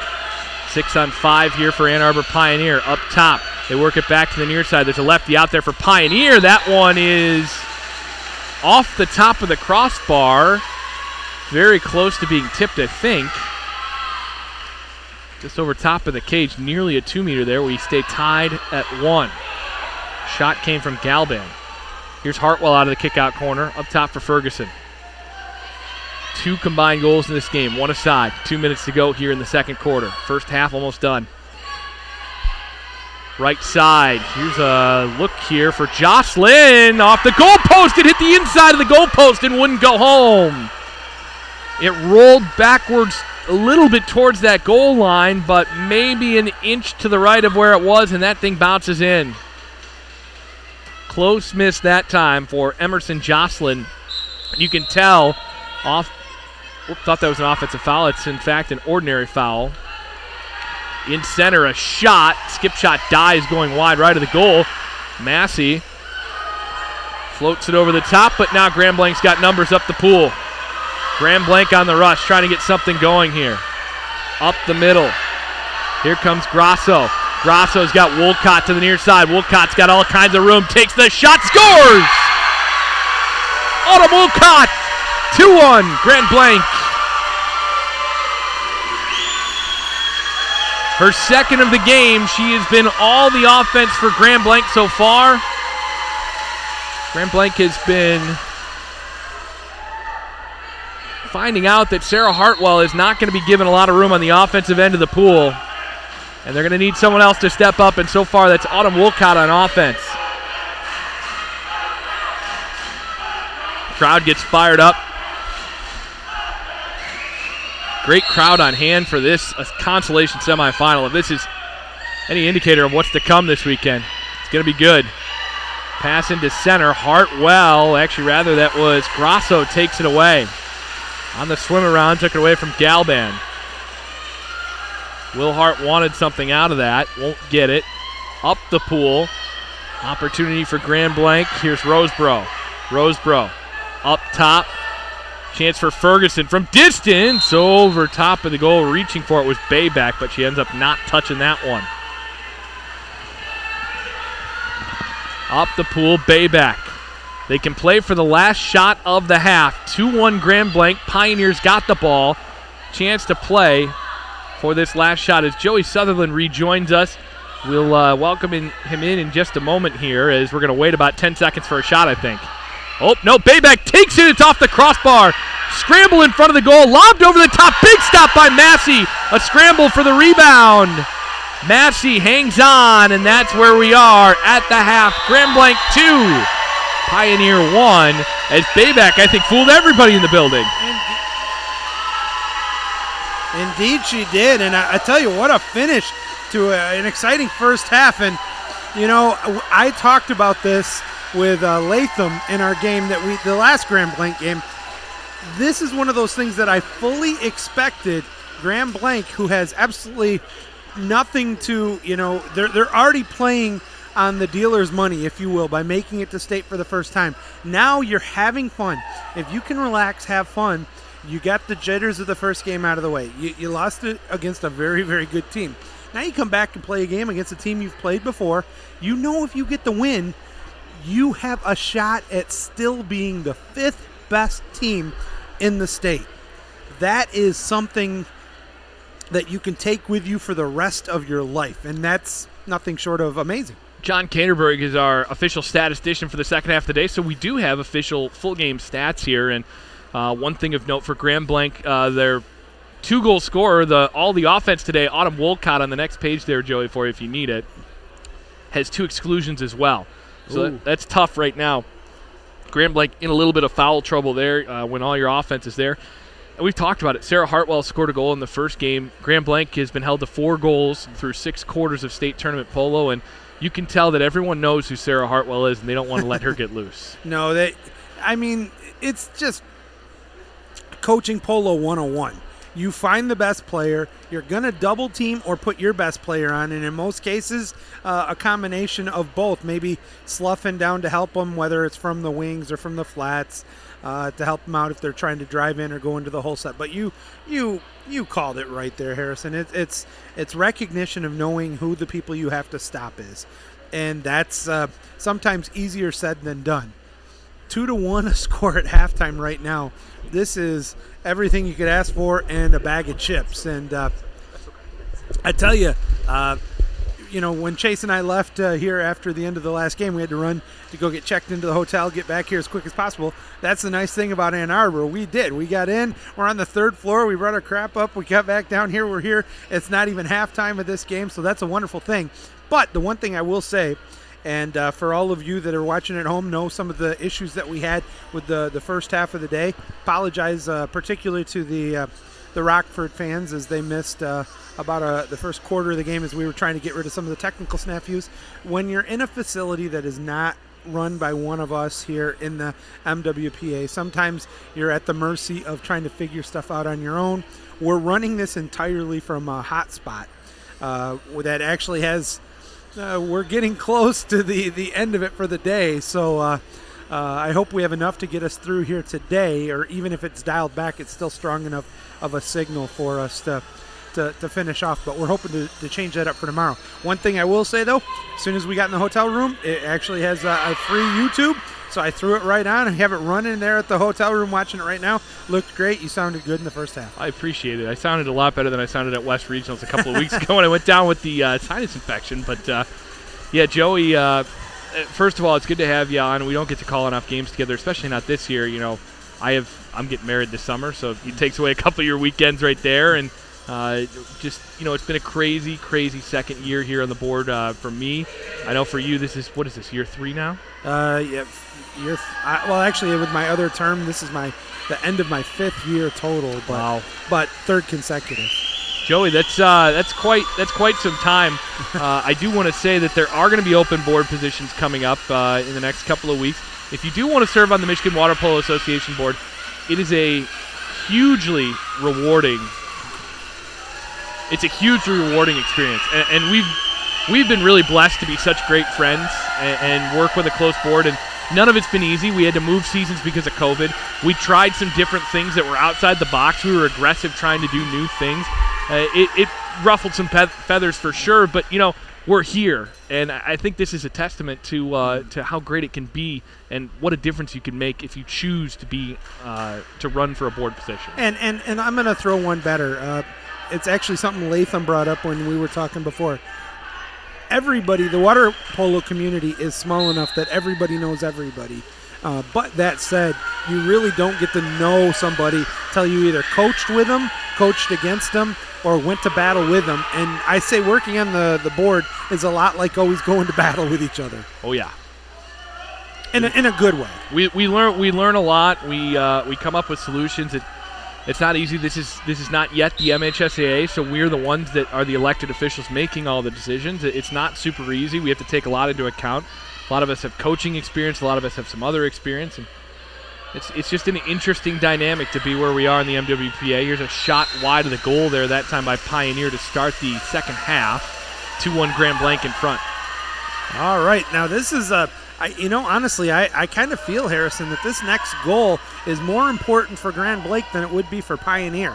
If Grand Blanc is able to get a 2-goal lead and allow their defense to play as well as it's played throughout the game, this could get really interesting. Here comes a long shot potentially from Ferguson. She gives it instead back to Wolcott.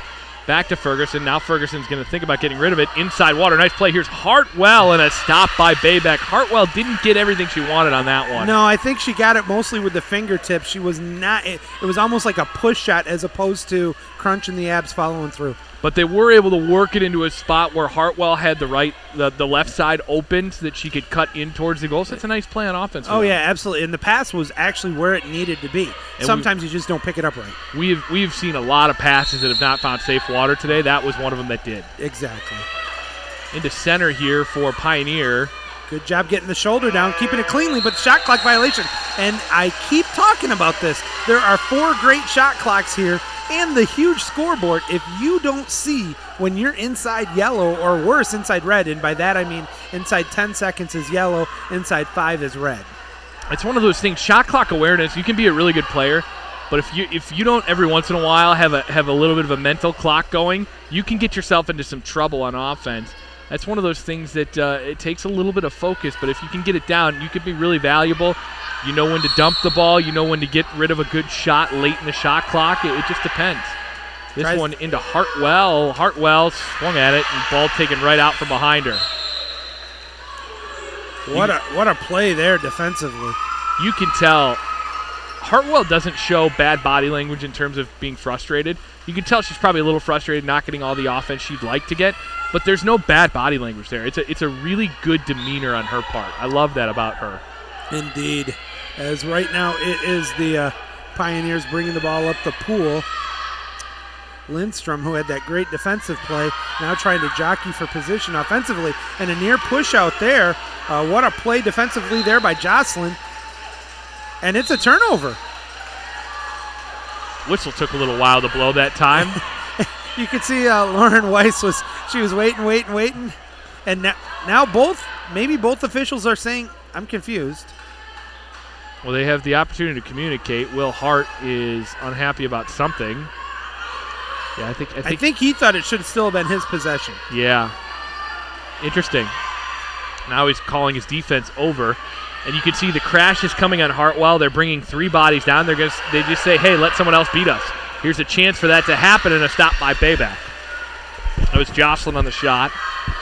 Jocelyn Emerson is looking really good. She's getting in good position. Not always the highest percentage angles for shooting, but she's moved transitionally from defense to offense very well. Down here in the near corner. Pioneer trying to get something going.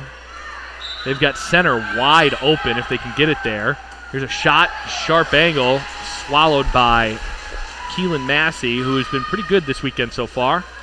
I don't like that shot selection there. I would have been a little more patient with still 14 on the shot clock there. I'm probably getting the ball into center in that spot, but I can see, maybe just trying to get something going on offense. Here's Jocelyn, way out wide. She'll take a long shot towards the cross cage. Got to get a little bit more air under that one if you're going to go cross cage from that distance. She's getting a lot of open looks, like you said. She's a sophomore, too. The one thing I like about her is as a sophomore, she has the confidence to shoot the ball. Yeah, she does. And fourth leading scorer, just a sophomore. She looks confident both offensively, but more importantly, defensively. Ball put into center, and an easy steal this time as the centering pass is a little bit too far away from the center. Taken away that time by Grasso. Up the pool, here's Pioneer, Ferguson. And Hartwell got away with a little bit of a submarine that time, gets some good position. Now she's got that inside position, but there's a double team coming to her. Man, the Pioneer is just saying anyone but her. Overloading the weak side of the pool. Now they're spreading them out, getting to a more traditional offense here. Long shot from distance and a one-handed save by Pioneer. Grasso just couldn't get really anything on that. No, and you can tell they're going to have to do something else maybe with Hartwell. Maybe start driving her from the outside instead of putting her in center, because if they're going to crash and you're not going to hit those open shots from the outside, you got to have somebody else do something. And the first time you do it, sometimes you'll trick the defense into double teaming a player not as strong as her. It does happen quite often here at the state tournament. 2-1 Grand Blanc leads Pioneer, 2:20 to go in the third. Thrown to the middle of the pool. Left-handed center, 1 second on the shot clock. And she puts it into the middle of the pool, and Will Hart commanding dump it. Can't get it done. Now Grand Blanc's got some numbers up the pool. But they waited too long to try to run it up the pool. Now here's Hartwell in a one-on-one situation. Draws the ordinary. Great defensive decision there. She's right on the line, and she's not going to take that shot. It's a bad angle for a lefty. She gives it back to the top side. Now she's driving, trying to get something going. Trying to draw an impeding or something like that. Now she's posting up in center. They've got somebody else different down there now. That is Avery Roseborough. Ferguson's going to just dump this wide of the goal, and minute 45 to go here in the third. It's still a 2-1 game.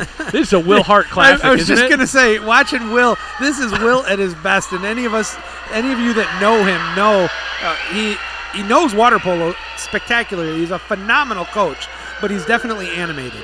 Here's Lindstrom. Lindstrom fouled from the side. Oh, it's going to be the second exclusion on Sarah Hartwell. And a timeout for Will Hart. The ball was in the air when he took that timeout.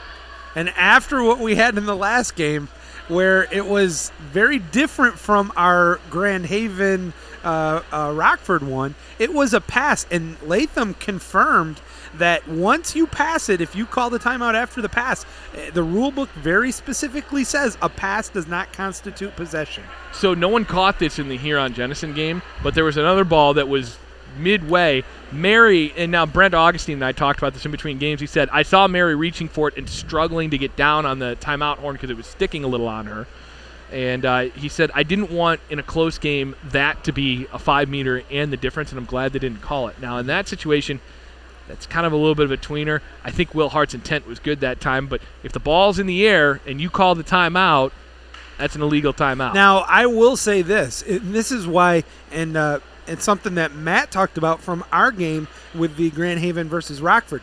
Before he made it, remember, we were waiting to see if he was calling it. He got on his headset to make sure that the other official who was not watching that made sure that the coach was trying to call the timeout, and it didn't come because of a horn malfunction or anything else.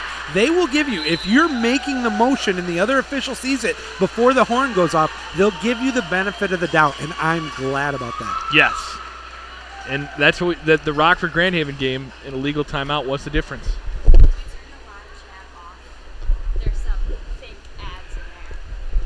Yeah, we've been trying to kick him off periodically. All right, getting ready here after the setup here. Let's see if they're able to take advantage of it. This is a huge opportunity for Pioneer. They're going to get the ball over to Baybeck. She pops it, gets it down low to Weighing. Swings it over right side. Right now they're going 3-3. Kings it all the way over. Back up to the top. Pressure continues to come. Dumps it back down left side flat. Back up to the point. Bad pass there. That one cost a potential shot. Back to the left side flat. Now they're just playing 3-meter catch and shoot. Gives it over. Lefty now thinks about it. Shoots. It scores! Putting the biscuit in the basket is Gulbin, and we are tied at 2 apiece. Oh my goodness, the junior gets the biscuit in the basket, and this game is knotted at number 2 as she gets her second goal of the game, the all-important game-tying goal. Back to live action here. And we are bringing the ball up the pool right now is the Bobcats. They really need to get something back momentum-wise. Swings it back over as Harrison rejoins me here. Here's a long shot by Wolcott, who's been all the Grand Blanc offense here in this one, and it's over top of the cage. And Pioneer playing the type of game that we're used to seeing them play over the entirety of their history. 2-2 as we prepare for the fourth. 40 seconds to go. Late opportunity here for Pioneer. Oh, what a defensive play there by Hartwell. She just ripped it away. She said, "That's my ball." No soup for you. Only Joey. We need that on a T-shirt, too. We got one good T-shirt up here. We might need more. You do not need any more T-shirts with my face on a T-shirt. Hudsonville has demanded that we sell them at the All-Star game. Here's Hartwell and a push-off. That was a good call that time. Yeah, absolutely. I saw that one, too. Yeah, Daniel Aizmont, one of our officials here, is 100% sure you could sell out or however many that you print. I don't know about that. 5 on the game clock. Bayback at the buzzer. Ooh, nearly tipped that time, and it is stopped by Massey.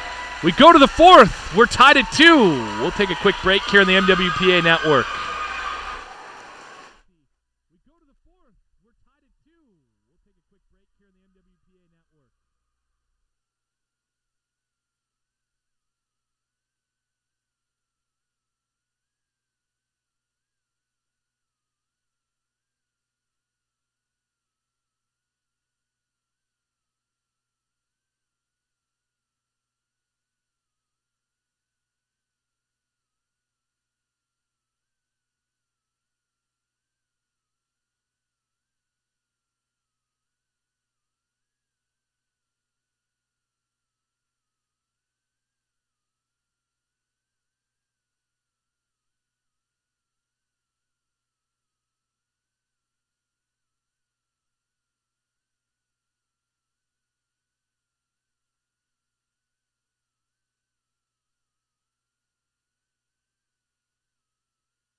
All right, sports fans, thanks for joining us here on the MWPA Network. My tag team partner, Harrison Watt, doing a spectacular job on the website. I do got to tell you, folks, we do apologize.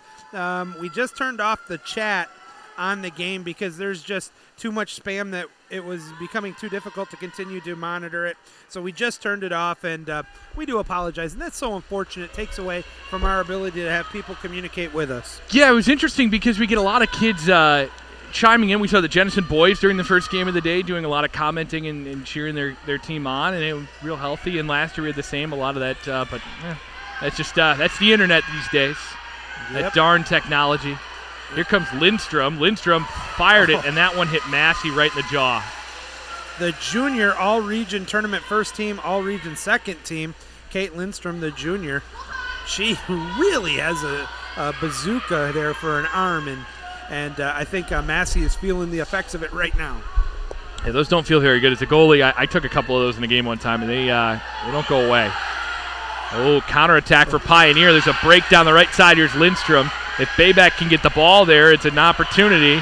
She does. Lindstrom has help in the middle. Gets it there. There's weighing. Attack from behind. Ooh. Back to the ball. Second time. Hit Lindstrom in the face. Scramble for the ball, and Massey going high elbow chop into the corner. Takes it away. Now she's in some trouble, and Massey draws the ordinary foul. Man, a good opportunity that time on the counter. Boy, Andy and Lauren really let that one play out for longer than I thought, both ways. I'm not saying one way or the other. Yeah, you're not wrong. There's been a lot of let it play. Which I'd rather have that than the, offensive foul. The other way it comes. Opportunity here, but they took just a second too long to recognize it. Is that a kick out? It is. As a kick out. She baited into that one, and that was a great play there. Oh, my goodness gracious. Will Hart calling out the 6-on-5. Looks like everybody finally got that one. Up the pool. Osterholzer on that one totally juked Jocelyn into drawing that kick out. Here's Lindstrom, short side, and that one is partially blocked, knocked aside by Massey. We are tied at 2. And Emily Overmeyer wants a timeout. Those timeout horns a little sticky this weekend here. I'm telling you, and we do not want to have another situation like Granville or Grand Haven. I beg your pardon, Rockford. I think between games or maybe overnight, we might look into investing another $11 to make sure we got 2 good horns for the coaches tomorrow. Bill's not going to be happy about all the talking about him we've done. Well, and it's not a. Folks, you got to understand. No, I'm messing. It is 100%, and it has nothing to do with Bill. You and I, in that game, even before that situation happened, talked about both of us in our career. And here we go. Reb on the spot. She's bringing over a new horn right now. So, can we talk about the tournament MVP so far, Rebecca Godek? Whoops. 8 trillion%. It has nothing to do with what's happening in the water. It's the fact that it is in this water and all of the bells and whistles that are going along with it. We talked a little bit, Rebecca and I, after their first game. She felt, we didn't play poorly against Rockford. 6 of the goals we gave up in that game were on counterattack situations. So you look at it and it's like, well, if you can defend that, because that's what Rockford can be really good at against an Eastside team. What they do. Yeah. You look at it, that's a 5-3 win for us. And I was like, yeah, I think your kids played well. Your goalie played well. She made a lot of big saves, especially in counterattack. The second game, I thought, that's tough. Huron's missing their starting goalie in that game. Skyline, I think both teams are a little deflated after their first game, especially Huron. Huron had such high hopes for this tournament, and to have gone down and have to turn around and play later. And that's the one that had to sting on Skyline, because that's just the bad breaks. You play a great first game, then you're coming back against one of the teams that was favored to be in the championship game, and they were eliminated in the first round. So, what are you going to do? We're going to see that team that eliminated them in a few minutes here. Spencer Sanders and the Jenison Wildcats warming up to our left. Into the fourth, 4:58 to play. A lot of room here for Grand Blanc to shoot from up top. They're going to put it into center. Here's a one-on-one situation. Hartwell kind of had that cobra shot. Her arm kind of cobra'd over top of the ball, and she put it wide left. And she's lefty. She went short side, although technically cross cage. I wish she would have went with her natural motion and went the other way. I think she had a wide open goal. Into center. Opportunity here for Pioneer into a scrum. Hartwell in a pile. Boy, they're really clawing after it. It's going to be Pioneer's ball. Emily Overmeyer's not happy about it. Here's a break for Lindstrom. Lindstrom's got inside water and a 5-meter here, and Pioneer with an opportunity to take the lead. All right, this is my first criticism of an official today. Andy's call on the first one led to that foul, and part of it is because the high school player didn't adjust to whether they agreed or disagreed with the call. That one is a stinger. Here's Lindstrom to give Pioneer the lead on the 5-meter. Up, shot, scores. 3-2 Pioneer. This is I mean, this is textbook Will Hart right here. And that is actually 2 uncontested goals. Remember, Will Hart trailed at halftime 2-1 in this game. They scored 1 in the third, and now the first goal here of the fourth to take the lead. Hartwell wants to try and take this one over. Oh, a nice move here. She's got some inside position. She can kick this out. She's got room. Opportunity here to take the game back to even. It's off the goalpost. Oh, what a chance that time. It was Estella Grasso cross-caged the perfect shot. It hit the corner of the goalpost and bounced out. Oh, your heart goes for Grasso on that one. And actually, you got to give Bayback a lot of credit. She didn't rest on it. She went and corralled it up right away. Sarah Hartwell made an unbelievable play to make that play happen. Selfless play to boot. Oh, my gosh. 3:49 to go. 3-2 Pioneer. They've got the ball in the front court. Hartwell trying to push her player inside too. She's pretty close to it. Oh, Hartwell around, and she makes a kind of a snake play to get around her and takes the ball away. So Grand Blanc gets the ball back here. Grand Blanc has 3 timeouts in their pocket. Pioneers got 2. It's a 1-goal game, and you can imagine that potentially all 5 might get used here in the last 3:27. And an exclusion here on Pioneer. Overmeyer not taking her timeout yet. She's not going to now. This is a lob in the middle of the pool. Oh, no. And Autumn Wolcott's kicking herself for that one. She didn't get it to the goal, and that was a great opportunity to even the game up. Was that a pass or a shot, honestly? It was a tweener, I think. I think she overthought it maybe a little bit. She's a good player that's provided all the offense for Grand Blanc here in this game. You just hope that she gets another opportunity here later in the game to maybe make amends for that one. Here's Lindstrom. What a turn. Lindstrom's got inside position. Now Lindstrom trying to pick the ball up, rolls over on her back. Hartwell takes it away at the end of the shot clock. Hartwell looking up. Now she's going to drop it, put it in play. I think she put it in play. Swims up the pool. They're going to say she did. Draws the ordinary out close to mid-pool. Pops it for sure that time. Yeah, the first time she put it down and swam, and I didn't see if she had popped it. Here's Ferguson up top. Ferguson's got Hartwell driving. Hartwell in the middle of the pool. Hartwell setting it up right at 5. Crash comes. Wolcott to Hartwell into a scrum. Taken away by Pioneer. Great call. This ball under is going the other way, and now, oh no, the 2 officials disagreed. I think this one might be going this way. Yep, it's going to be Grand Blanc's ball. Yeah, now. So what happened was the Pioneer player rolled over on top of the ball and was ball undered by Hartwell, kind of after the fact. It was right. It's just unfortunate they had to bring the ball out of play to do that because that really took the advantage away there from Grand Blanc. But as upset as Will is about the call, he knows he's also fortunate that they pulled the ball out of play. Yes, and you take the advantage away before you put it back in. So a new shot clock, 2:14 to go here in regulation. 3-2 Pioneer in front. Grand Blanc trying to even this one back up.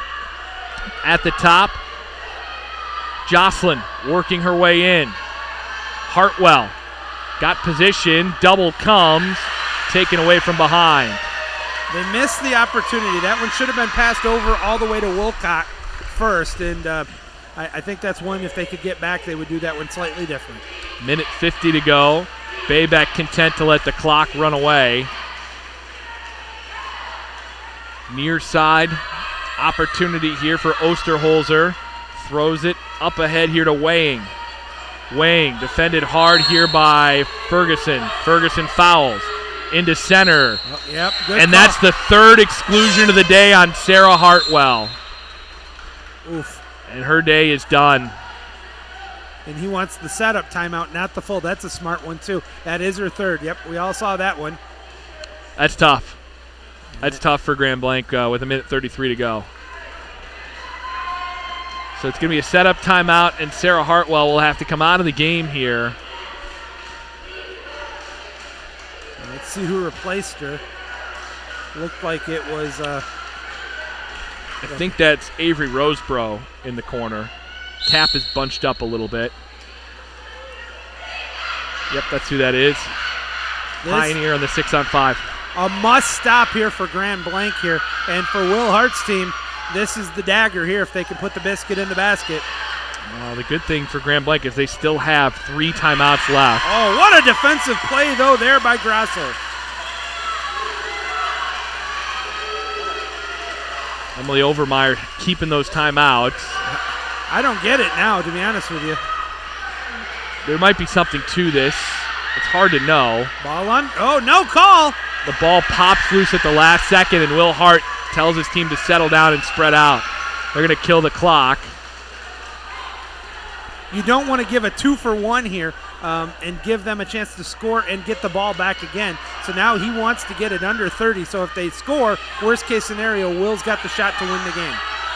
Here's Lindstrom up the pool. He's got Weighing wide open. Weighing looks. Fouled hard by Wolcott. Outside 5. Late shot off the outside of the cage. And still no timeout. This is interesting. Up the pool. Opportunity here for Jocelyn. Jocelyn looking. Last opportunity. Grand Blanc playing for the last shot. It's an offensive foul on Grand Blanc. Pioneer calls the timeout. Andy Tarian calls the ball out. And Pioneer has a chance to spread it out here with 14 seconds to go in the fourth quarter. 3-2 the score. Pioneer about to punch their ticket to the third place game. Unbelievable. You know, this is going to be one it's easy to second guess here from ours.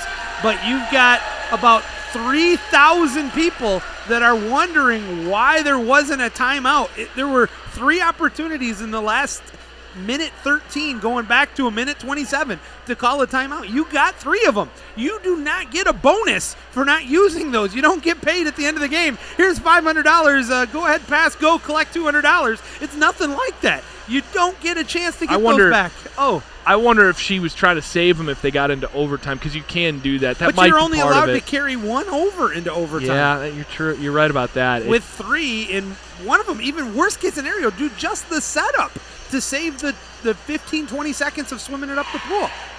Now, if she gets the ball back, going to have to use it as fast as possible. And with the way Will coaches, you're going to see such a spread here in a second off of the timeout. If they get it back, I'm going to tip my cap to the Grand Blanc, because I think it's going to be unbelievably difficult for them to see the ball again. So Grand Blanc going to have to press up everywhere. And they're not right now. They're staying back. Somebody's got to go on the other side of the pool. She can pop it and run the clock. Yeah. And she'll do that. And nobody's coming at her. This game's over, folks. And so Grand Blanc is going to go down. They will play in the 7th place game. That should do it, as Ann Arbor Pioneer has punched their ticket to a finish no worse than 6th. Congratulations to Will Hart and company. 3-2 the final score here. They win it on a 5-meter by Kate Lindstrom here in the fourth quarter in a wild finish. And with that, we're going to take a break on the MWPA Network. The state semifinal session is coming up next. Joey Sutherland and Matt Latham will have the call on Rockford Jennison here in a moment before myself. And we'll let you know the crew for the final game of the day here shortly, coming up next.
All right, we're trying to correct that. Murphy's Law, I don't know what it is. Every time Rockford's about to play, we're getting issues right now with the Wi-Fi.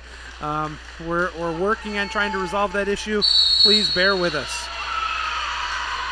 Here comes the sprint. It is the Wildcats of Jenison and the Rams of Rockford.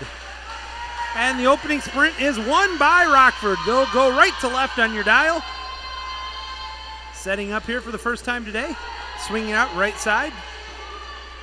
Good defense early here by Spencer. Swings it over. Far right side wing. Jenison. Nice defensive possession there by Jenison to start out. Now I believe you were the official of the last time these two teams battled in the districts. What's your take on Rockford's first few kids off the bench can't compete, and it's just a matter of, again, not turning the ball over. For the Rams, and one of my favorite goalies at the first pass up the pool, she does just a remarkable job on pinpoint accuracy on that stretch pass. The Rams setting it up, need to get it to mid-pool. That pass was not on the dime, and back comes the other way. Rams touch pass to play by try to create something. Wildcats on the offensive side for Jenison on that possession. Yeah, again, it's pretty easy if you got your defense set up and the offense is just sitting still, passing the ball around, looking for an outside shot, and the goalies in this game are going to be pretty good. They're going to be able to stop. That was Muir at that turnover, giving Jenison another opportunity to take the first goal, and it's out of bounds possession to the Rams. You kind of love those as the official. The ball, it slowly spins towards the end line. And let's see what Rockford can do on this possession. They get it up to the top with it right now. It is Alcott. Puts the big top. 1-0 with 3:36 to go in the first. All right. So for the first time today, the Wildcats trail as they're having a defensive substitution here, or offensive substitution, I beg your pardon. As they're going to pass it up, get it over quickly to Heiser. Tip save, and I beg your pardon, that comes down again. And yeah, we're again trying. Late the first quarter, and her first timeout right away. Not like that call. Usually an easy call for the. The goal by, that's where we are on that first quarter. In fourth, and this is that really weren't just a really good my final game. As we talked about place, they offered a half a dozen times this season, coaches declaring who too much in this out of position opportunities. Granville doing a lot of fun to watch. That's so good for the state. Definitely say 9 seconds on the because leave it there, not a big deal. That for the Rams, long pattern. Rickard thinks about keeping it alive. She was pushing it to 4 or 5. Down, kicks it out, putting the big hits by. Yeah, another open. And it's certainly gonna right side flat. Now it comes down to the wing, trying to get it over, and a nice save, bringing the ball up the pool with 5:44 to go in the first half. A big thank you to Chase Joseph, our executive producer and director. And even though we've had limitations on the Wi-Fi, he's done a spectacular job on picks. Yes, if she noticed movement and a 5 meters called. I don't agree with that. She was not an offensive threat there, Matt. The problem, though, is that the defender comes directly behind and they make contact, and the only thing you can do in that situation is make contact with the hand or the ball, which did not happen. So I actually do think under the new rule that was a textbook 5 meter call. Okay, I apologize then. That's, I guess, my back of the team is able to put the biscuit in the basket on the skip shot on the 5 meter, and this game is knotted at 2 apiece. Yeah, the thing about those 5 meter calls is that people need to understand this is one of the differences between the different rule books. In high school, you do not have to drop the ball to still get it called. USA water polo would be the same way. College, which is a little more old school, you do. You would have to drop that to get it, though I do wonder. When you said 52 on the games, and another either on their back or they're not crunching their abs. Got to follow through. Offensive foul. Possession goes back to the Wildcats. Good defense there by Jenison. Bringing it up the pool after the steal is Radowski. The pressure, finally shoot it. Trying to bring it. That one fires it up the pool. What a pass on the dime. Just off the mark, though, as it's pushed away by Haley. Not protect the ball like the last possession, so I agree with that no call. I totally agree as well. Interesting, though, that an ordinary Longworth, who's going to hold on to it for a second, let her team catch their breath, and now gives it up. It's been a swim meet disguised as a polo game for a few minutes here, Matt. Yeah, I'm not sure who that favors because both these teams are pretty good swimming polo teams. Lob shell, the junior are back. Going in with the angle and just the touch that she put on that shot. I'm so glad you said that because I thought the same thing. I'm like, normally I'm never sure on those lobs. That one I knew she had that one just right. Back to live action here, trailing by a penny, 3-2. Jennison, though, with the deficit, has the ball. But good defensive work there is going to lead to Rockford having possession. It's stolen. Let's see which way they're calling it. And there was really no. Oh, 30. It's going to go to the Rams. Golden opportunity, at least 3 of them in that possession there, Matt. Yeah, good defense there on the last opportunity, though. You like to tell kids, be patient on those rebound opportunities. You don't necessarily want to force it. I don't think that was really a forced shot, just better defense. Oh, what a pass on the dime. Takes the shot and scores! Putting the biscuit in the basket is Josie Gears with a perfect dish from Taylor Scott and Rockford with that Spencer and one. And oh, who's know all that? Over to the right side, has a driver, nicely designed. Either side, show the other way. That was gonna have to look for somebody to pass it. Stays in play. What a but from over here with Stallworth. Entire game, considering the press is one thing, and the for those goalies that are dual threats. All right, well, can you hear me now? All right, trying to set up. Good defense there. Ordinary foul called. And steal. Caterberg. Podcaster and producing the, I guess all I can do is say, that snafus like make this better. I totally, but. It's right in front of us. And the duck. I don't know where. It was Daniel A's kind of powwow over. So it is. Looking back in right now, full man of all. I got to tell you. Tournament when Davenport with the Notre Dame to his friends that are very to still be. I loved. I can't say how do it more than 12. To the second is called on North, and now it will be the whole set crash come. But he's emotions. I like that Carolyn up with the ball. It'll dump Park, and it's going to be correct. Would like to even in transition. Oh, look at 5-4-1 junior. But what do we got? The Wildcats. I was able to get it up there, and here comes again by players all the way down versus where it was actually the wings and the. Usually. Flats at 5. Wildcats can do here. Sevy a little further out. Longford. Yeah, if they feel like they're going to be a little. Trying to get it down to the hole. As Spencer Sanders calls the timeout with 3:12 to go in the third. He's using another. Okay, yep, there we go. There we go. Okay. Jeez, Pete. All right, so 3 and that has been. We are that. There's only so much break at East Grand Rapids on the second day of the timeout to maybe just reset again on offense. What the expectations are here for Jennison, especially after the last few possessions. It looked like we weren't quite getting down the pool, so even maybe a little fatigue is starting to set in as the second game of the day, especially for Jennison given the hard battle they had in the first game. Well, it's I tell you what, this is interesting, and I'm even more impressed. Now, Katie is always going to be Katie, but Spencer, to his credit, even though he trails by 2, he has really kept his emotions in check through this game so far.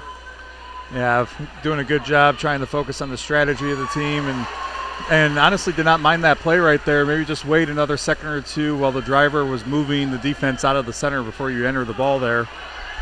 And again, that's what I'm talking about with the one issue is you just can't have those wings in so close to allow them to crash over to the hole set. Yep. Let's see what the Rams do here with 10 seconds to go on the shot clock, 2:39 in the game clock, late in the third quarter. 4-2, Rockford on top. Thanks for joining us here on the MWPA Network. Long shot, skip shot, but easily corralled there by Vandebosch. Oh my goodness, is that green? Yeah. Harris, oh, it was just a tease. Gosh. Well, let's see what happens. And let's see as the Wildcats cutting inside. We're down to the final 2 and 10 to go. Gets it to the hole, but not a great pass. And triple team by the Rams. Kicks it back out to the wing. Fires it up to the flat. Wants to shoot. 4 seconds. Fires it over, but it was a no-look pass, and it was somehow kept on it. But that's going to be a shot clock violation. Possession goes to Rockford. Yeah, I think Jennison's bench there is looking for a change of possession, but I, again, tend to agree with the officials there that there wasn't. Oh. Just to fight for the loose ball. Nearly picking the pocket there was. Oh, and now the the Wildcats will get the steal. Again, another good defensive steal there by Jennison. This has been a very, very good defensive game. Yeah, I think Bidalik has done a spectacular job defensively, number 5 for the Wildcats. Now they're walking it up. Uncontested takes a shot. Deflected by Rickard, and it almost messed Stallworth up.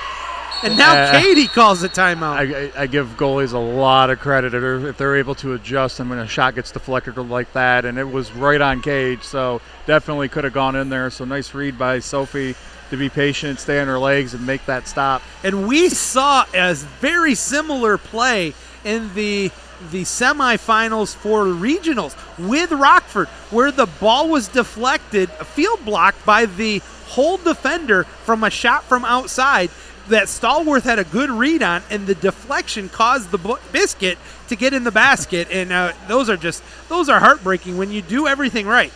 I don't know about you, Matt, but I've always been a coach that just praises my players for field blocking. Yeah, field blocking's huge in my opinion. It's a momentum swinger. It changes your attitude, and unfortunately that can happen from time to time. But if you keep good body position, for the most part it shouldn't. But if you're an active field blocker, don't get discouraged if that ball goes in. Yeah. Look at the two benches right now. See the difference right now, and what the difference of being up 4-2 or down 4-2.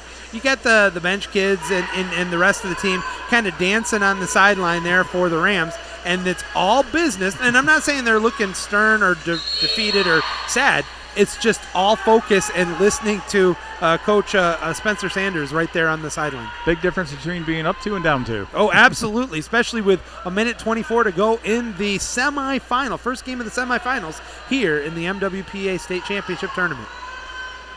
Thank you for joining us here at the Donald Canham Natatorium here on the campus of University of Michigan, the host of the 2022 Women's State MWPA Water Polo Championship. Near steal, on the steal. Oh, what a great break there for Rockford to keep it alive. Great pressure there by Sherman. Now they get it down low, kicks it out. Left side flat, wants to shoot, takes the shot, gets by the goalie, but not in, and it's going to be a defensive turnover. Possessions going to the Wildcats. Yeah. Ooh, that was a interesting finish. Yeah, nice block, but I believe there the defensive player Sammy Steck did a nice job keeping her position and just got swam over. So definitely a good call there by the officials. What a pass on the money, but the Rams were too fast there. Yeah, Tenbrink on that one, Macy Tenbrink.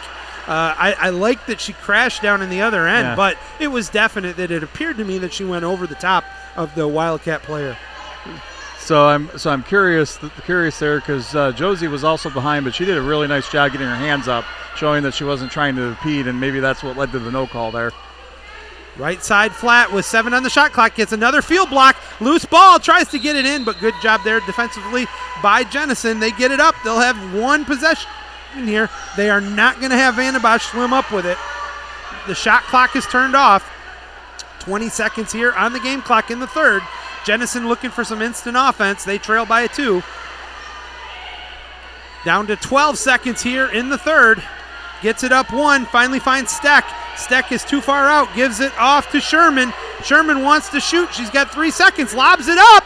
It's deflected out of the play by Stallworth, and to the fourth quarter will go. Rockford on top, 4-2. We're going to step out for a quick word. We'll go over the stats when we get back. Keep it here on the MWPA YouTube network.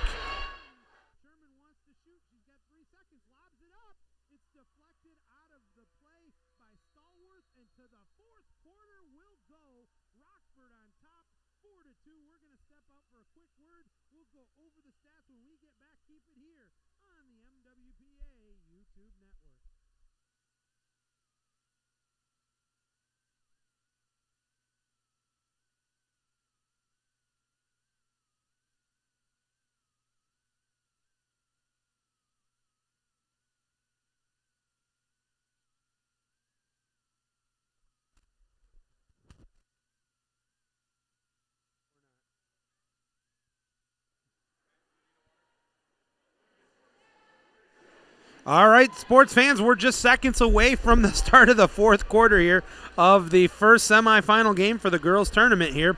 It is Rockford on top of Jennison, 4-2. I'm good. Oh.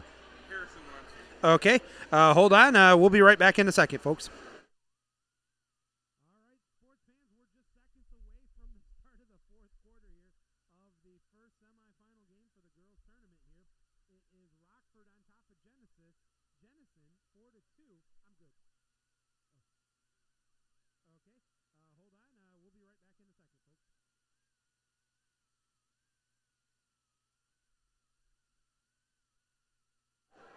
All right, sorry about that, sports fans. We are back on.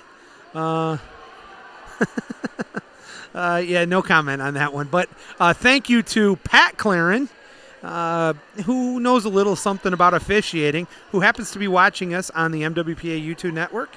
Thank you for suffering through what might be painful to watch in terms of the jumping video. Any of you that are continuing to watch, thank you for it. Let's quickly look over the stats right now. 3 steals by Heiser, 2 in that third quarter, is part of the reason that Jennison is still only down by 2. On the flip side, a huge goal in that third quarter. A couple of huge steals in that third quarter by Mackenzie Rickard is really what has kept Jennison from tying that game up, and that's where we're at going into the fourth quarter. On this one, is there 1 or 2 things right now you would be looking for each team that might be the difference in winning and losing this game in the fourth? Oop. Well, right now with Jennison, you just got to wonder how much energy is left after playing that tough opening round game. And if their energy's there, they're only 2 down. So this definitely is workable. But it'll be interesting to see if Rockford gets some counter opportunities if Jennison is tired. And again, 4 for 4 on the sprints for the Rams. They took all 4, and that, I'm telling you, that's tough to do against you called it earlier. Both these teams are very fast swim teams. And look at the battle going on at the left side flat. Who is that? That's Rickard doing battle, I think, with Sherman. Driving in right now, though, for Rockford, that's Bargwell. Bargwell's inside 2, gets by the defender. No kick out called. Lob shots it up. It's off the mark, and there's a loose ball. And what a pick on it. What a great job there defensively by Sammy Steck. Gets it over quickly to Carolyn Norton, and she brings it up the pool. That could be the play of the game right now. Yeah, the Rockford bench wanted a ball under call there, which I could see from their perspective why. I don't think that ball went completely under, though, from our angle. I didn't either. And look at that fadeaway jumper. But, oh, my goodness. What a save there by Stallworth. When her team needed her most, she made probably her biggest save of the game. Both teams with a great defensive play in the opening minute of the fourth quarter. Yeah, an excellent stop there from Jennison's best look probably since the second quarter.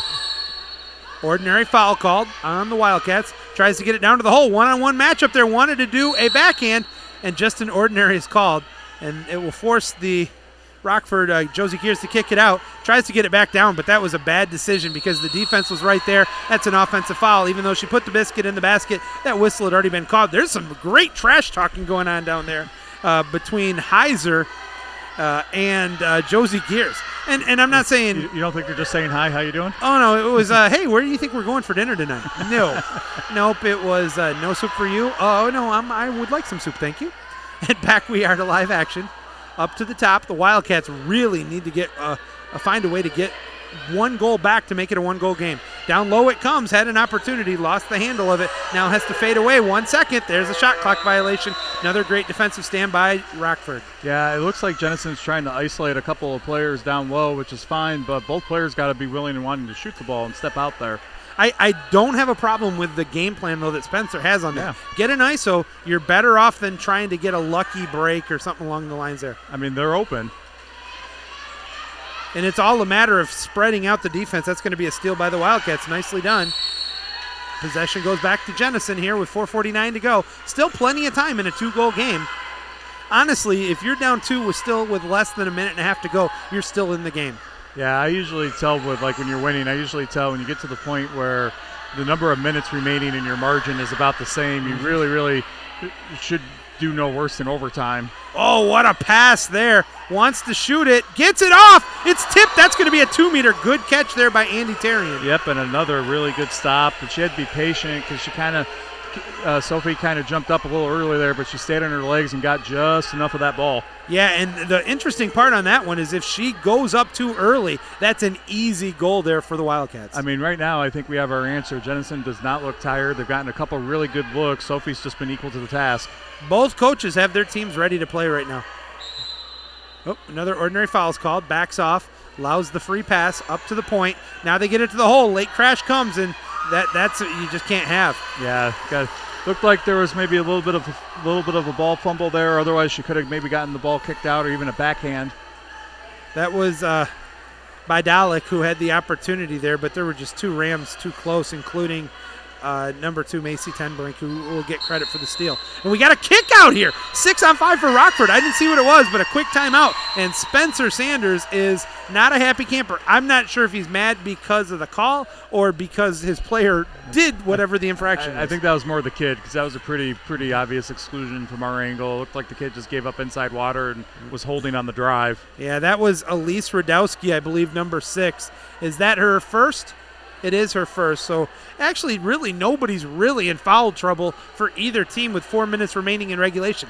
Now, if somehow Jennison is able to get a stop, score a goal, and this game goes into overtime, that's when things could get really, really interesting. And no, I'm not rooting for Rockford or I'm not rooting for Jennison. I'm always rooting for a close, good game here in the state tournament. You got to be careful wishing for overtime around me, because I generally have a hex about me where shootouts or overtime tends to happen. Well, let's just say this, and you probably are aware of this. I know you're aware of this. I once called a state championship game that went 8 overtimes, and that's 8 overtimes after the first 2 non-sudden death overtimes. Was that Hudsonville Okemos game back in 2017 or 18, whenever it was? I don't know. I definitely was there at that game, and that was a game that you just did not want to see anybody lose. It was so good. No, to be honest with you, I've seen some pretty entertaining water polo games. Actually, I've been blessed to call some amazing sports games in my career.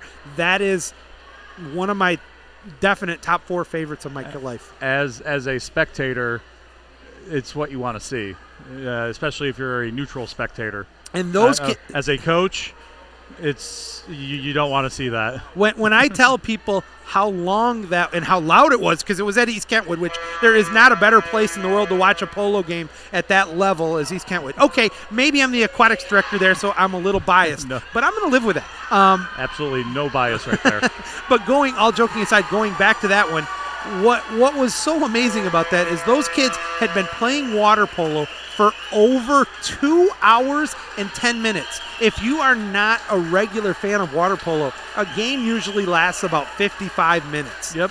To have a game go 2 hours and 15 plus minutes, those kids, I mean, you couldn't give them enough Gatorade, Powerade, electrolytes of anything. Insane. 4 minutes to go. Rams with the 6-on-5 here. The pass up by Stallworth gets it over to the right side wing. That's Spar. Uncontested right now, swings it over. Up to the top it comes to Ricard. Back down low, that's a 2-hand! Oh my goodness, you would not expect that from Bargwell. I was about to say that if Jennison running that defense, you would like your 2 wing players to actually go inside 2 meters, one with the ball obviously, and try to get a much closer shot than how they were doing that. Mark that one down here, folks, if the Wildcats come back. They kick it back out. I still think they're too deep right now, Matt, looking at them where they're set up. They're not isolated enough either.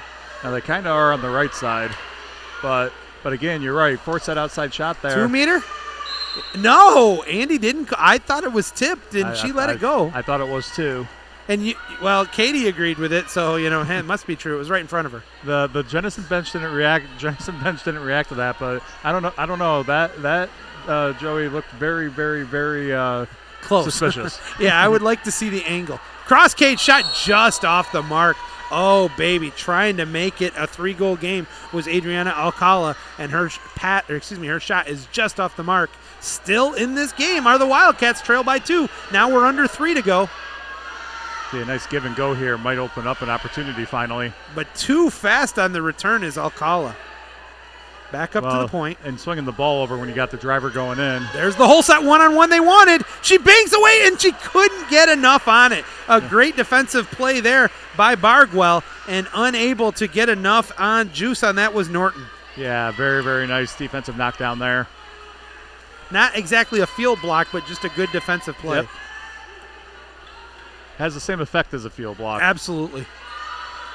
Coming up on the 2-minute mark, inside 2 there. Could be an ordinary foul. It will be. She'll have to, or is it a kick out? Nope, just Andy saying back her off, back her off. I would say that's close to an exclusion. Rickard passes it in, but that's going to be a ball under for sure going to the Wildcats. Straight up 2:10 to go, and there's a timeout now by Spencer, and that's going to leave him with 1 left. I think he used his setup earlier already, didn't he? Does he have one full or a setup? It was. Oh, he does have. I thought it was Rockford that used. Rockford used the setup. Okay. Oh yeah, off of the sprint win when they had the 6. Yep, gotcha. To start the third quarter or second. We got John over here telling us either that or he's trying to land a plane. I thought he was telling me the Tigers just scored a run and he was safe at home, but the way the Tigers have been playing baseball lately, that could actually be true. I like it. No, and if you like good sports, you are on the right channel right now. Hopefully, you're able to see it crystal clear. A big thank you to our executive producer and director, Chase Joseph. I'm Joey Sutherland. Matt Latham is joining me, and running statisticians right now, or running stats for us right now, is John Caterberg. A big thank you for him for providing the stats for us. Somewhere around here is Harrison Watt. I think he was abducted by aliens. And, we're in Ann Arbor, and there's so many Spartans that are here. You're already in, there's a lot of blue and gold around here if you're used to green and white. And it makes for interesting conversations. We already got the rivalries in the water. Now you throw in the college battles. I think Harrison's just checking out the wonderful hospitality room that's available here for the volunteers and the officials. Yeah, and again, we talked about this earlier, Harrison and myself. What can you say other than a big thank you to Reb? She did a great job of taking care of a lot of the little details, considering this isn't Skyline's pool itself, but they are the host. So the hospitality room is great. Everything for the fans is wonderful. The T-shirt sales for the MWPA. The table looks good down there. The goal judges have done spectacular. I think everything but half of the play-by-play announcers have been spectacular. The color commentating has been great. And you know what? What about that shirt? Did you see that shirt Harrison was wearing? I did see that shirt. I'm a little jealous I don't have one. I was caught off guard by that today, and I got to tell you a story about my son, who's our director and producer here today. He's like, Dad, I'm going to be at a place where there's going to be 3 or 4 people wearing a shirt with my dad's face on it. I don't know how I feel about that. Live action here. Big possession for Jennison. I would think he'd know better right now, but brings it up to the top. At the point. Oh, had an open. Maybe not a shooter there. Finally kicks it out. Trying to drive in. 10 on the shot clock. The pass was easily intercepted. This is an opportunity here for the Rams. 4 on 3 the other way. Let's see if they spread out enough. Slows it up. I would continue to push. Tora. Attack. There it is. One pass up. She's got an open player and no foul call. That's going to be a ball under to Jennison. Huge break. 90 seconds to go. They trail by 2. Another good defensive recovery. And yes, there was a Rockford player wide open that had she gotten the ball over, might have been able to put this game away. Let's see what the Wildcats can do here. Looking for somebody to get open. Now they have to force it back up to the point. Left side flat. Looking like they want an ISO or a driver. Instead, they get it to what was the wing. Now into the driver. She's got a chance. She turns, shoots, and scores! Oh, baby! It was not exactly your textbook shot there by Carolyn Norton. There was not a lot on it. It was going about a half a mile per day, but it really, with the speed, completely caught Stallworth off guard, and it was able to, for lack of a better term, roll into the net. Yeah, nice finish to stay with it for Norton there. But they all count the same. Style points don't matter right now. Nope, not at all. And I don't think Spencer cares at all how that one went in. 4-3, straight up 1 minute to go in regulation. Don't touch that dial. Here we go. Gets it down low. The Wildcats looking for a steal. Ball under. Possession to Jennison. And a quick timeout, a setup timeout was used by Spencer. Now, here's the thing. We can second guess and third guess this one all day. We may have earlier got on a coach for not using timeouts, and this time I'm saying the thing is it's that 30-second shot clock. I would have liked to try to get, and it's easy to say and harder to do, get my team to try to take one shot before 40 seconds and not use that timeout to guarantee you'd get the ball back. Well, the one thing, though, that timeout does allow you to do, gives you a better opportunity to get that off before 40 seconds now. But now they got to keep an eye on that clock here. Long shot put up. It's deflected in a 2-meter. So there's still 43 seconds, but a fresh 30. Yeah, so now you just got to be patient and get one look because that's all you need to finish. Yeah, that last one was a putting up there by Bruker. Now it's Pop, tries to get a driver, gets it in, has a little bit of room. Late crash coming on, gets it up to the right side flat. Back up to the point, looking for a driver. A lot of movement for the Wildcats.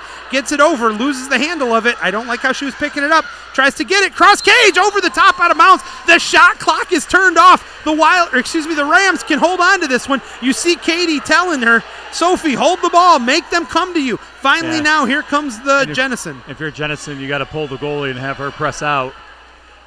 And a bad pass and a break for Rockford as they're able to one pass it up down to 10 seconds to go. No pressure. Oh, my goodness. And now the pressure is going to come, but wide open down low. Gets it over there. 3 seconds, 2 seconds, 1.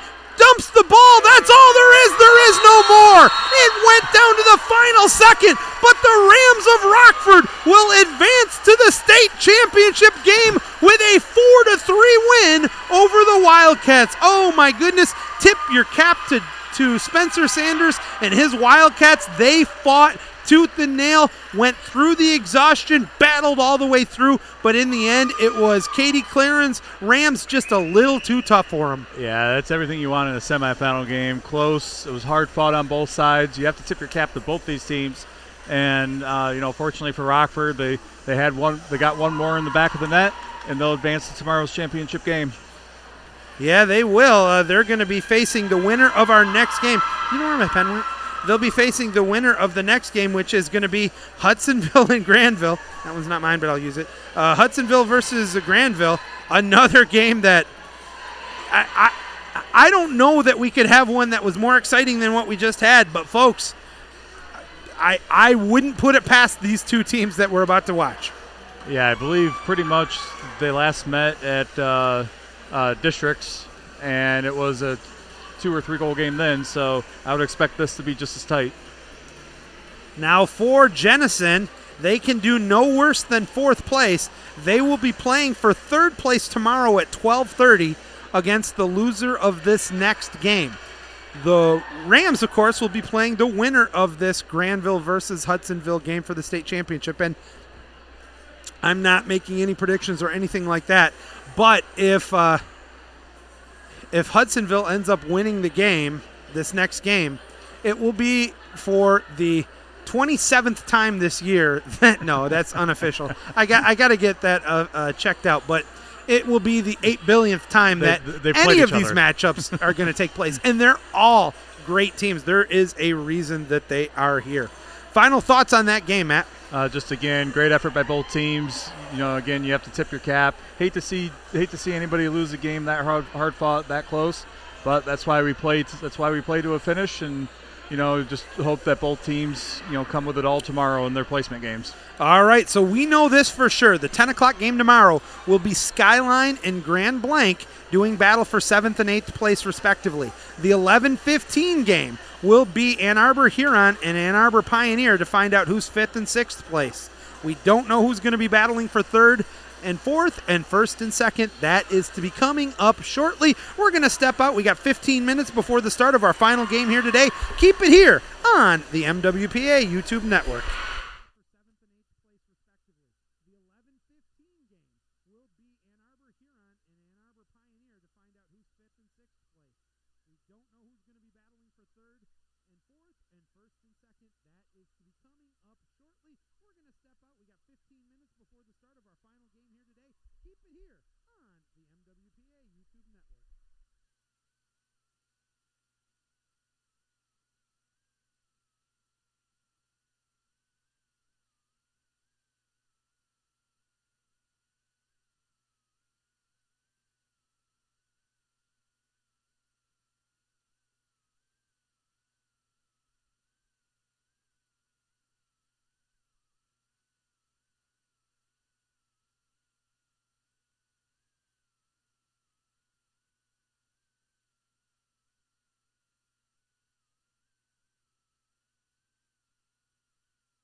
All right, folks, we are just a few seconds away from our final game of the day. With that, I'm going to turn it back over in a minute to my tag team partner, Harrison Watt. He'll be calling the last one.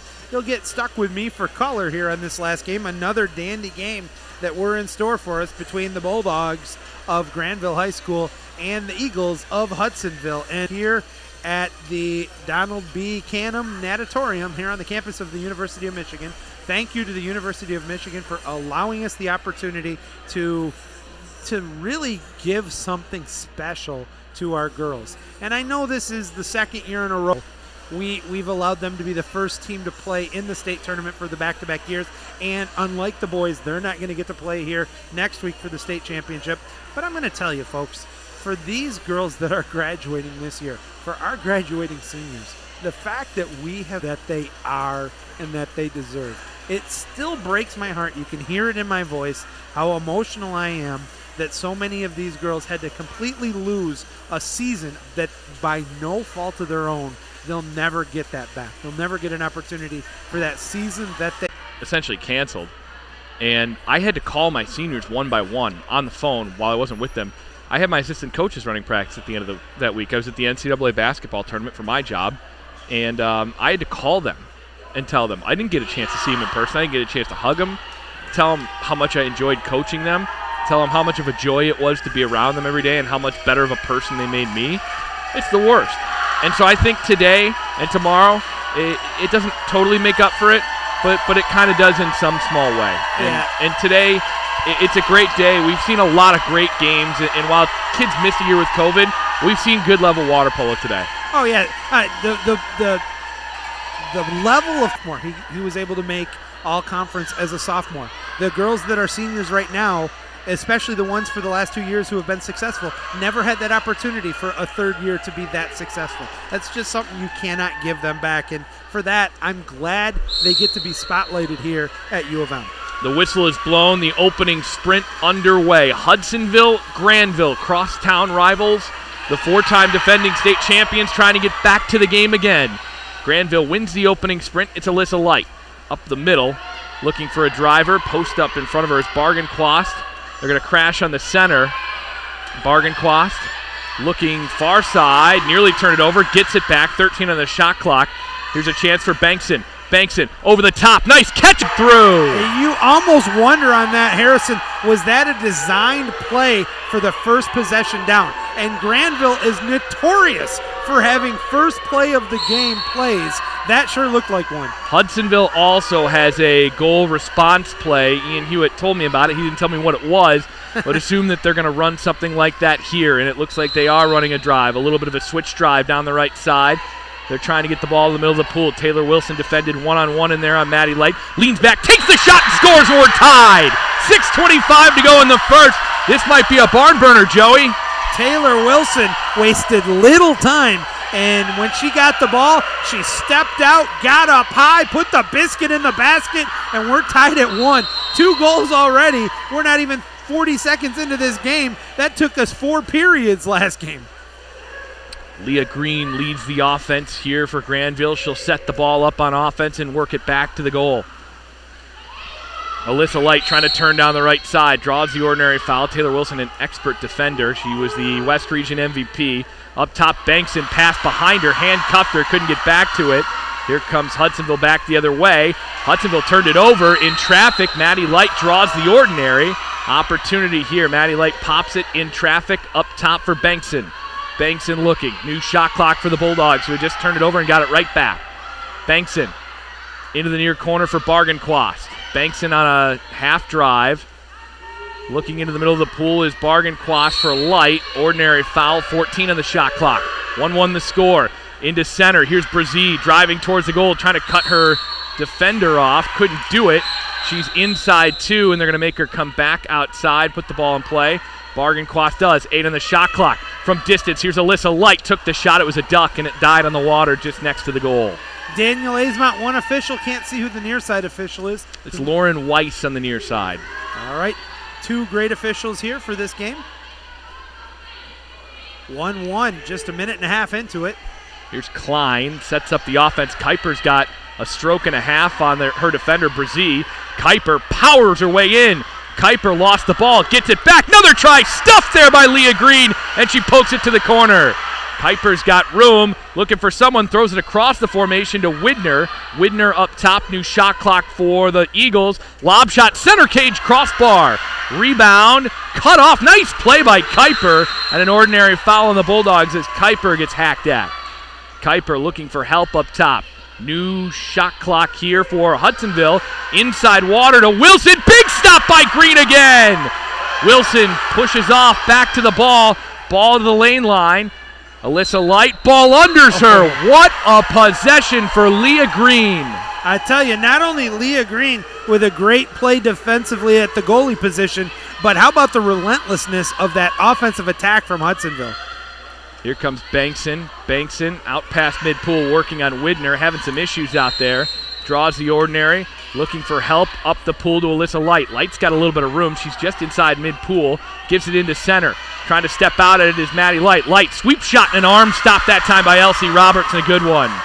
Great read there by Roberts. Fires it up the pool quickly, and a great counter opportunity here for the Eagles. Had a breakaway opportunity, but the pass was a little bit wide to the right. Allowed Sarah Kelly to get back.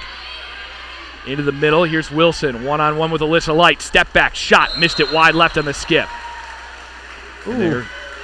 I don't know if you saw that one down there, but it looked like Bankston got a backhand to the nose, and looks like there's I don't see any blood.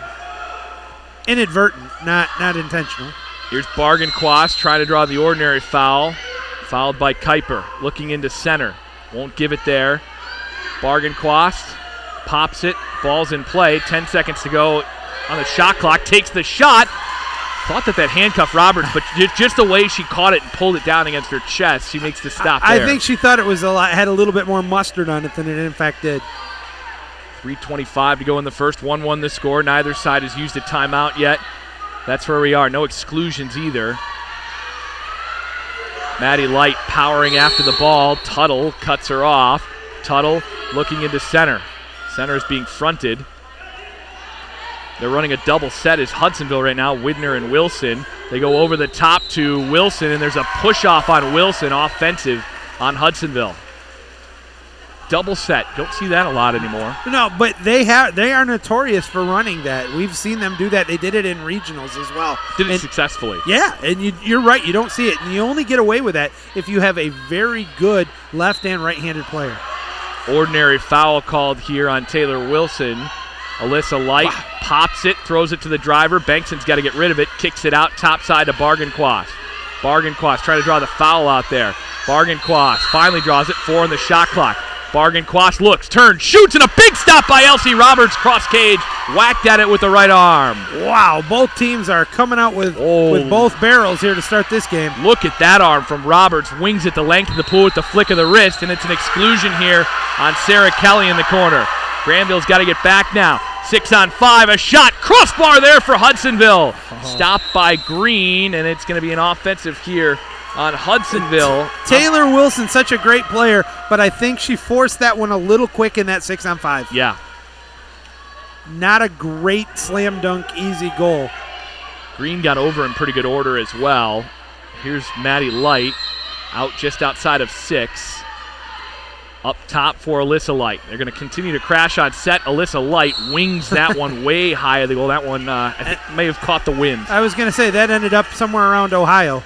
Up the pool, opportunity here on the counter for Sydney Klein. Klein trying to power away to the inside. Maddie Light cuts her off. Klein nearly lost the ball towards the lane line. Up top, Van Eerden. Van Eerden looking into center. And turned over here to Bankson. Bankson back to the ball. Gets it. Look at this. There's a little bit of a fight there between Bargain Quast and Kuiper. Nothing coming. Bargain Quast got the ball. These two have been going at it all game already. It's been physical. Bargain Quast trying to draw inside. Bargain Quast held up, lost the ball. Tuttle takes it back, and Bargain Quast, there was a case of just trying to take over the game that time and got double teamed from behind. Both teams are literally showing no fear offensively of putting the throttle down and taking every opportunity and every shot available. It's a good physical game. Up top, here's Klein with it. Klein at the right point. Klein over the top into center. Leah Green after it. An opportunity. Widner scores! Green went out for the steal, couldn't pick it up, and Widner's given Hudsonville their first lead of the day. 2-1 Eagles. And Green, those are ones you feel for because she got a couple hands on that when she tipped it up. There just wasn't, she didn't get enough of it. The help came late. Sometimes the ball bounces to the left instead of the right. That time it did. A break for Hudsonville. They're on top 2-1. Minute to go in the first quarter. Leah Green will pop the ball. Substitution on that time for Granville. Riley Chambers checks on for Annabelle Brzee. This is such a gutsy play here right now, keeping her out there so long. Here's Alyssa Light. Light looking for the driver. She's got her. Nice pass into safe water. Bargain-Quast trying the turn move. Draws the ordinary. Looking for help. Up top, gave it to Alyssa Light. Light, 6 on the shot clock. Got to get rid of it. Light's going to take it. Short side shot. Scores! Caught her napping. We're tied at 2. I do not believe Elise Roberts thought that she was going to shoot that at all. She looked perplexed that she decided to shoot that one. I think she thought she was going to throw it into the hole. 36 seconds on the clock in the first quarter. 1 shot clock here for Hudsonville, about a 6-second difference. Kuiper's got it. Kuiper trying to turn, gets it down low. Here's Tuttle. Wilson in the middle, after it, ball under, Granville ball. They'll play for the last shot of the quarter. Swim over on that one, I think, as opposed to the ball under. What do we got? A kick out, 6 on 5. 6 on 5. It's going to be a kick out on Widner. Green will take it up the pool, wings this one ahead to Bargain-Quast. Big opportunity here for Granville. 10 seconds to go on the game clock. Maddie Light's got it. Light works it in. The shot, crossbar, perfectly placed, but 2 inches too high. And that'll do it for the first. Oh, my goodness.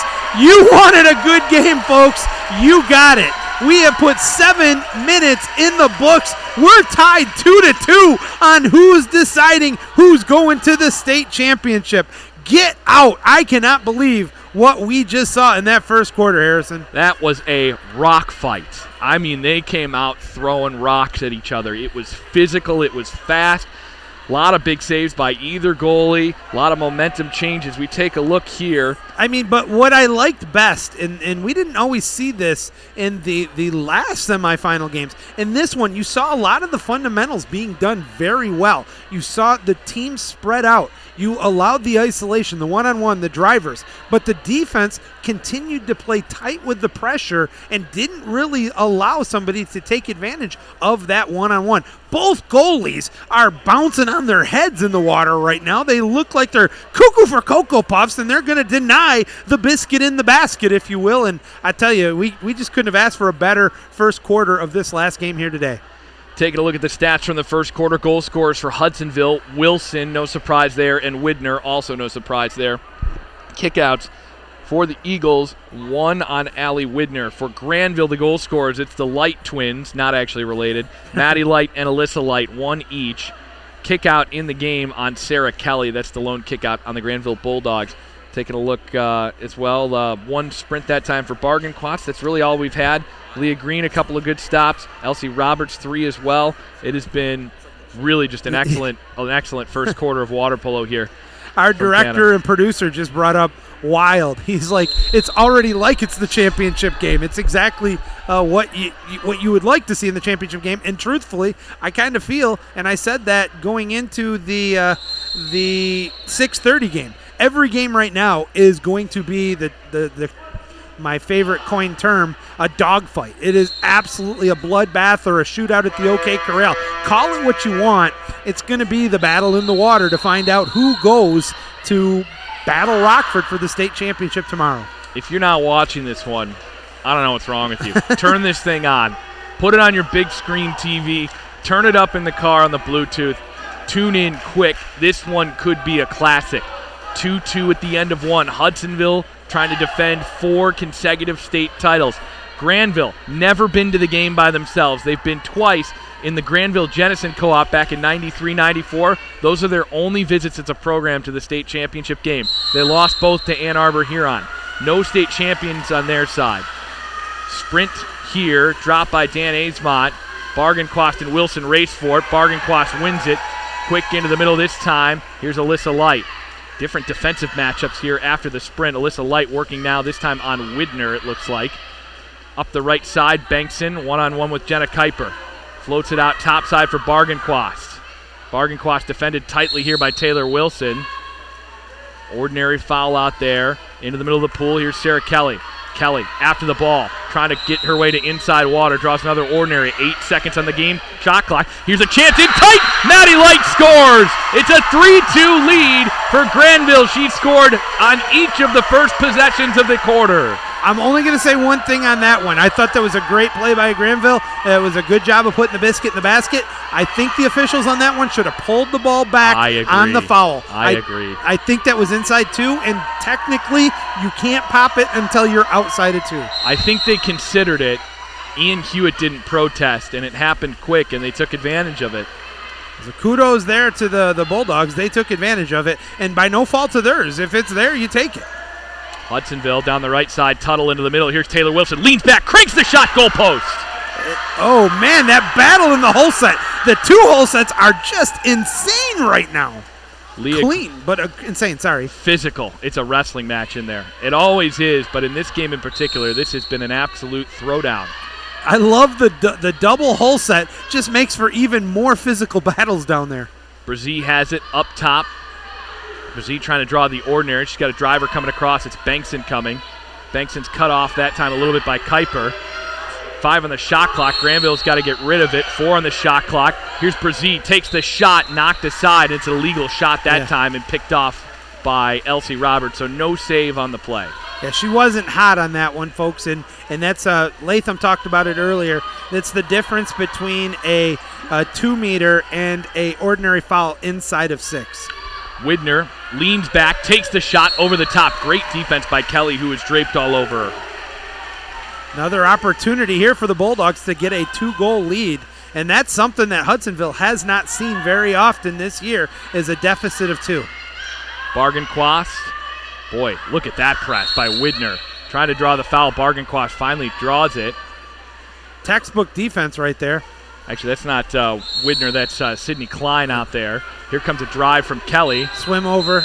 Yep, it's a swim over on Sarah Kelly in the middle of the pool that time. Good call there by, I'm not sure if Lauren called. Oh, what do we got? It's the second kick out of the game here on Sarah Kelly, who got into it with Taylor Wilson after the whistle.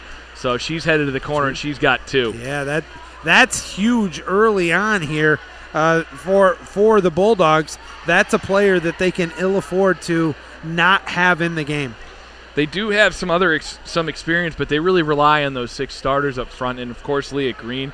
In this situation, you've got a couple others. You've got Cam Pastor, you've got Campbell Moore.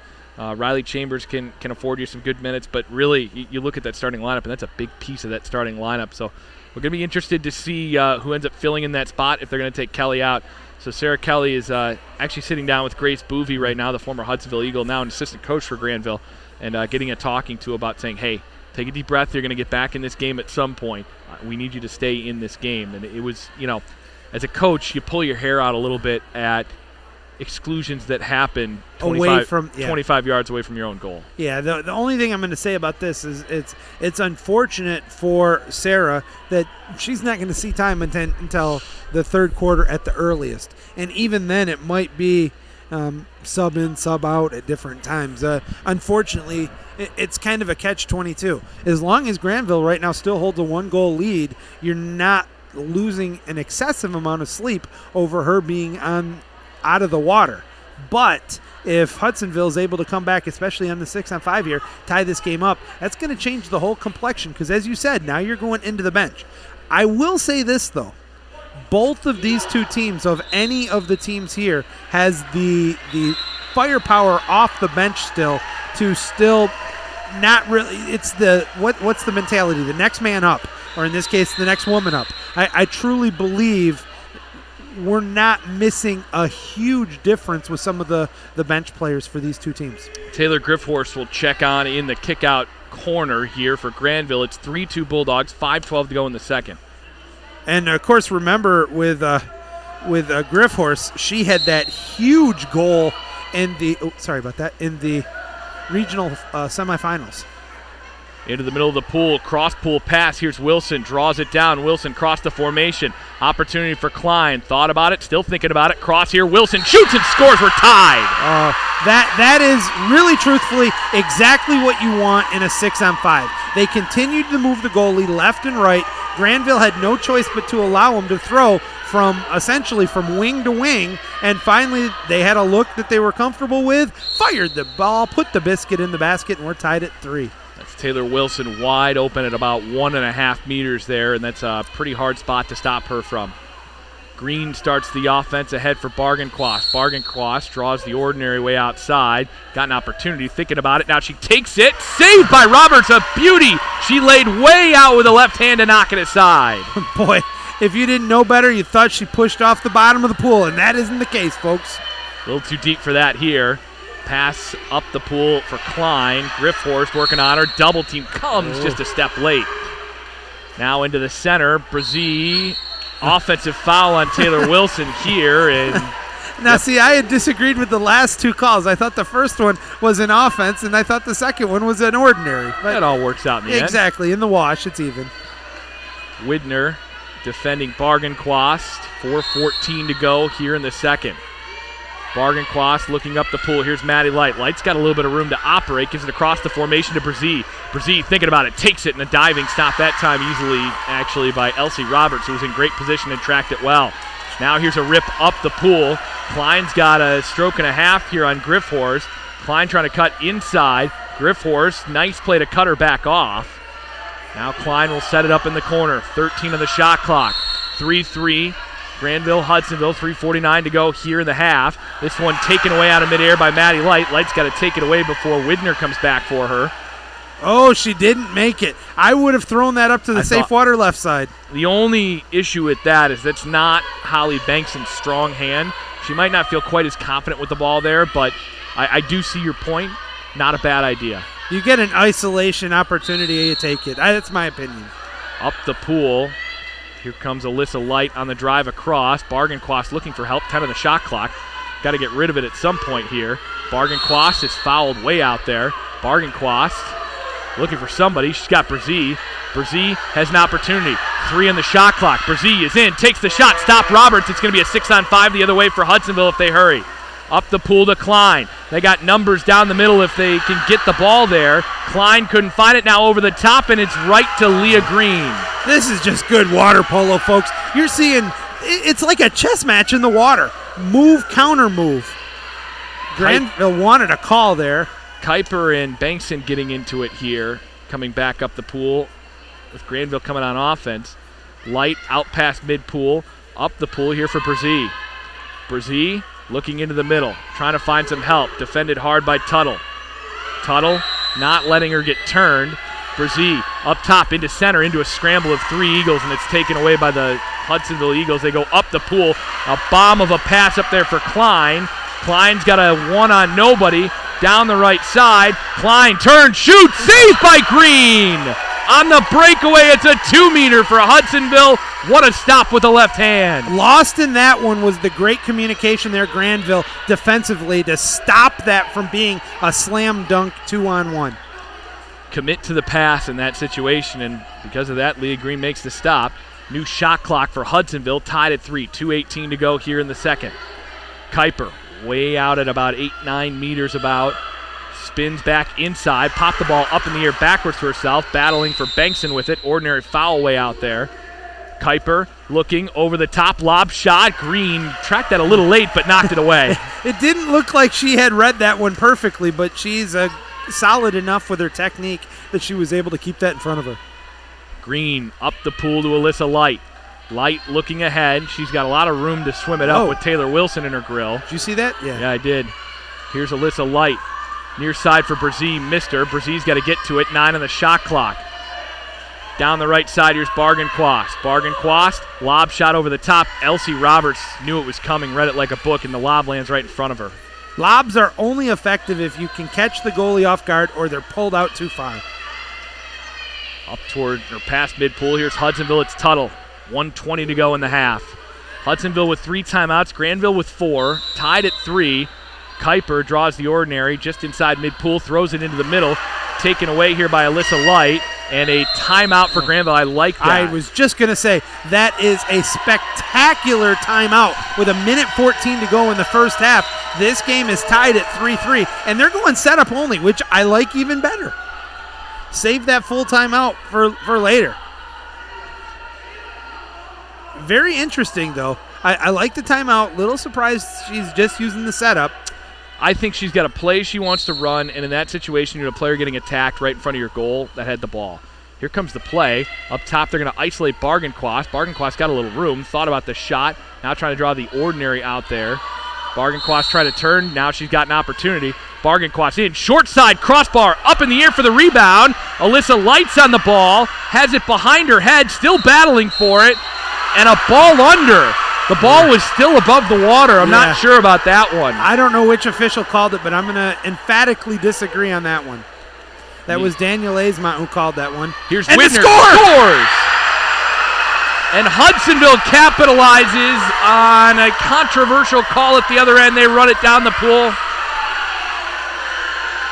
I'm gonna actually give the headset real quickly here to Latham to get his feedback at halftime. At halftime on this, we'll bring you in for your opinion on that last play and how it went from defense to offense, and Hudsonville took advantage and took the lead. Green up the pool for Light. Oh, Light's left wide open. Light's got a lot of room to shoot this one. She's thinking about it. She takes it. She missed over top. She put it at the right spot in the goal and just missed it over the top. 4-3 Hudsonville, their first lead in a little while here. Jenna Kuiper's got it up the pool. Looking to push it, but the defense continues to be solid here for the Bulldogs. Both defenses. Griffhorse with the aggressive try at the right-hand steal. Into set. Here's Wilson. Leans back. Wilson turns, shoots, crossbar. Rebound to Widner. 10 on the game clock. Shot clock turned off. Up top, here's Kuiper. Opportunity at the horn and a save by Green. Green after it. Wilson trying to dunk it in. Wilson is there. Scores! Now, was it off in time? And they're saying no goal, I think. Wait, it's a goal. It is a goal. I saw the no goal, but that was the quarter break sign. That's on me. We're going to let Matt Latham talk about that potential ball under, but at the half, Hudsonville leads it 5-3 over Granville. No, I've only watched like 4 minutes of this game. That's okay. All right, we're going to bring Latham on here for a second as he gets the headset on as the two teams switch sides. We're going to come back in on this one, and as he's all set up, I do feel like this. What do we got going on there? I thought someone almost got knocked into the pool as they were switching sides here. All right, let's start out. We just got two plays in the last minute of the game. The first one, the ball under call down here in front of the defended goal by Hudsonville. Granville had the ball. It was a good pass into the hole set and a great battle between Holo Hole D.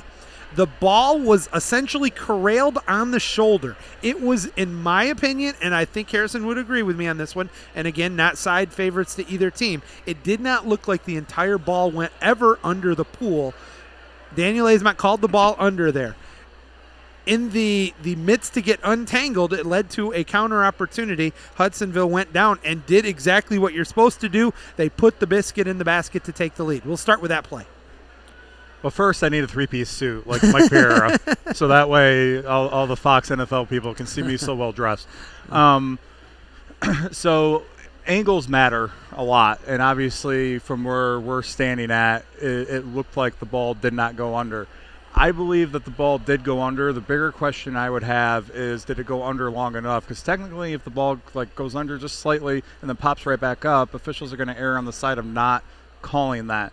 Now, from the officials' perspective, if they thought there was a player safety concern because the player was going under with the ball under, that they needed to blow the whistle, it's certainly understandable. I can certainly see from over here that it didn't look like it went under. Probably one of those calls that maybe could have played out just a little bit longer to see exactly what happened. I will say defensively, you still got to get back. It doesn't matter what the official calls. You got to move on. You got to keep going. So I definitely can see that call going either way. based on what I saw, but I'm also really curious the angle that the official had down there on deck. Did it look like it went under more than it did from our viewpoint up here? Now, and I know the answer to this one, but for our viewers at home, on that last play before the end of the first half there, the ball went in the back of the net. We had some questions whether or not it was a good goal or not. Now, I understand the rule, but why don't you give a clarification for when you are still a legal goal and how it plays out in terms of, is it still in your hand? Is it when you let go? Is it when the horn goes? So if you're a basketball fan, this will be pretty easy to understand. The ball just has to be out of your hand. If you are in the act of shooting, that does not qualify as a good legal shot. If the horn goes off in the act of shooting, like the ball is still in your hand and you're coming forward. If you have released it, which I thought the player there clearly did, the one thing that I think, and I couldn't tell what the near side official was doing, but the one thing I would have loved to see the attacking official do, because she signaled the number pretty quick, is clearly point to the middle that it's a goal, because it was. I mean, it was, and from my viewpoint, it was clearly off in time. So you point to a goal to the middle, so that way everybody realizes it's a goal. Then you go the number, then you blow the whistle for the quarter, because the horn went as the ball was going in. The other thing is we actually had this happen at regionals, and I don't know if you remember, there was a play where a shot landed good 3-4 yards short of the goal, but it was slowly progressing towards the goal. The horn had already gone. I was just standing there waiting for either the ball to stop going forward or somebody to get it, and the defensive team came and got it, and that's when you blow the whistle. As long as the ball maintains forward momentum and an offensive player doesn't touch it and it's out of your hand. So if a defender technically pushes it in there, that can still count. But in that case, I thought that one was certainly much clearer than the one before. And you just would see the official be a little more clear with mechanics. And again, the near side official might have been doing it, since we can only really see the far side official from where at least I'm standing right now. And you brought up a great point about that earlier on the call you made in the regionals. You have the headsets on. We miss out on that sometimes. You were able to talk to the other official before you made a definitive answer, and I respect the fact that you were making sure you get it right. Yep. All right, folks, as we're going to – sorry about that. We're going to transition back right now over to Harrison to get ready to start the second half. I got to give Allie Widner a lot of credit. She was magnificent in the first half. We talk a lot about Taylor Wilson. She's the West MVP and all the good stuff. Allie Widner was magnificent in that first half. 2 goals. Wilson scored 3 times, but you need more than one weapon. We saw that in the Huron game earlier today. They have more than one weapon. Now, can Granville withstand the charge? They're going right back to Sarah Kelly in the water. She's got 2 exclusions already in the game. Now, there is, some people say, like Matt used the basketball analogy. I'll use that one too. If you're playing with 4 fouls, you got to be extra careful in the game. In water polo, it's not quite as dramatic. On the offensive side, you can be as aggressive as usual. You're not going to get a kick out there. You just got to be smart and not play whole defense or be on too many drivers defensively. Call for the switch. Bargancloss wins that sprint with ease, actually. First one she hasn't really had to battle for in this one. 5-3 Hudsonville, who took advantage at the end of the half and scored a couple of big-time goals. And, hey, listen, they're 4-time defending state champions. They've been in these games. They've been in pressure situations. They've scored big goals at big times. Give them a lot of credit. They know what they're doing here. Here's Bankson trying to power away inside, and she put the ball a little too far in front of her and presented it right to Wilson for the steal. Nice play by Taylor Wilson. Indeed it was, and now they're coming the other way here. First opportunity here in the second half for Hudsonville. Klein ahead to Tuttle. Tuttle trying to go into center. Widner is fronted. And an offensive foul that time on Widner for a submarine. Don't see that hand signal that often, but I just saw it, and that was a good call. We've been blessed to have some great hand signaling officials who understand the hand signals for the last month of this season. Good press put on. Both elbows that time by Kuiper. Here's Bargancloss. Bargancloss thought about it. Now she pops it, looks across the formation to Kelly. Kelly's got it. Kelly trying to go down low to Bankson. 9 on the shot clock. Bankson's in a bad spot. Inside 2. Throws it into the middle of the pool. Kelly could not get back to it. Taken away by Tuttle, and now the Bulldogs got to get back quick on defense. Elsie Roberts has got a cannon. We saw that in the first. Both these goalies can really move the ball up the pool. Elsie Roberts threw a couple of passes that made you say, wow. Oh, indeed. And for just a sophomore to have a bazooka like she has and the ability to track like she does. You know, if you're in the west side of the state for the next 2 years, you're going to have a hard time getting goals in on Hudsonville. Ball into the middle of the pool. Offensive foul this time on Widner.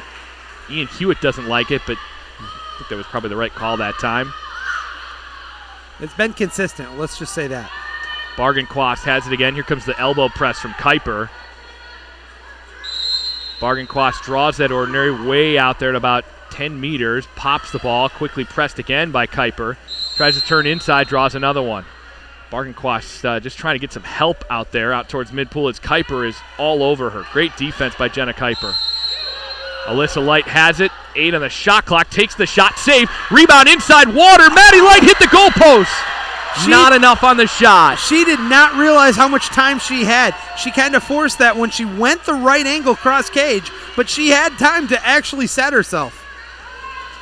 Tuttle up the right side. Here's Kuiper. Kuiper's played a pretty good game defensively so far. Kuiper inside Water, working her way on Bargenquast. Kuiper in towards the right goalpost, still powering her way in. Kuiper trying to get a shot away. Kuiper in, crossbar. Rebound, Bankson closes it out, and it's Granville's ball. Boy, that is great goaltending there by Leah Green. She did not flinch. If she flinches, that's a goal, and it's 6-3. Kuiper with an absolute beast mode move down that right lane on Bargenquast 2, 3, 4 times. She's having herself a good start to the half. Here comes Kelly on the drive. They start something out here. Here's Bargenquast. They're trying to find the middle of the pool here. Here's Bargenquast inside 5. Bargenquast turns 5 on the shot clock. Takes the shot. Saves Robertson, a big one. She got a good break on the crossbar, the upper crossbar. It favored her, bounced right back to her, and she's able to get the ball up the pool quickly. Kelly defending Kuiper. Kuiper, right side, tried the turn. Threw it into the middle of the pool. Maddie Light's after her. Light working on McKaylin Van Eerden. Threw it into the middle of the pool this time into center. Wilson is there. Ordinary foul. Inside 5. Wilson throws it back out up top. 3 on the shot clock. Kuiper wings it up there. Green makes the stop. She has someone behind the defense, but by the time the ball gets there in the pass, probably not going to be much of an advantage. So the Bulldogs will work it up methodically up the right side. Brzee waiting for something to develop down that right side. Gives it to Bargenquast. Nearly an over the back that time. Here comes Bargenquast looking for somebody and threw it right into a double team, taken away by Hudsonville. Great defensive read there by Ellie Tuttle there for Hudsonville led to that turnover. 20 on the shot clock. 3 minutes and 8 seconds to go here in the third quarter. Fatigue might be starting to set in on these teams a little bit. Van Eerden down the right side working on Bankson. Bankson trying to slide her way back in front. Bankson is going to get excluded. Opportunity here for Hudsonville to take a 3-goal lead, largest of the day for either team. Up top, here's Kuiper with it. Kuiper, far side for Wilson. Wilson with it, waits, she's going to take her time. Gives a good pass to the near side. Chance there, saved by Green against the goalpost. Didn't think she had a chance, and she stuffed Sydney Klein right against the post. The sophomore Klein had a great look.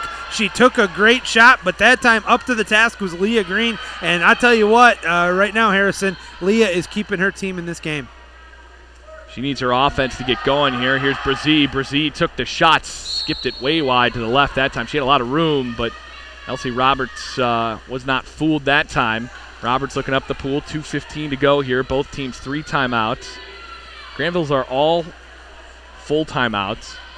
Remember, Hudsonville scored the last 3 goals here. Here's Widner over the top. She was on her back that time. Granville at one point was up 3-2 in this game. And now it is 5-3 Hudsonville. They have played masterfully since going down 3-2. Here's Bargenquast working on Kuiper, trying to turn her inside.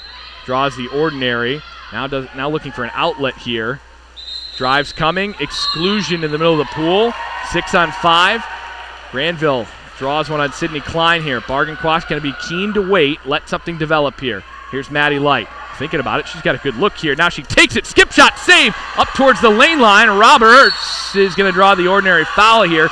Great closeout by Van Eerden right here as well. And a good timeout coming up here by Ian Hewitt. He knows. You talked about this, and this is my first time to chime in on this one, that both teams look gassed. the reason both teams look gassed is not because they haven't been conditioned all year for this kind of a battle. It's because there's been so few stops of play except for the periods that they're going up and down the pool with full pressure and full attack mode on offense. So when you're doing pressure defense on defense and attack mode on offense, constantly swimming back and forth up and down the pool, you are going to be exhausted.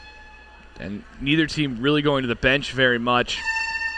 As Brent Augustine testing the timeout horns down there. We're going to give him a 5-meter on that one. Illegal timeout, we're Brent roll Augustine. Brent, exactly. And there's a few people that I forget what side we're on here. Can't make jokes when the rest of the crowd's seeing us right now.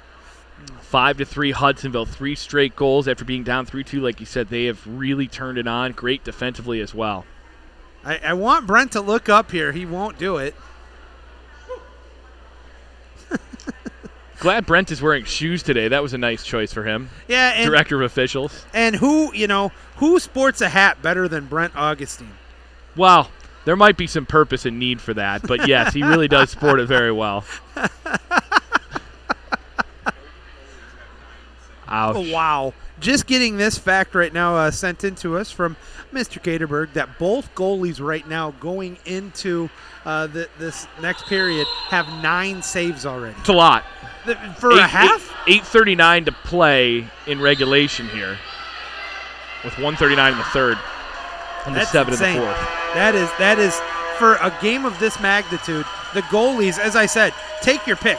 The sophomore Elise Roberts or the senior Leah Green. These are 2 phenomenal goalies who absolutely know how to protect the net. I know these kids are probably fatigued. I'm fatigued from being on my feet all day. I don't know about you, but I am tired, man. It has been a long, good day of water polo. We still got more tomorrow. And I gave an exam about 12 hours ago today. Here's Wilson. Wilson leans back, takes the shot. Great track by Leah Green. That's tough to do. Remember that one with 1:20 to go here in the third with a 2-goal game still. That would have made it a 3-goal advantage. That's a lot harder. The next goal in this game is so important. It's a 1-goal game or it's a 3-goal game, and you get the feeling that if it's a 3-goal game, it might not be over, but it's pretty darn close to it. Here's Brzee up top. Brzee's got room into center. Here's Bargenquast. Bargenquast trying to lean back, draws the ordinary. Here comes a drive from the far side. Here's Chambers. Oh, bad pass. Turned over that time. Here comes Hudsonville the other way. Roberts looking up the pool. I say bad pass, and I apologize. That sounds a little critical. She did not anticipate that her own defender was able to help out on that pass. I think she was trying to get a right back for a shot potentially there. Here's Kuiper into center. And a seatbelt call. Wow, offensive foul on Taylor Wilson there. Up the pool, a home run for Sarah Kelly. What a play by Tuttle to pick it off. Looked like a defensive back. Tuttle doing what Tuttle does best defensively. She has no fear. She gets right up there. She knows it's an all or nothing, but look at this steal. Here comes Bargenquast. Bargenquast ripped been a back. kick out. Yeah, that was a little rough that time. 18 on the game clock. Granville can play for the last shot here if they can get something going here. Bargenquast out with 11 on the game clock. Bargenquast has it, thinking about it, pops it. Defender comes right back to her. Into center, Maddie Light steps out. Light is fouled in there. Got to get something going. Light turns, shoots, blocked, and that's going to be the quarter. We go to the fourth. Hudsonville 5, Granville 3. Granville trying to keep their chance of the state title alive. Hudsonville trying to keep a run of 4 in a row alive.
Welcome back to the MWPA Network, the final quarter of action of the day. The state semifinals pitting the 4-time defending champion Hudsonville Eagles against the Granville Bulldogs. Finished third in the state last year. Both teams, Joey, they flat out just looked gassed in that third quarter. That first half was played at a ferocious pace. Both of them are attempting to play for a state title here.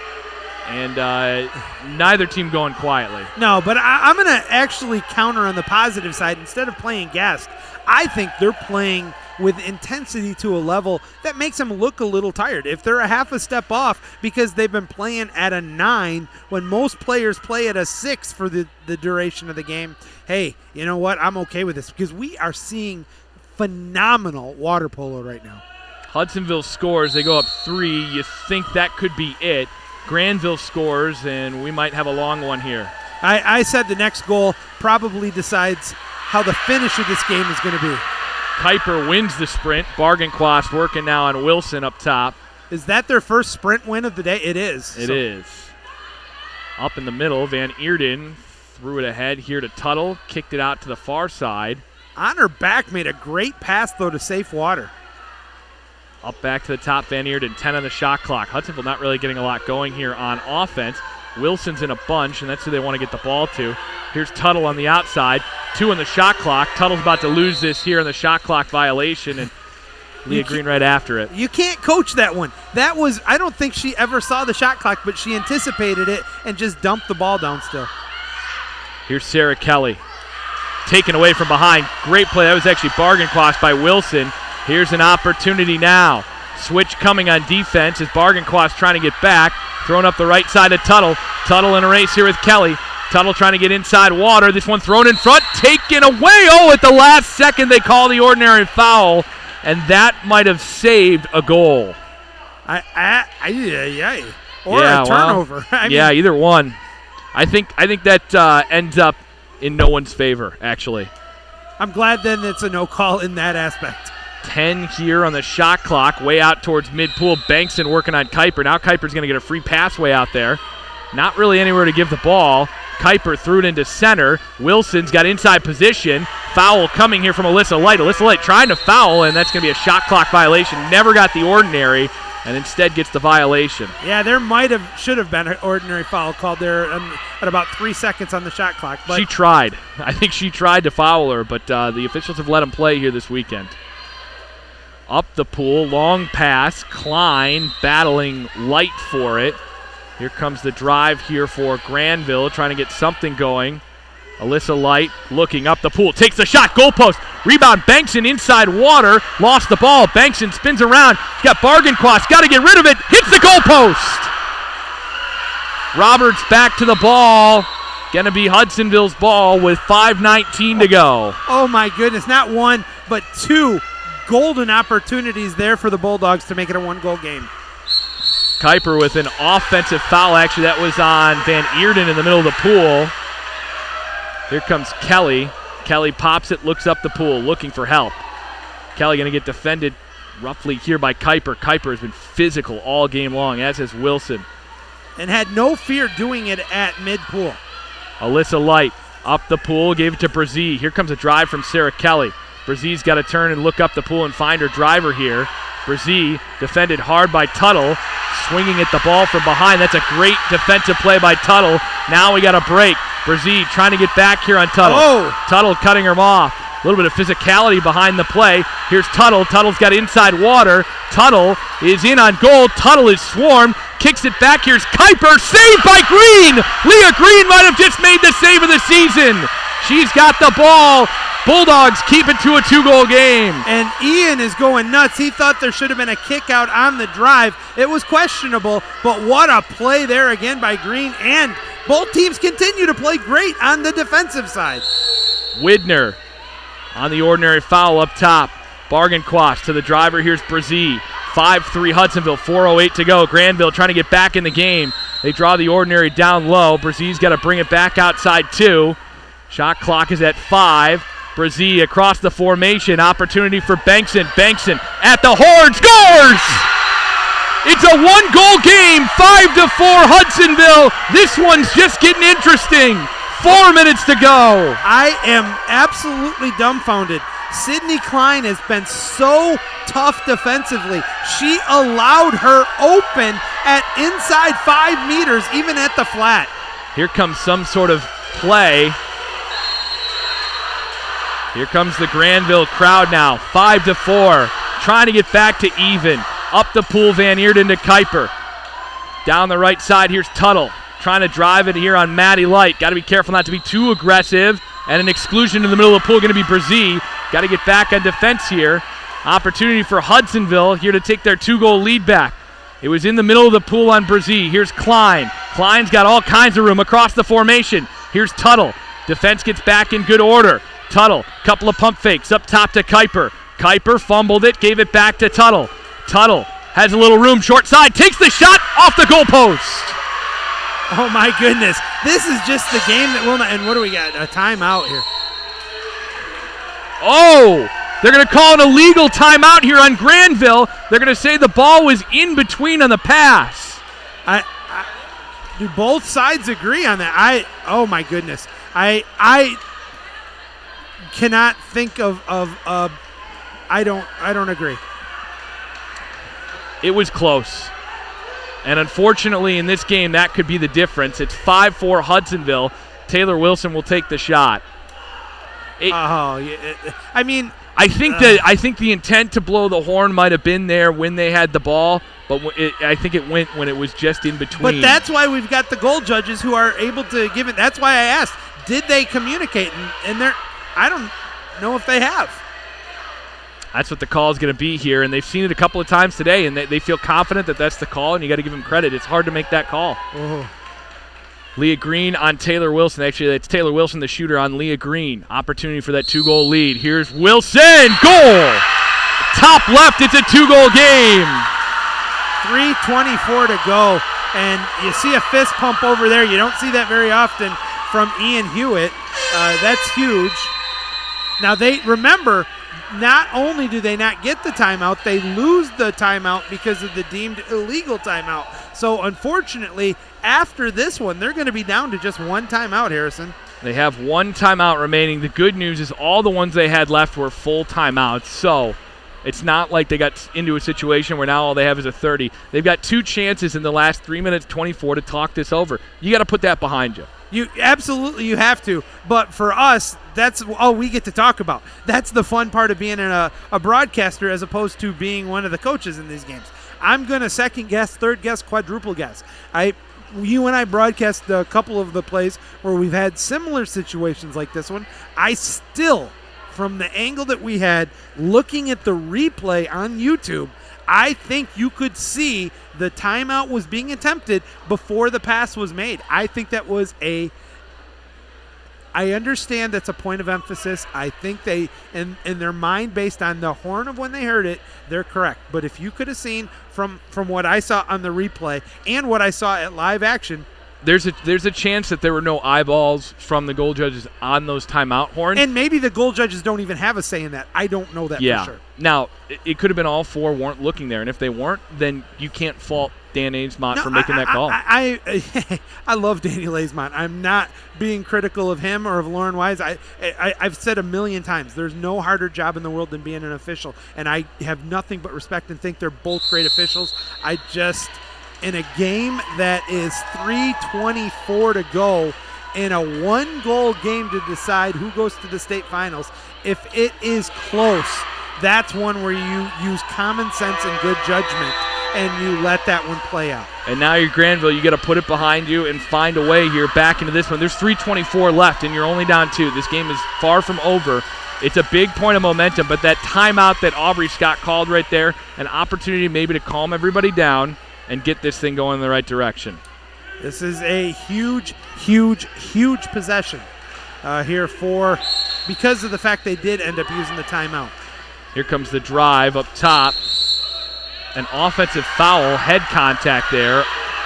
Now Leah Green's got to get back into the net. It happened really fast. Opportunity for Hudsonville towards the empty net. They score. Now, didn't she have to pop it? I think she did. Okay, well, Folks, as much as I thought she had to pop the ball there. It's 7-4 Hudsonville, and the protest from the Granville bench is loud.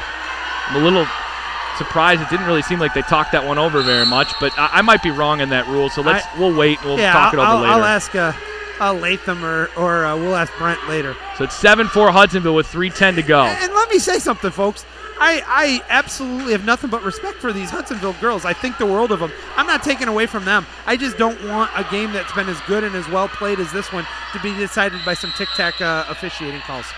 Up top, here's Light to Maddie Light. Light on her back, took the shot, and it's back to a 2-goal game. That's how you respond. 7-5 Hudsonville. Third of the day for Maddie Light. Holy cow. Well, 2:55 to go. We talked about this before. If you still have as many minutes as you have a deficit, you're still in the game. And there's plenty of time, 2:55. A lot happened in the course of about 35 seconds of game time. Hudsonville scoring twice. Granville back to where they started here. Inside water, and Alyssa Light still battling for it over the back, and it's going to be a ball under on Granville that time. I think Alyssa Light had the ball. I think it's the right call. It just happened kind of at a strange time. Up top, here's Kuiper. Again, without having any home cooking for either of the teams, it doesn't seem like any of the breaks right now are going Granville's way. Offensive foul. Bargainquas has got position up the pool. Light's going to wing it up there, try to make it a 1-goal game again. Here comes Bargainquas trying to cut off Klein, and this one turns into a bit of a 50-50. Still trying to turn into, it's a 5-meter. Okay, now you can, yep. All right, I'm going to shush. Yeah, that was interesting. It's a chance for a 1-goal game again. 7-5 Granville.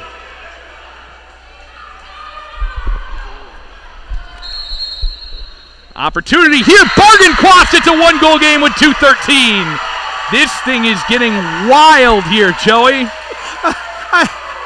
You know what? They say everything evens out in the wash.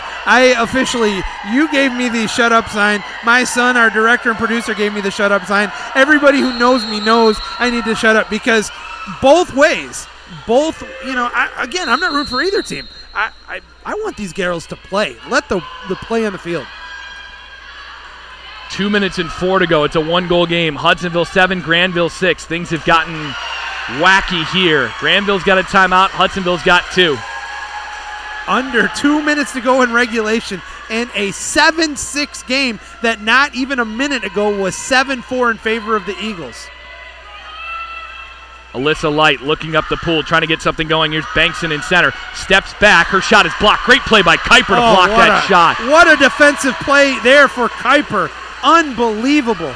Now they got numbers up the pool as Bankson is slow getting back. And a timeout for Hudsonville as Bargainquas is nailed for a kick. I don't know if that was I missed it. So. It was a kickoff on the other side of the pool. I saw what was going on. I didn't exactly see the kick, but Dan Aesmont seems to think that was right. Minute 30 to go. And we're getting a couple of people that I respect up here who said it was the right call. So I just didn't see it. I wasn't disputing that one. It happened away from the play that time. This is the season right now for Granville. They need a defensive stop here. Across the formation, here's Wilson. Wilson's the shooter. Wilson in, up high for Klein. Klein's got traffic in front, threw it into the goalpost, and a great play by Van Eerden. It's a goal. What a decision there by Sydney Klein to get it down to Van Eerden instead of taking the shot herself. I think the Bulldogs expected the shot instead of the pass. Wide open there at 2 meters, puts the biscuit in the basket, and Hudsonville now is 76 seconds away from advancing to the state finals. 8-6 Hudsonville. Granville's got a timeout. If they score here, it gets interesting again. Minute 10 to go in regulation. Here's Green up the pool, looking ahead. Bargainquas comes out of the pile, working here on Kuiper. She's outside. Bargainquas thinking about it, takes the shot, saved there by Roberts, and it didn't go over the end line. It got close, but she worked her way back to it. Now they're going to let Roberts hang on to the ball here. She'll work this one up the pool to Wilson. There's a chance for a break up the pool. Green's going to take it away. Green after it. Green still swarming. There's 40 seconds to go. You got to get the shot off before 30 seconds. Brzee up the pool. She's fouled way out there. Has an opportunity.